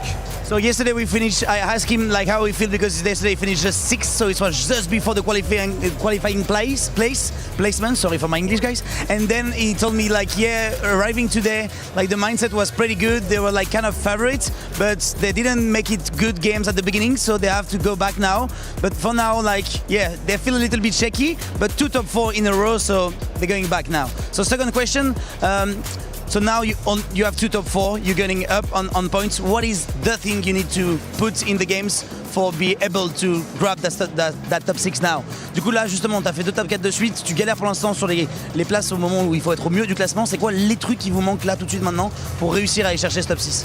Bah, comme j'ai dit, on fait beaucoup de kills durant les games, mais on n'arrive pas à aller chercher les placements. On est souvent mal placé, on se fait hold par la zone, etc. Donc je pense qu'il faut qu'on aille en zone directement et qu'on attende et qu'on joue plus slow.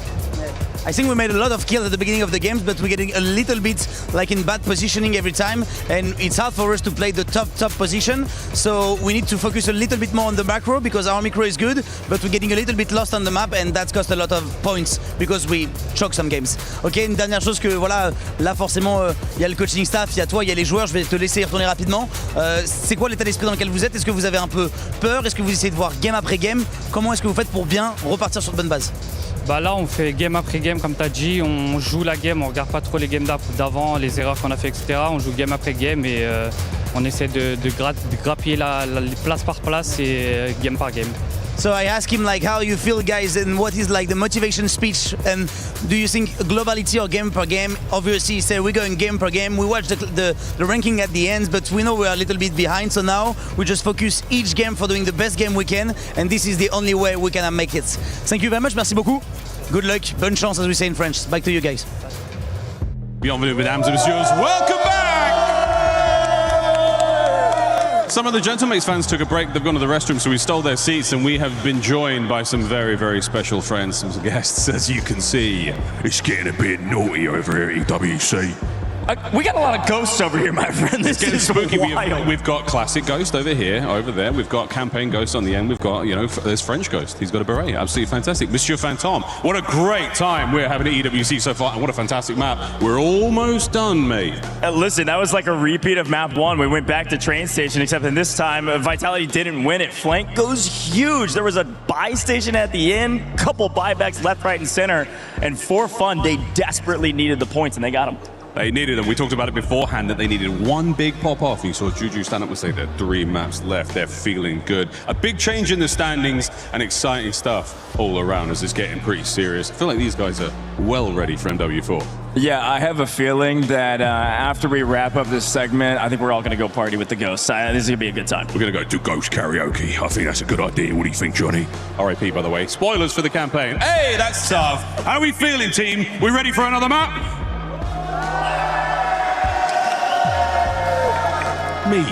Me too. Ghost 3 to play. Any early predictions? Yeah, I think For Fun have a ton of momentum. I want to keep harping on them because, frankly, they're a second half team. Day 1, they were terrible in group stages. Day 2, they were fantastic. Second half right here, doing great in the survival stage. That's all from us on the fan side of things with the Ghosts. It's back over to Enigma and Danro. Well, I would hate to be Miles' Twitter notifications right now, as he has just spoiled something for a lot of people. But what I do love is us being here and getting ready to head into our second to last Rebirth Island of the day. An opportunity for, quite frankly, a lot of our teams to put points back on the board. Yeah, certainly is. We've still got several maps to go. So for all those teams towards the top that feel like they might be locked in, just got to get themselves a little bit further clear just yet. Look at the standings. Vitality in a great place, 150 points. Leviathan just in behind them. Falcon sitting in a little bit of a shelf. And then it is Novo and Eclectic and Stallions setting up the bottom half of those that will qualify through. However, hot on their heels, DK, Orchid, PBJ, all sides that don't mind a little bit of action on Rebirth Island. So how the script could flip by the end of this one. Yeah, if you're any of these teams, if you are an Eclectic, if you are a Stallions, you do not feel safe right now. You are still on the chopping block potentially, as we have these last final 3 maps left. You have to still perform here on these maps if you want to hold the line and ensure that you can get to our championship Sunday. Well, Orchid in particular, they are a side that have been picking up a lot of their points on Rebirth Island, almost half, and considering how well they played in groups, missing out by 1 place in terms of getting through to Championship Sunday. They drop one of those bangers and they could be in for a real look in terms of qualification, and considering how slowly they started, what a return to form it has been. Important to note, the water tower gets destroyed. Now, that's typically a landing spot for Eclectic, and a lot of sides will utilize that for regains later on. No longer available, thanks to the airstrike that comes through at the start of this one. Zon's going to drag heavily off towards the southwest corner. So all these sides going to be pressured into the same locations. There's a lot of water in the mix as well. Pay attention to some potential machine pistols coming out. Ooh, a lot on the line here. You can see Heretics have decided to be here at the turbine, and well, For Fun continuing a lot of the momentum that they just found at the end of that map, last map, continuing to keep the guns hot, already bringing it to them, and Heretics are still trying to stay aggressive at this POI. You got one at the top, you go down below, Bubble. He may be the anchor, but we've known him for years as a shooter indeed. And he's letting it be known here, hey, I can still shoot my gun. I can still hang with the best of them. Has stepped up through this year when his team have needed him most. Again, this time needing a lot more points on the board to really start to threaten those top squads for qualification through to Sunday. Plenty already in terms of kills. This is the start you'd want if you're a fan of these three. Elsewhere, plenty of action inside a prison. The fact that the water tower was destroyed means Eclectic had to play in through medbay. That then pushed Orchid straight out. An interesting reversal of fortunes there. In the kill feed, Vitality is laying claim to everything that Gamax were bringing to the map. Geeky, you're playing around the boat side, and Deki gets there, but exposed himself to Gooey. The trades are afoot, and Lays gets enough done, but this might be curtains all of a sudden for Geeky. No, Stukex thankfully in a spot to cover over the top, and we'll keep the squad in the fight. Yeah, is able to just kind of help get that trade, immediately jump back into the water, and you can see here H1. They're sitting in this area, down towards the stronghold. PBJ and the Falcons will battle Praise. He hops off the top. He's able to get the knock, but not the actual full. Donkey will look on over and actually get the full onto them. So he'll maintain 3 if you are the Falcons, but for PBJ, it's just Javella and Believe. And well, quite frankly, you are split right now. Falcons foaming at the mouth, seeing PBJ down here at Stronghold. They've been very vocal that they love that PBJ is here. This is a strategy we've seen them do for years at this point. It certainly is. Many of you may remember them winning on this very map in 2024 and looking great on it in 2025. A lot of changes to their strategy this year, but Stronghold will remain all faithful. Heretics will go back yet again towards Turbine, Repel. Ooh, Keybase. Oh, a lovely little up and over to drop Bubble. We'll get the confirm. Plates should slip in. No trade coming through just yet, but more Heretics bodies coming in behind them. Yeah, you have to be really careful if you're for fun now, because you have a couple of teams surging forward. Back over towards the factory side. We know that Geeky is here. Fede, he's actually been able to kind of hit the wrap here. Good shots. Deki found on out. They're on this rooftop side, and you can see immediately it's get out of factory. Let's start moving up more towards the north because Vortex is here. Let's start working as a team. You have Sleepy from Gamax above you. Nice little catch there, out the window, full clean. Novo continuing to sprint around this map. Yeah, and we got the pings, they know exactly where Kappa is. He's trying to do his damnedest to stay alive and ensure that his team have more to say in the map. But the Do-Si-Do does indeed work out pretty damn well. We'll get his boys back into the skies momentarily, but I will say, Kappa, yeah, for all the hard work you've just done, that's your reward. Either way, Novo, such a strong rebirth side. We were all surprised to see they were going to change their landing spot headquarters for Survival Day, but they are making that work, handing over to Control Center, finding to Vitality. Orchid have reclaimed the land from Eclectic on the water tower side. Prisoner spot that they so often farm many a kill out of. The circle's going to push beyond it later on, but for now, just trapping all rotators in between a rock and a hard place. 2 teams that won't be having to rotate. Team Heretics, Team Godlike, already out of this map. The 4-second zone can even close. We saw Heretics battling for fun down there at the turbine. Get a nice little look at maybe how that contest went. Back over here towards Living, it seems like out of Stronghold they've come. A little bit of a regain here. Can they gatekeep? The problem is it's hard to gatekeep when you're surrounded by about 6 different squads. What can you do? Guns up. You find Gooey trying to jump through the window. Not going to be able to get there. A little Molotov up with the top. A little barbecue action here in the summertime, and go ahead, get that kill. Raise. Here's Fede nearby. 2 rookies going to work on one another. Harbor and Red for Stallions, who actually have a most wanted ongoing in the moment. How helpful that would be in the early stages, just to kick yourself off into a fire cell. And that is Eclectic dealt with, cut to the sword. Unfortunately for the Italians, they continue a bit of a struggle so far through today on the island. Trying to fly forward now towards another side in front of you. It is going to be H1 accuracy nothing with the SMG. Plays ahead incredibly well and some lovely shots in the end to get the drop. Just holding all these squads rotating in, but there's more action oncoming. Little shimmy, shimmy, ya, shimmy, yo, shimmy, yay. Takes down a little bit of a shoulder there. Listen, man, I like the sauce. I like it when players are able just to outplay each other. And you have to have it if you want to get these points on the board. You can see for Geeke, they've made their way to the boat. Just slowly lurking their way up, see if they can find an opening on some of these squads that are nearby. You have to be very careful though as this fight starts to break out. Let's see, how are the vibes feeling for our German and Austrian friends? Zie je. Hij gaat 6 hoor.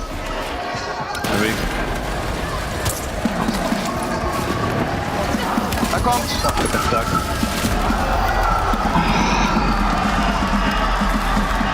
Ik ben op die drop maybe soon. Ach die kast.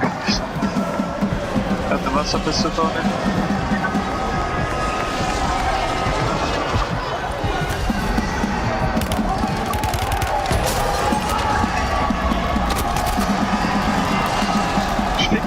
Well, I asked how it was going, and very quickly we found out how it was going. You're getting wiped. I mean, it was a great play, really, but unfortunately Vedati had a Molotov cooked and launched it straight into the grills of Lays, and that means that all of a sudden that tide flips entirely against the German-Austrian team, and it will be that Katsu, Vedati, and Gui, and how the hell that squad's still alive in this tournament, I don't know. But either way, they will continue on through this map. Fede welcomes Master 5K into his clutches, drops him, takes control over the spacing at Grandma's. Next circle pull, all important for a lot of these sides. Continues to constrict towards the living quarters, so very central. All those in decent positions. They'll not feel under too much pressure just yet. Trying to track players out of the sky. The Orchid moving in from prison. Vitality complete control over the control center. The rest of them, pretty much 10 out of these 12 teams are all towards this south side. Your factory, boat, living quarters. It's where the hottest action is. So Fede and Co, if they do manage to hold Orchid out, they can just turn and lay waste to everything beneath them. 12 out of 16 teams, 2 more need to drop to get any type of multiplier on the board. Fire sale is active, so advanced UAVs starting to get popped. Line your pockets with everything that you need to try and play the rest of this map. All of a sudden here, we're starting to see some of this constriction start to happening like Andy was just talking about. Jay Vela getting out some of these good shots on some of these 4 fun members. They're starting to dance around. You are Jay Vela, you have run flank directly into Believe, so good teamwork there. Give you a nice little bit of a positioning here. Over on green, you can start to see Vitality, currently second in the lobby on kills with 15, as they're trying to start to play out of control center, and I love it. You're leaving your anchor just over at control. Let these boys fly tents and start to clean up. It's not a bad idea, Believe. Weighs one up, a little crack. Sleepy will tuck himself down under the waters again.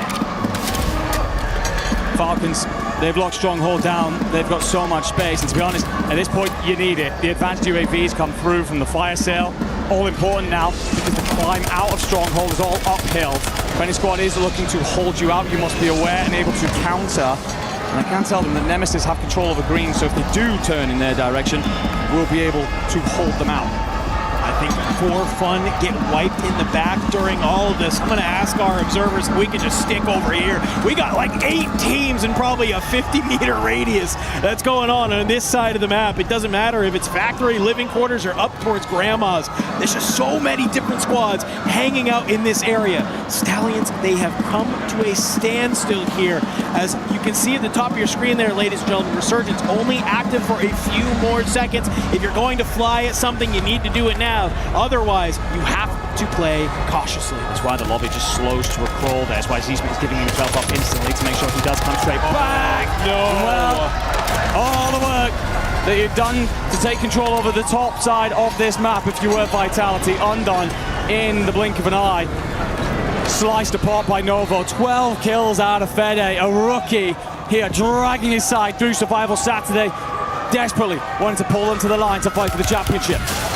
Stallions now starting to work as a unit. They're moving forward, but I think Novo has an idea that some of these players are around here. Blade's actually going to drop Believe in the back, and you can see just so much action happening around the map. Another team getting dropped. It's going to be for fun. 12 points for them in this map. I don't know if it's enough to really kind of cut down some of that lead that their opposition had on them, but already as some of these squads are just trying to make it into the zone, it's these players that have the positioning that are cutting them down left and right. H1 also eliminated. Play with that sniper in hand will be wishing he had an SMG or the like in the other pocket should he get pressed inside that building. Nemesis continue to lock down green. So whether they're aware of Falcon, you can assume with the direction of the turned arrows, you do know that there is a squad rotating to your south and up and over the top as everyone tries to figure out what the positioning looks like, and also banking on where this next zone may pull. on the kill feed. Dongi will knock Kadzu. Praise taking little pot shots at the Leviathan roster, who are all out at sea. Top scorer so far in the lobby, Novo, with nearly 30 points. Falcons with 22. And then it's Kadzu and Co. with 20. After that, it's all in your teams. So it's about getting that next multiplier, all important at this moment. Stallions starting to push forward. Let's see how it's going for our team from Meta. Let's go ahead. Let's do a little bit of a listen in. Maybe not. I don't know. As it looks like they have been wiped. Novo will hold the line as the Stallions push forward and are just not able to get that fight to go their way. Novo on 27 kills and showing insane resilience to make sure that they're not pushed out of that building. Blade starts to press forward now. You've got two teams down beneath you. Do you read it or are you just going to push forward? PBJ in the next building over. It's a breach and a clear attempt looking to come on through. Nemesis have control of the entire northwestern side of this, but to the south and where the zone is, it's the Falcons. They will have the low grounds where the teams can look over, but as if they walk out as a full three because Falcons are in a great spot to just hold that out and await whatever settles from the dust. You have to play this perfectly if you are any of these teams. Bray from Nemesis, he's going to hold that top side. You can see Levi, the teammate, going for a little bit of a high-low if you can. On that outer edge area, you have Katsugui, Vidati, but Dongi! He drops a nade on the top of Krimi and Amir, and he is going to single-handedly wipe Leviathan from the lobby. That puts us into our top 5. 1.4 multiplier activated, and look where the zone starts pulling. It's directly on top of Novo, and it's another score streak from Noobs to cut down the competition. It's an incredible call because just as they find that kill onto Leviathan, all of a sudden KGV decide to press forward, which Noobs do drop another preemptive streak, and as they walk in, the French duo get bombarded from hell. In goes Praise. He's going to work together with his duo. Jay Vela gets it done. KGV off the map, down to our top 3. Playing on this bottom side, the Falcons starting to lurk their way up, but you have Nemesis above you. They have the high ground. If they look down, they might be able to look and see some of these Falcons players having to rotate, but they're in the zone for the time being. It's two teams on top of each other and one team down below. Couple of lethals going out up over top. You're just waiting for where this zone pulls again. And if you are the Falcons, you're kicking yourself because right now it is these two teams who have position. First of all, Dongi's on 15 bloody kills. Woo! Also, this zone's now going to drag, so Falcons trying to figure out how to execute on this. Desperately hoping the other two teams are going to fight one another, but it's layer gig action. They don't need to look at one another just yet. They're trying to hold out this side, and there goes the first domino. This is screaming like a Ahsoka gas play if I ever heard one. Unfortunately, this time, you're getting looked at by so many different teams. Look at your mini-map, though. It's one player already making a big rap from PBJ, just trying to get any type of high ground if they can. Down below, it's Soka and Noobs going for a little bit of a tap. And look at this, Bray has made the read. Believe pops his head up, he gets laced. So does Soka down below. Nemesis, they've just been patient all day long, and finally it seems like it's coming to fruition. There is still one Falcons player rotating out through the gas, by the way. Heading for the buy station, won't get there. Drilled. See you in the next lobby, gents. 3v2 for the Aussies to get themselves a big set points on the board. They need to take this to PBJ. It's a 3v2, but you've set up a crossfire. If you are on this inside area, just laying in a way, who makes the first move? Limax goes towards the top side here. Nice little 2v1 right now, and if you could find Bray down here on the bottom, this could be huge. Shots go out, he'll pack on up. The Limax, he swings wide. You're gonna be able, you get the armor crack, you find Jay Vela, it's just Praise, you surge forward. Nemesis will secure the map win. Yeah, muted celebrations out there because unfortunately it's been a tough day for that APAC roster. Amalgamation of sides that have done great things on global stages in the past. It's just not been their day thus far. Sometimes maybe good, they fill out that category there. It's been their floor games, unfortunately, leave them just a little bit underwhelming. But either way, great closeout on the island. You never know. We've seen crazier things in terms of comeback in Warzone tournaments, in Warzone events. But Falcons up towards the top, they will be feeling great after the recent runs that they've had. There's some of the big scores in that lobby. Talk about Novo in particular as a rebirth team. My lord, Fede was going nuclear out there to ensure they continue that trend. Brother, we have Novo with 27 kills, Falcons with 24. Nemesis have 18 to end that map. PBJ have 12. Katsugui Vidati 17. Just so many of these top teams have the points. For sure. Had the sound for Nemesis though as the end of this map. One on the door, one, dead. I'm dropping. Nice, boys. Come on. Nice. One at a time, one at a time. We needed that. One at a time. He's completely correct. That's experience playing on through out of Limax. It is, look, this is one at a time. We just got to take it step by step.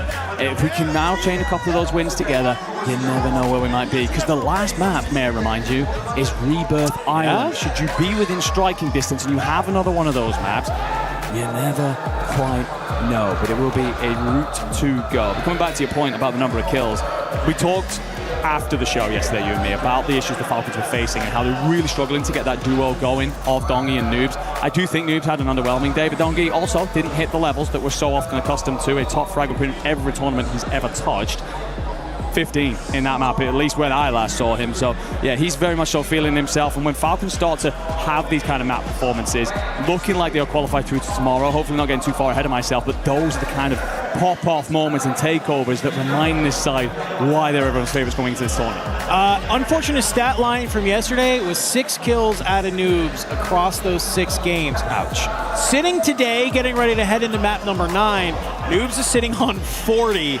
Dongi's got 50, Soka's got 30. Weird how it lines up so perfectly like that, but it just shows that the Falcons have found their consistency here today. These are the numbers that we've come to expect from this roster. It's Soka as an anchor. He's still frying out where he can. He's still finding all those kills. It's Noobs and Dongi, like you said, working as a duo. They seemingly have solved the problem, but we still have 2 more maps to play. We got to start kind of focusing, lasering in on some of these bubble teams. Right now, that is Team Eclectic in 6th with 103 points. We got to go ahead. We got to take a little bit of a look at the championship club because we have a lot of teams here in Warzone that could earn some great points for their organization. So let's go ahead. Let's take a look at it.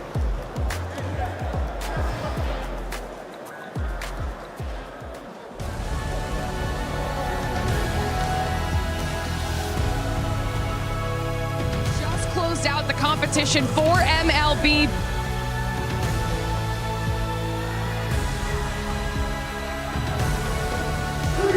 Reporting live from the Totem right now as Team Spirit are walking themselves up to collect their win. They just closed out the competition for MLBB and did so in a very dramatic fashion. Went the full length of the series and Team Spirit got the win that their club needed in order to be trophy eligible. Not only that, but the 1,000 points will take them from 14th on the leaderboard all the way up to 7th place. This is a huge point gain for Team Spirit, a massive jump up the leaderboard, and will really give us another team to be talking about in the upcoming weeks.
We may have crowned a champion on one stage, but today is about destruction, demolition here in the Qiddiya City grid for Warzone Resurgence Series.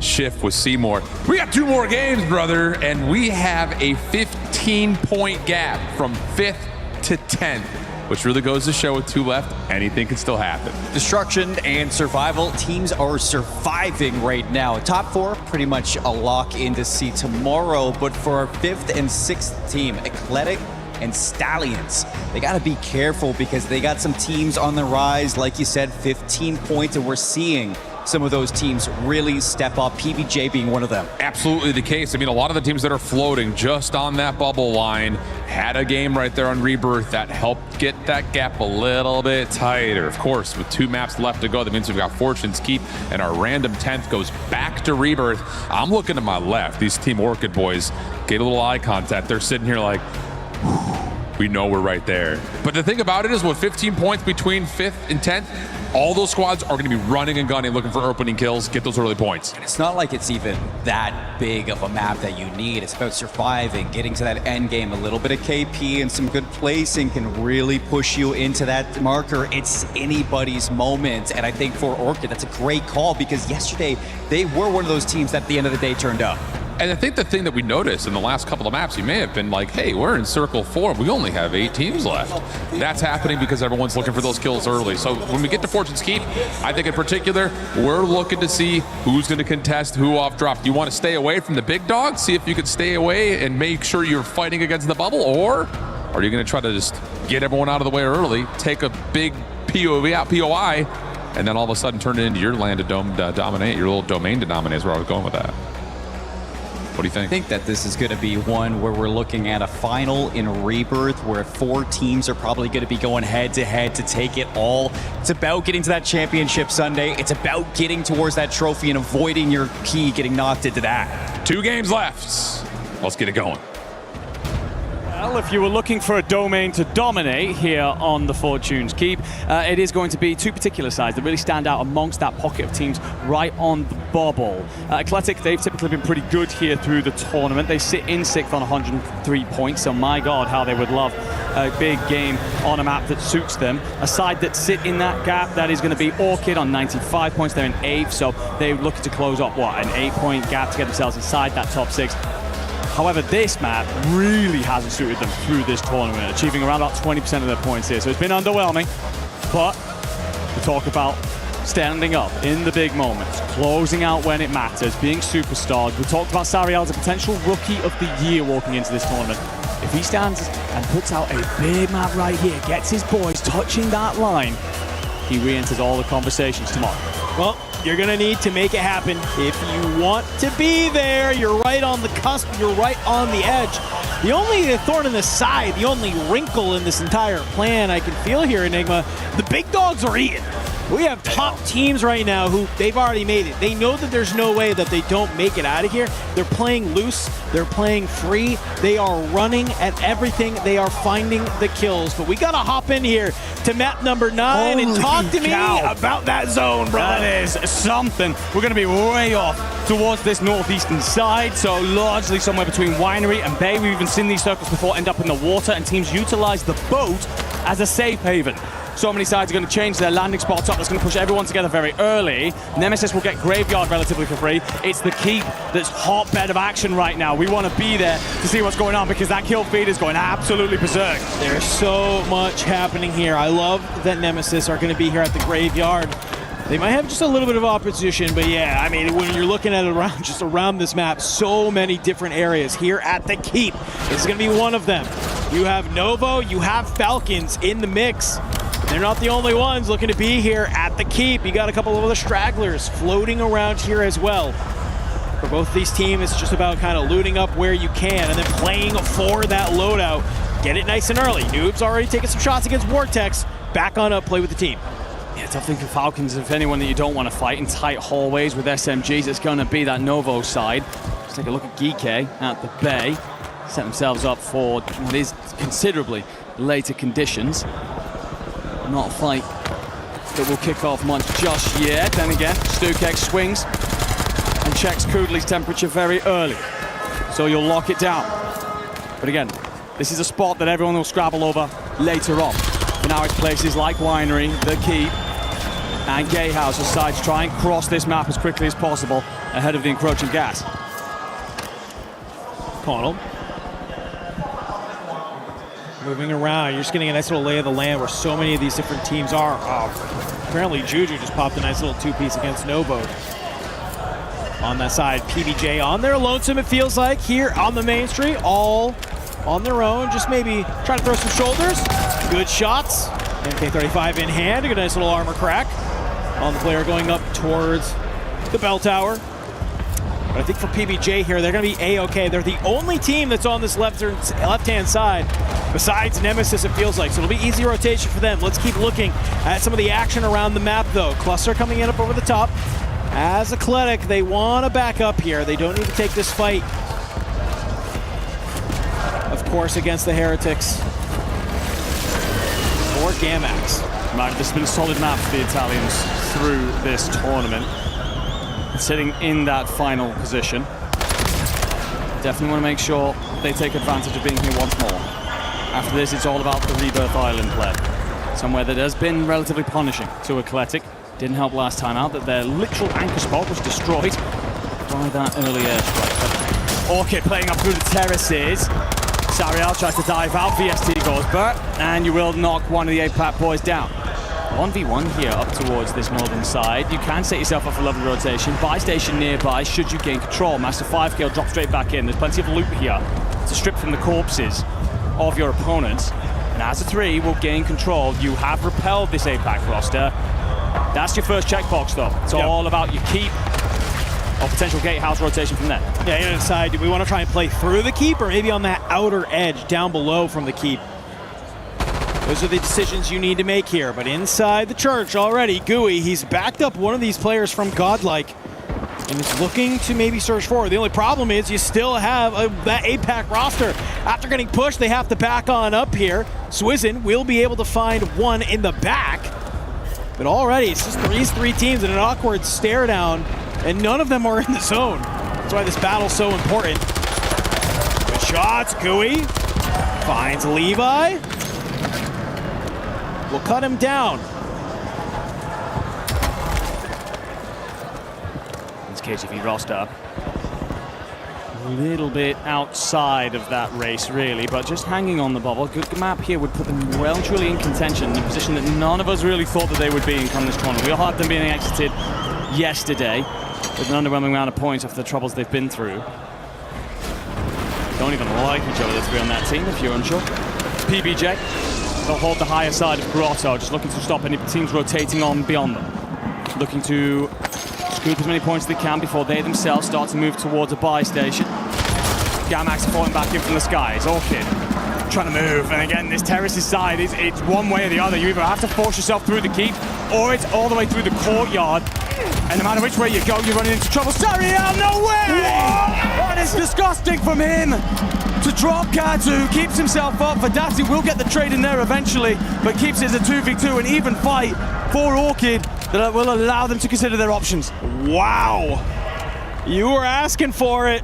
We needed to see them start to go huge. Only 2 maps remaining today, including this one. In match number 9, it's a time to start coming alive for this French roster.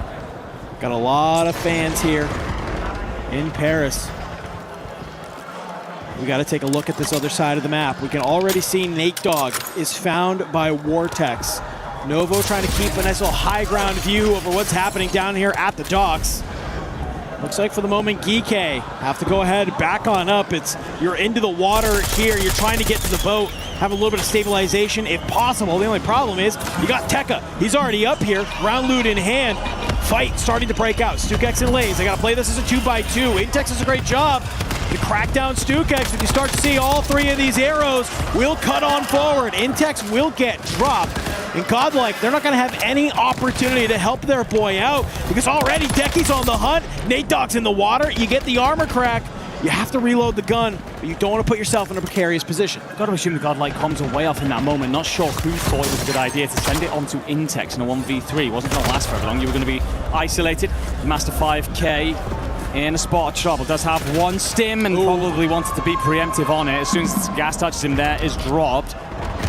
Who's next door? It's the Falcons playing out of the keep. That's why Sariel and Swizzin will turn head, try and get out. Looking to open all these crates, burn through that resurgence timer, slow everything down, and allow their 3rd back into the map. You can see where we're sitting at. The Falcons on this keep side, just on the outside of zone. They want to be able to just make sure they clear all of this before they commit to moving forward. Because you do have Novo right in front of you, as well as Orchid nearby. You have to be careful. Sariel Diving it around. He finds himself at the end of the gun of Noobs, but Doggy, he'll drop on down. The dynamic duo of the Falcons are on the hunt. Sario will be dropped. It's only one last member of Orchid alive. And they will get away, but for the Falcons, I mean, they're just kind of playing this nice, slow and steady. They're trying to go ahead. They are trying to win the race. BBJ on this outside in a battle against Novo. Let's go ahead. Let's listen in with them as they start to make their way up the leaderboard. They're stuck on the buy. They're on a God Hitty though. They have a fucking yo, reverse their glitch that. Watch out on this guy. One shot crossing the tower. One's under. I'm priming this with you. He ran. Yo, Ape close. Ape close if you can. I can't. Oh, no. Look at the kid on the bottom. Looking at the kid on the right. I'm looking at the kid on the right. Look at the kid on the bar. Looking at the kid on the bar. He's shorting me. One shot. Dead. No, I gotta die. I'm gonna die. I'm just shot. He died. You're good. Slow down. Yeah, keep out back. I'm looking over you. I got P8. I have to play some for a second. By me. Yeah, nice. Nice, I got P8. Careful. Yo, this is free. You can take I gotta get in the bottom. Okay, we can swing right. The advance is out. In this house. Yeah, get to right. There's a kid in the house? Swing the right to winery if you can. Oh my god. There's an advance on me. Dumped on you after the buy. I didn't know if there was a kid in the house or not. Oh man. Bro. I'm gonna play those kids quicker, dude. Yikes. I mean, we did. BBJ, it looked like the fight was going their way. Oh my fucking god, bro. And then you didn't hear the comms. Pushed off with these fucking... They're not great. They're so frustrated right now. Well, it's a huge moment for them. They do trickle into 6. Just trip over that line during that ongoing fight with the amount of points they get on our live leaderboard. They will likely drop straight back out of there and have to settle it all on the island. In that moment as well, some of your biggest rivals are being felled elsewhere, so how that could have turned into a great upswing for you, a huge boon in the moment. But now they'll have to sit and watch and change through all the POVs and hope to God that their nearest rivals are also suffering.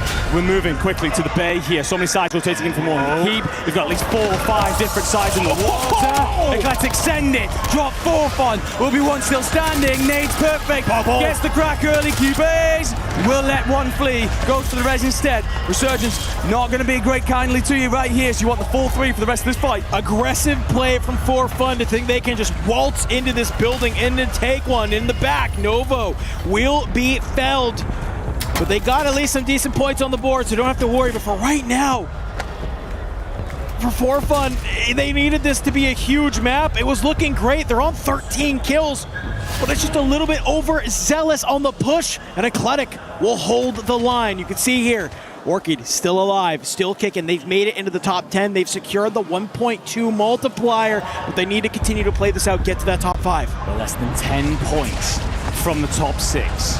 So Orchid right now begging for the multiplier to reward them with something. A handful of extra kills would go a long way too to closing the gap.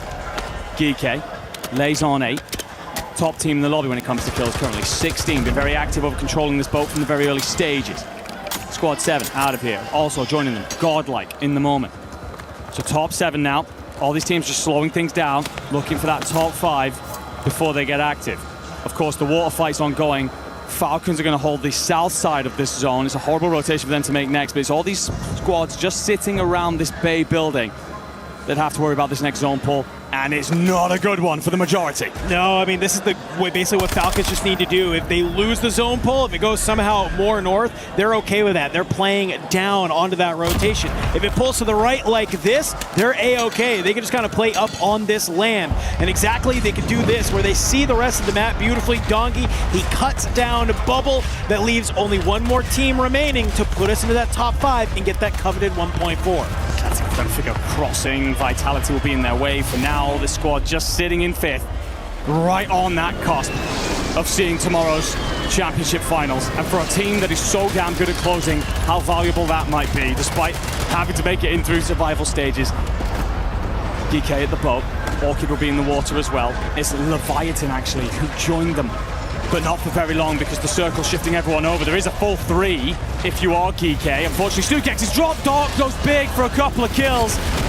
Shifting Leviathan way up and down in that moment as well. Third party out of Orchid. Sariel gets his 3rd on the board. Now have machine pistols and can go a-swimming. Get Deku Lays though. They have full utility and they'll answer in kind avenging their anchor into the top 4. The next zone that pulls everybody back online and back to the bay. Oh my gosh, look where Vitality set up. They're going to be feeling beautiful about this. Eclectic is there as well. But how do you get back into the land? It seems like for Geeky, they're struggling to just figure out how do they make the wrap back here on the outside. They have been able to hop on up. They've been able to drop Donkey from the Falcons.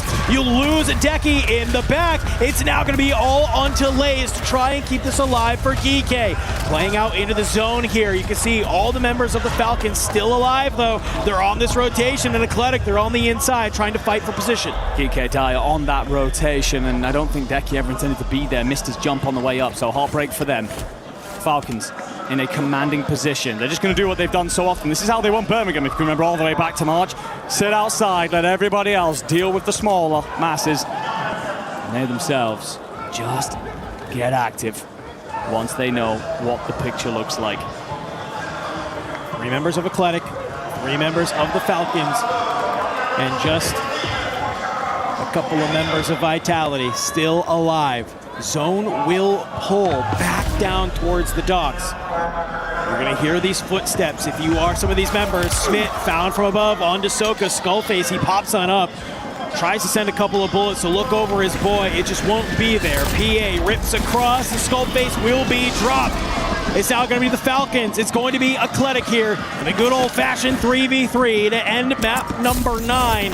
A huge moment here for Eclectic to get this map win. But you're tanking gas. You're losing teammates. Freddy dropped. Keybase dropped. It's got to be on to Zanks. Can he find the timing? Can he open up the Falcons here and somehow put this into a series of 1v1s? It's a big ask for the Italian. And I gotta say, I don't know if the Falcons are gonna give him the pleasure of making that happen. Zanks has had an eye on Noobs once or twice here. Just worried about pulling the trigger. Needs a clean set of fights. And I tell you what, well, as COD timing goes, that couldn't be much bloody worse. Falcons close it out, establishing themselves dominantly on the day. We all didn't expect them to be here. Let's face it, they should never be looking at a survival situation. But as Dongi said, they deserved to be in this position. It was a disappointing group stages. Now, though, reminding everybody they're here to cement their legacies comfortably through to tomorrow. Of course, muted celebrations. This is a level that they expect to be dominant at. For a lot of the other sides inside of that map, great for Eclectic to be in the late stages. They sit right on the cusp there, 120 points, with PBJ falling early have likely established themselves a small gap. Yeah, DK, also a huge map for them. They were right on the cusp there as well. 22 kills, 30.8 points for them on that map. It's a great opportunity. Even though they were already within that top 6, we still were talking about a couple of these bottom 2 spots still in contention to potentially slip away from them. So for that, that's basically what we like to call a little insurance game. That's to make sure that you're creating a nice little lead on the opposition to make sure that you're making it onto Championship Sunday. But you can see here in these final moments, though, it's just great work from the Falcons. I want to hear some of those comments. You said it was muted celebrations. Was that the case? Watch out. Go, boys. Go. Yeah, I'd say so. It's just one of them. It's a tough one, really, for the Falcons, because for everything that's good about today, you're definitely sitting thinking, yeah, but we shouldn't be playing this lobby. This is a lobby that anyone would expect us to walk. So, and they started that relatively slowly compared to their standards. So, the tank and COD, they'll get very excited. The fans, the friendly, they'll be very much so doing their damnedest to keep spirits very high moving into tomorrow. But for Soka Dong and Noob, this is what they expected. So, not much in the way of celebration. But regardless, they're having the time of their lives, or the Falcons fans here. Been incredibly loud all damn day. Of course, their position locked in. Vitality, Leviathan, and Novo, you could all say, are comfortably through to tomorrow. It's all about that pocket afterwards, which consists of DK and Eclectic currently sitting in qualification position. PBJ, Stallions, Orchid, maybe for fun if they have an absolute banger, but yeah, you're probably talking the 3 I just previously mentioned on the island. They would have to go nuclear. Impossible? No. Probable? Also probably not. Look, man, they got Juju, the man with the biggest smile on the planet here in Paris. Love to see him. I've seen Takeover Juju before. I have. I mean, it's only, realistically, it is 18 points, right? So if you are maybe a team Athletic, you get wiped early, you pop off, you drop a nice little 25, potentially even 30 kills as a team, you get 1.4, even better, you get a 1.6. It's in the cards. It's possible. That's kind of the fun part about Call of Duty Warzone. You can have these huge swing moments if needed. But when you go back to the Rebirth Island, you know what? It's one last opportunity to make it happen. Let's go ahead. Let's get the players lobbied on up. It's one last match here on Survival Saturday, ladies and gentlemen. We'll be right back to get the action started. We were there for every click, every clutch, every respawn. We were there for the years of grind, and we're here now.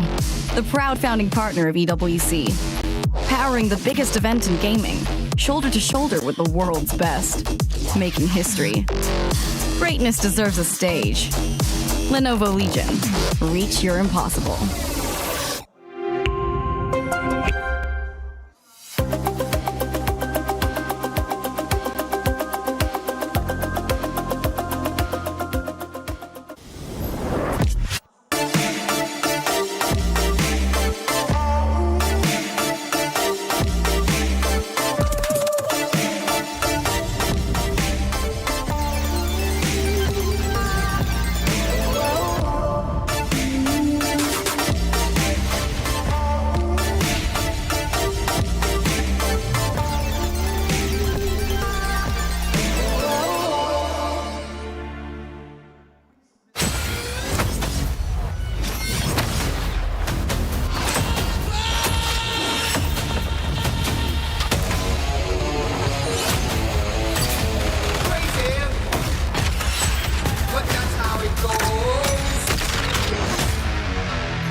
Falcons with another win. If there was any doubt, this squad is... Okay, sorry, hold on.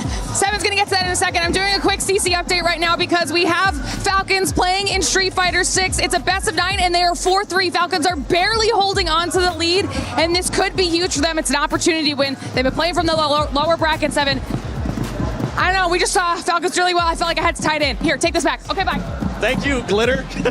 Well, Falcons is not only just doing good here on our stage for Kirilla City Grid, they're also doing good on all the other stages, and honestly, that was absolutely wild, Miles. So I just watched her jump over the balcony, land on her feet, and just keep running straight back to the street front. I've never seen anything like that in my life. She also said parkour. She said, I've never seen anything like that in my entire life. Wow! That's what we want to see out of Glitter, just hustling around, getting all those views from Club Championship. But now, as we're heading into the final match here for Survival, it is about those top 6. And boy, have we seen some shifts between those top 6. As now, I mean, Eclectic 2, Stallions, remember before, last time you saw us, Stallions were in the top 6 as well. They were performing good. Until that last map, they get outside the top 10, don't find many kills. It opens the door for what is going to be an absolutely dramatic final map. I'm pumped.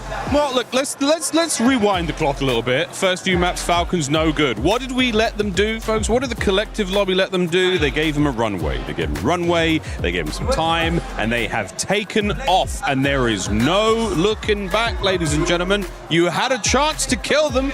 You had a chance to go for the head, and you missed. And now they're first. Sponge of the points. Guess what? Falcons definitely wanted to play that role. Vitality, Leviathan, I mean, these squads are set, even Novo as well, but we're looking closely at the 5th and 6th because PBJ, Stallions, they're still within striking distance, Lace.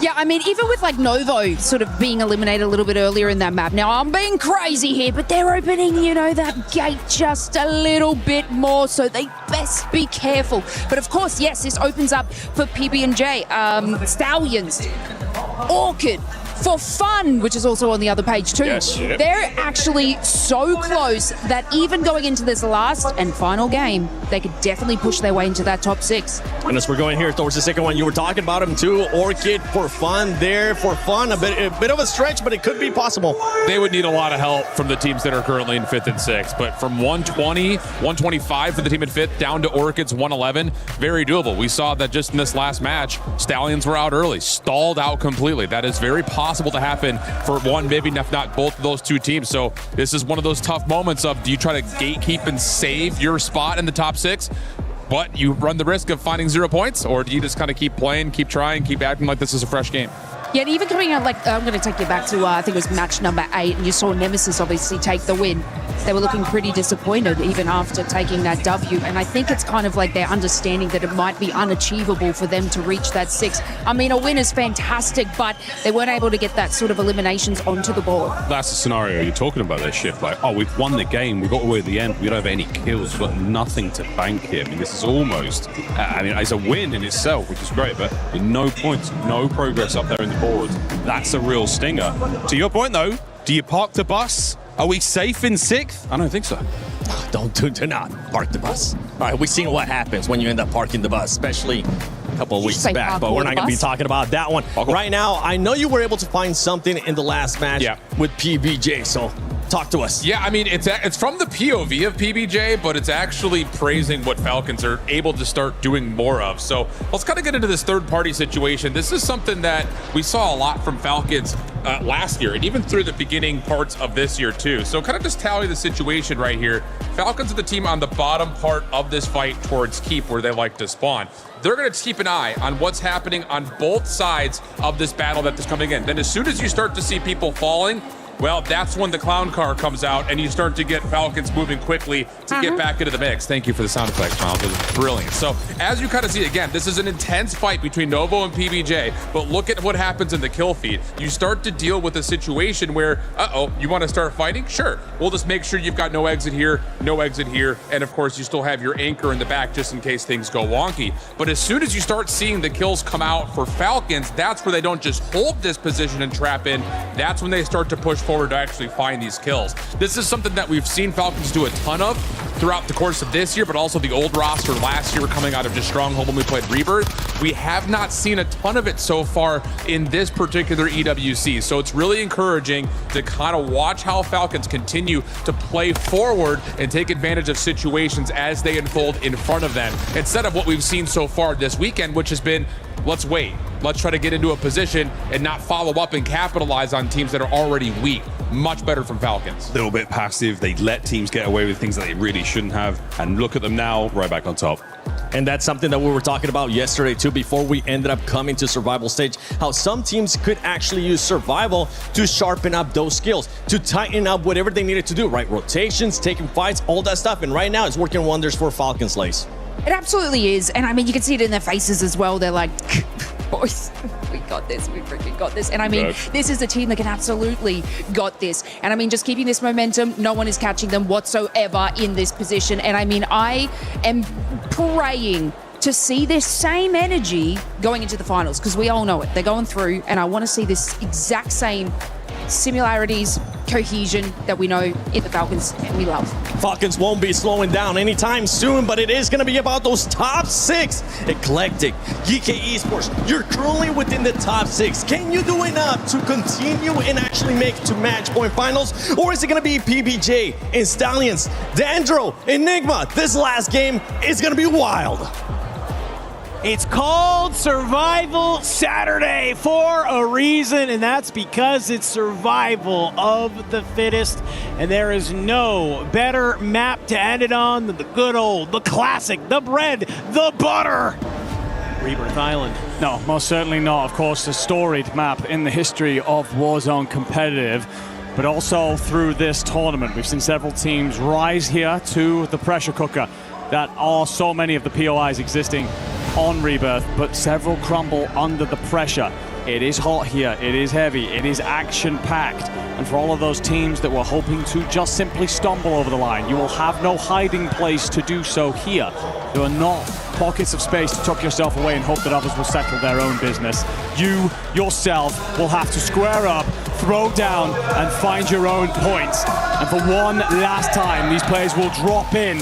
For 10 of these teams, last time they'll drop in at all. It's been a battle through Birmingham. It's been a battle through Atlanta. It's been a battle through the online qualifiers to get to this point, to have the opportunity, dare I say it, the privilege to feel the pressure here in this map number 10, to try and go nuclear, to put the team, the organization on your back, to make it to a championship Sunday at the Esports World Cup. A chance to earn life-changing money, but also those coveted club championship points for your org to help give them the prestige they need. We got to drop on into it here, Enigma, because it's a nice and center zone.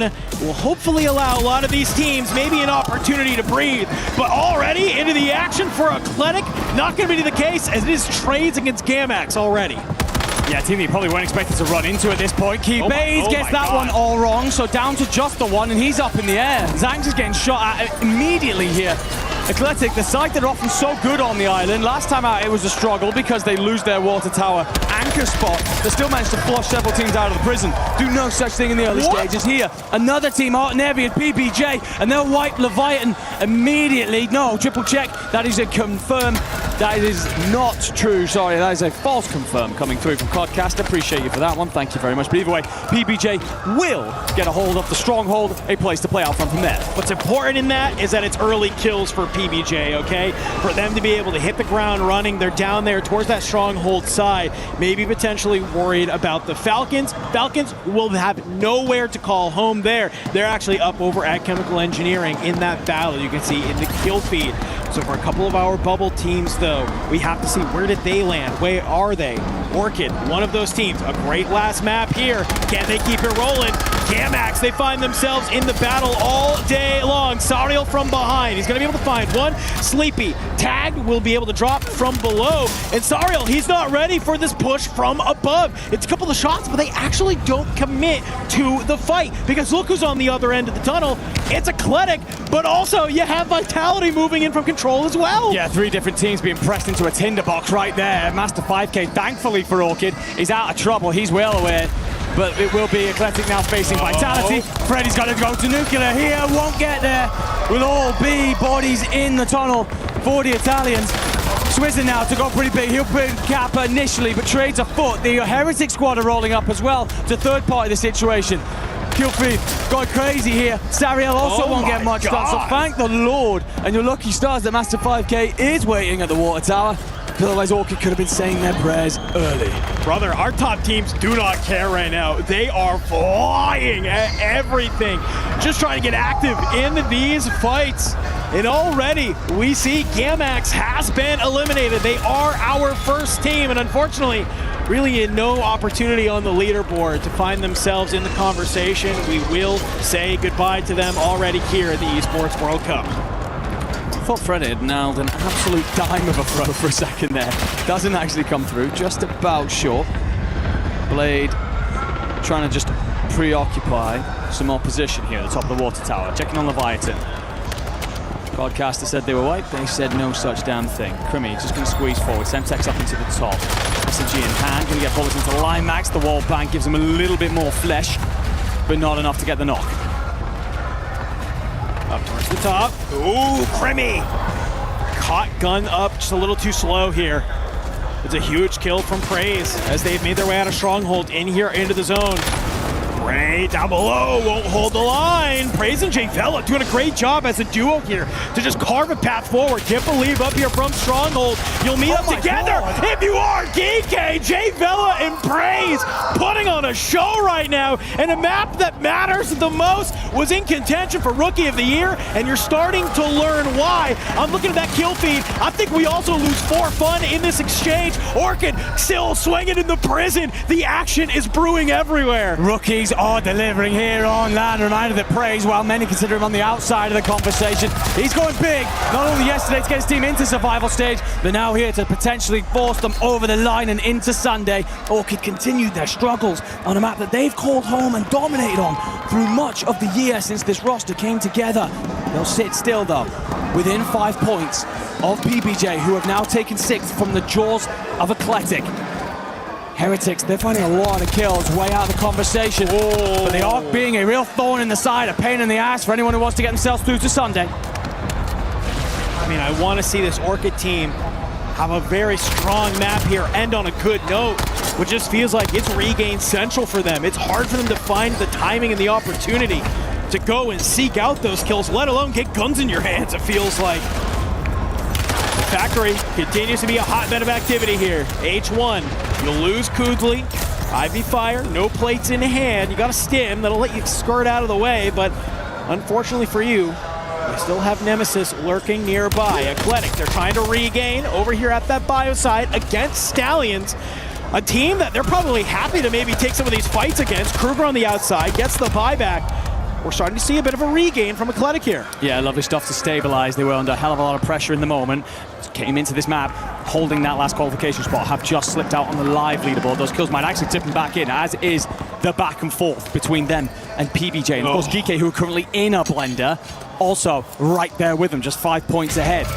Jawad trying to get the Stallions going here. They are still technically in the conversation, just 10 points back, would need a banger, but losing bio is probably the worst way to go about it. PBJ have managed to get themselves out of Stronghold incredibly well here, pushed all the way up to living quarters. They will have yet more rotating to do, but as you start to look towards that fire sale, scooping the loot, getting the contracts done, all the resources there to make the play. Love the regain here from Athletic. They've moved out of that bio side, trying to take some space here in Industries. Nothing you have to worry about. You do have the Falcons over at Chemical. And I'm looking at Geeky here, a team that needs to have a consistent map. And it looked like it's just going to be one player taking a nice little swim in the lobby. So it's not going to be the maybe opportunity you want. And whew, I'm real glad that we tuned over at the right time. Stukek's still alive. Geeky's still in it, but he's got to immediately head into the water. Talk about a blender. Geeky finding themselves in the middle of it. Yeah, that gap that they had to the teams behind them has dropped considerably. Just 3 points up on Eclectic and 1 more point up on PBJ. So they've got to find a stabilization and quickly, because the thing is, one thing to stay alive, you need points. They come from kills. You want the multiplier to matter, you need points. So they're in this horrible situation where they're just watching this gap, the position on the leaderboard, slip through their fingers, and every single second that they're there, every moment becomes more desperate. Well, it's one thing to try and be able to have the opportunity to get points, but it's another for these other squads to be the ones racking the points as well. PBJ, they're off to 14 kills already in this map. It's a hot start for them. They are feeling good, ensuring that they are going to claw their way. Potentially, reminder folks, this team yesterday was in contention of being eliminated, and now they are fighting for yet again another shot. Here we go. Let's see how they're feeling here in this game number 10. Hands is up. It's just one. Good. He's gonna run away. All right, we have to play this. These kids don't have an advance. Yeah, play out. Let's go. Let's get to front. Kill this kid. Watch out. Yeah, get the shot. Grab I can buy. I paid the buy too. Or I paid headquarters. I'm gonna take space. Yeah, we have to go with J is. I hear this. Hell of people going all the way through. I can't. I have to roll low. I'm coming. I could just roll all the way through. Go harbor maybe. Oh wait, yeah, we don't need kills. There's a lot. Not to get on me. Yo, I'm hawking kills. Just sending, Jay. Okay. Here. They're above us. I'm looking at your cut. Come on, bottom. We should keep going. We should keep running. I'll take that. Only 2 red. Only 2 red. Go. Alright, got off guns. Going in red. I'm just getting in red. Drop down. I'm in red. Yeah, there's two. One top and one low. They're gonna fight. Yeah, get in. Here. Play the shot team, maybe? Yeah. To do it. Take your time. They have an advance. I'm going above them. I'm gonna pitch their back. Okay. Take your time. I'm playing slow. Choker's looking over. Yeah, careful. There's one in my second. They're both on my second. Make them work for it. We don't need these kills either, okay? I'm throwing it. On the roof. Yeah, on the roof, 100%. Scammed. I got one. Nice. Connell, that's okay. This kid's still on the top or some shit. I'm grabbing this crown. My second, I'm backing out. Okay, I got paid. Okay, I got him most wanted, bro. Factory's looking. On us close, yep, got paid. They might ISO you if they have their man. PBJ in a battle. I like the comms. They're understanding how they want to take this fight, but they got to keep it rolling, because just as one fight ends, another begins. Nemesis hears all this battle going on. They roll up. It's Brave from behind as a Nemesis will swing and drop the members of PBJ. They had 17 kills. They'll end this map with 20.4. But while all of that was happening, we also lost Geeky. This leaderboard is wild. To confirm, by the way, PBJ will fall inside the top 6 by just 2 points. So now they're hoping and praying that everyone in behind them won't make magic happen through the later stages. DK are out. Eclectic the other side holding a top spot. They're just about staying alive to position themselves on this prison side. We're looking in and with them now. Zank's actually going to be further forward. It's Freddy who's set to put the water tower anchoring, just flipping those roles for the moment. But Orchid, that's the side that could run nuclear. They're in prison. They've gone crazy there very recently. If they do that right now, sides like PBJ will be weeping come the end of this lobby. Katu and Co, they're way back. They would need something nuclear. It's not been bad to get control over this boat, but got a bit of a rotation ahead of them, a massive pocket of space that honestly no one's dealing with. Orchid have a long road ahead of them if they want to try and be that last final team in. Currently sitting on 8 kills. They got to turn it up a notch for the remainder of this match 10. They want to try and do it. Setting yourself in prison is a good way to make it happen, but for Eclectic, it's just going to be Keybase as the last one alive. As you start to see, it's a bit of a party here in the prison as we have a number of teams just trying to hold on as the gas pushes at their backside. Orchid won fights. They desperately need points on the board. Zariel is squeezing the SMG duo. There's nowhere where they've been more lethal. Keybase will lose a chunk of his plates, a little bit of his health to the gas. Does have a stim. Down to just his last 2 plates in the back pocket, though. Zone's going to drag all the way out to Turbine. So look at a lot of these sides now moving their way out of prison. Problem is, you go too early, you'll be shot from above. There's plenty of windows, the rooftops, of course. You go too late, you'll be held out by the sides already set up ahead of you. So it's all about calculated gambles, educated guesses, godlike. They're dead. They're done. We won't see them through to tomorrow. Just trying to keep our eyes here because Keybase from Eclectic, he's the last player alive. Eclectic currently sits in that 6th place spot. A lot of action happening. Vitality looks like they've been eliminated. But look at Levi, he's flying forward. He's on 11, by the way, and he is trying to bring it to KGV.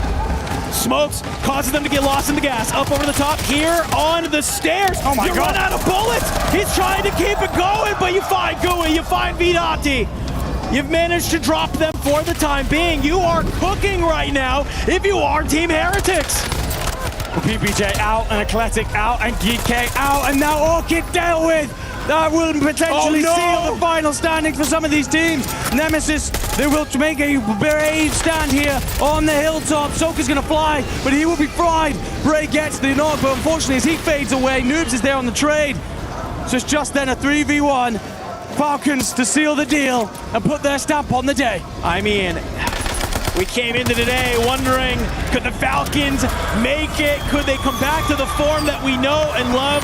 And it looks like they have. It's another day in the office. They don't even care that they win anymore. You heard Doggy say it. We are our biggest competition, and you can see it on their face. This is a way for them to get back into form and look like the scary team that we know they are heading into a championship Sunday. I imagine there were some tough conversations last night. I imagine there was VOD review. There was a lot of should we, could we. But today they've answered all those doubts. Yes, there'll be many more questions when they hit a tougher lobby tomorrow on Championship Sunday. But for everything that they could do today, knock down the quarter towers in front of them and march on. Looks like confirmation for Eclectic that they make it through. The celebrations ripple out on the stage. But my God, it was only just, I can tell you that it was by less than a point. If you are GK, you are very, very frustrated in this moment. For Decky, Stukex, and Lays, you called it less than a point. 2 kills is what separated Team Eclectic and GK Esports. GK was playing lights out all day long today, and as you just see on your screen, the frustration from so many of the different squads who weren't able to do it here today. Bubble literally sacrificed so much this year for fun to go play with those 2. And to end like this is heartbreaking to see for so many of these teams. Confirmation, of course, that the sides that we expect to be locked in were Falcons, Vitality, Leviathan, and Novo. Your top 4 teams, and pretty damn good all day. After that, Team Novo And PBJ. PBJ on 133 points. Team Eclectic on 132 points. GK will miss out on 131. And you got to give some credit. Orchid sitting at 125. 6 points away. It was just a couple of those games that they drop early where they're missing kills. It was a late start for Master 5K, right? I mean, he has 14. Sariel's sitting at 43 along with Swizzin. It's okay for your anchor to have less kills than your other two fraggers that are there, but you just needed to have a little bit more. I mean, you just see how much this means to a lot of these players on your screen right now. Zeppa back here again, back representing Australia, and still just falling short a little bit alongside H1, part of the hometown hero show's own lineage. Same old story for some of these teams. Unfortunately, for several of these players, it's just so close yet so far falling to that hurdle. KGV, of course, they were far more impressive than I actually expected them to be coming into the tournament, to be honest with you, but they won't make it on through.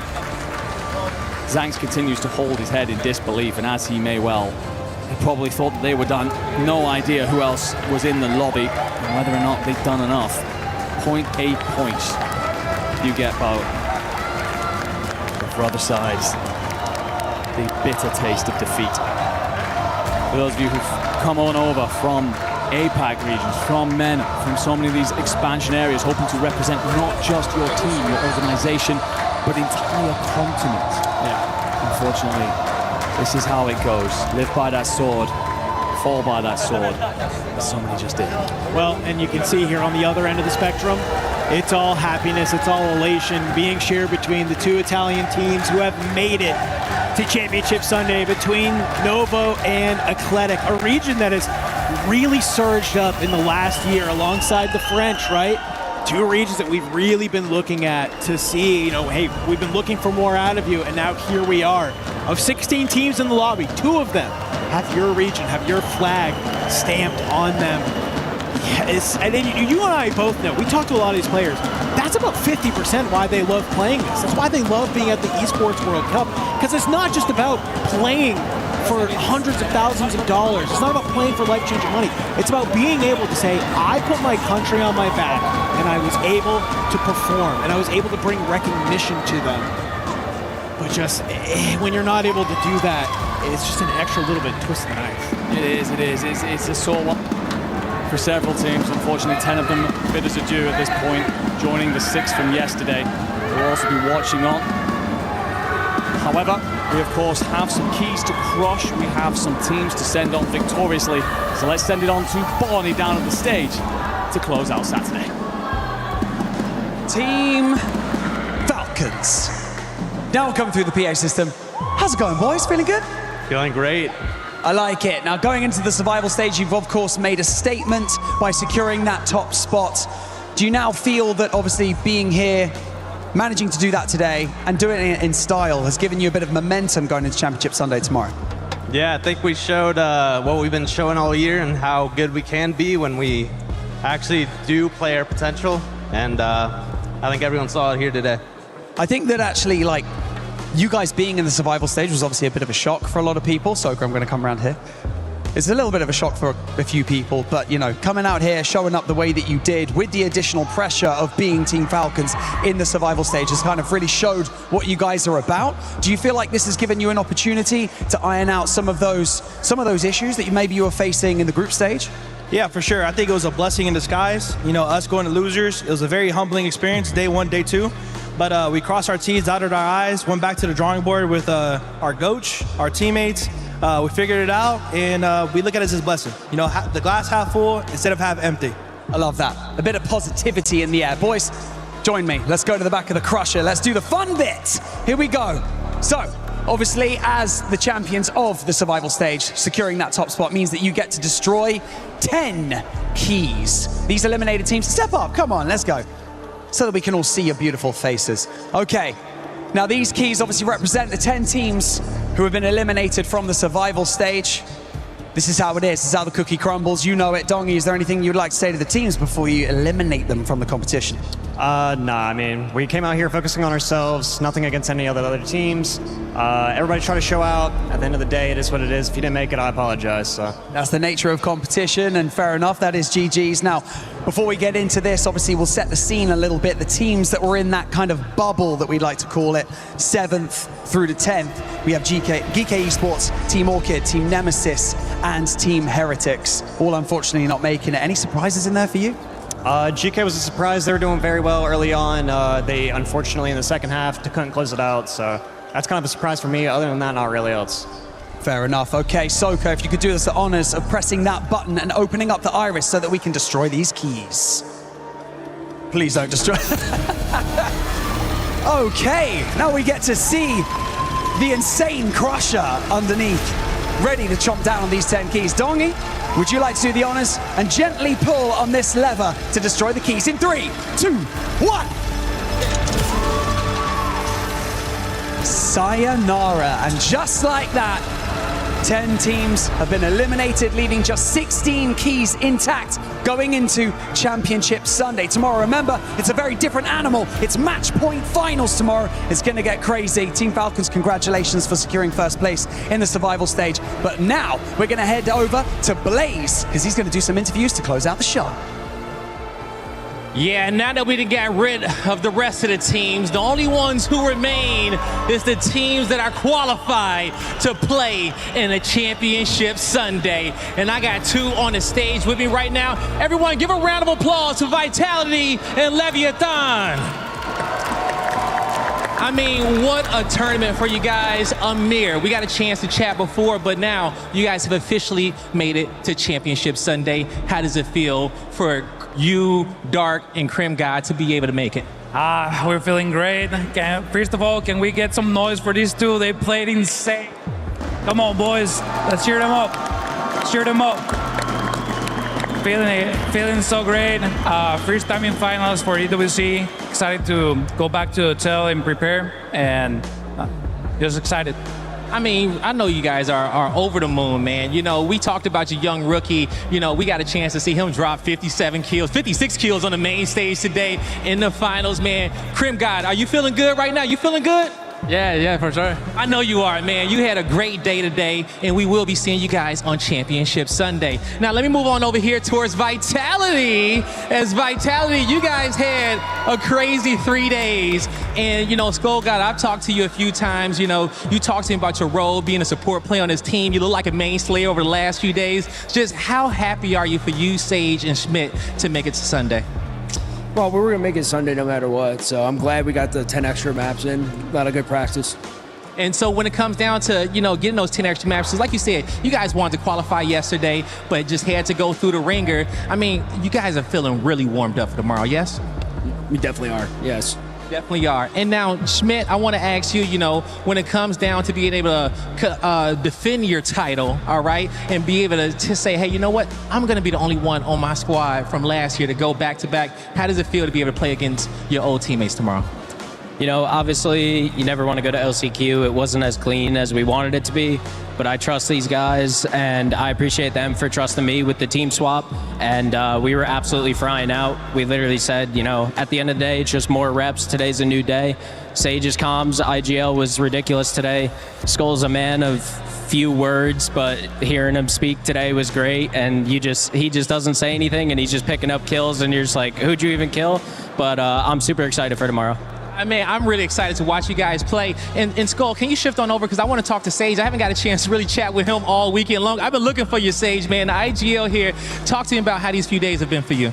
I mean, coming into this, it was definitely a different experience. We've had a different teammate going into the last couple of qualifiers, but now having Smith on our side, definitely a confident booster. Having the MVP and last year's world champion, like, at the end of the day, Smith definitely upgraded us and made us a better team, and at the end of the day, that does nothing but improve my game and how I can succeed for these boys. And at the end of the day, like, the last 2 days were really, really bad, but it all comes down to the perseverance and everything that we can trust in each other, and we can show out more reps at the end of the day, and we're putting on the name for Vitality and showing out. I mean, you guys are definitely showing out for Team Vitality. Everybody give them a round of applause and give Leviathan a round of applause as well. We will see both of these squads tomorrow for Championship Sunday with the other 14 squads battling out on this stage for the trophy to become a EWC champion. And at the end of the day, those squads will be moving on to match point finals. And if you're looking at Falcons, they're going to be looking to be in that same position tomorrow. We were alluding to it from the beginning of the day. Some of these squads, it might have been able to just sharpen their skills, sharpen what they needed to do here at EWC 26. And he ended up being a blessing in disguise, especially for Falcons. You win 4 of the last 6. Yeah, that'll play. I don't really know how else to say it. Best average finish on the day, most total kills on the day, and they stayed consistent throughout really every single match. Top 10s in every single one of their finishes. This was who's back? Falcons back. But a lot of teams, again, getting that opportunity to have those reps. I mean, LAN is a different beast. You're playing from home, one thing, playing from a facility maybe, but playing on this stage, the setups, the environment, the noise, there are so many variables you can't control, so many variables you have to get used to. Some players are able to tune that out. That's why we have our folks, winning the groups, making their way over the Sunday immediately. But this journey, a long and arduous journey, and now we find ourselves in a tough spot. And again, camaraderie at an all-time high. There's so much good energy in this room right now, man. The vibes have been fantastic all day. The fans have turned out. It has been a wonderful, wonderful survival day. Extra experience, too, for teams like Novo. We saw the rookie Fed being able to frag out as well. But there you have it, the top 16s that will be moving on. And I want you to keep an eye on how close it was for that 6th spot. Yeah, I mean, I've been keeping my eyes on PBJ. I was incredibly scared that they might have been bumped out of that top spot. Obviously, they got eliminated a little bit earlier, but they were able to get so many kills along the way. But yeah, Team Nemesis actually came along, squad wiped them, which I was there refreshing the leaderboard going, oh my God, did they just make it? Of course they did. And I mean, after an exceptional run, we got a little listen in with them and you could just see the passion and everything that they were holding throughout this entire 10 matches. And they were very, very lucky just to make it in there. And for 7th place, GK Esports, you saw them being eliminated and you could just see their dreams starting to crumble. Yeah, and for good reason. They were sitting in control of their own destiny, really going into the back 4 games and then drop a 12th place, 13th place, 13th place. They were almost saved by the 4th place 22 kills, but you have to play consistently. Not able to quite do it. And as a player at a tournament like this, that is a loss that is going to stay with you for quite some time. You don't exactly get the bounce back event in quick succession, no. I mean, MW4, you're now thinking about the next game, but you cannot do that without ruminating over a difficult loss like this. So commiserations to those boys. It is not an easy place to be. An incredibly tough scene in that final map. Yeah, I just can't keep seeing these players cry. It makes me upset because it's not just this tournament. They've been working for months to get to this spot. So of course, all that sort of build up is going to happen. And look, I'm going to turn to a little bit more of a thing that I was hoping would happen. I thought it was going to be a championship run for Nemesis. I don't know if you watched that last game there and I was like, could they do it? I mean, it was pretty close. They had 2 wins. Yeah. That's the thing. They had 2 wins today, but outside of that, nothing. Their whole day was either top 3s or bottom 3s. There is no in between for them. And those top 3s, again, a little dry and not enough kills. And that's the way the game could play sometimes, depending on where everything's working out, but where the kills are being found by other teams in those environments as well. So you roll the dice a little bit with the Battle Royale, but again, the consistency from those top dogs, really impressive. So here's the final segue point. There were 4 teams who broke past what would be match point tomorrow. Falcons, Leviathan, Vitality, and Novo. Only one of those teams was able to win a match after they got to 150. In fact, they did it 3 times. You know who I'm talking about, it's Falcons. Different set of lobbies, but that's what the talking points could be tomorrow. So for all the other squads that are out there, they need to come out hot and they need to know how to win once they get past that threshold. Soka's going to be looking to just flex on them. You don't want to see me flex because it's just not there. But tomorrow, this team will be looking to become the champion here at COD Warzone Resurgence Championship at EWC 26. Make sure you tune in. We've seen the top dogs now of survival, but tomorrow we get to see the top dogs from Groups A and Group B once again in match point finals. Tune in tomorrow.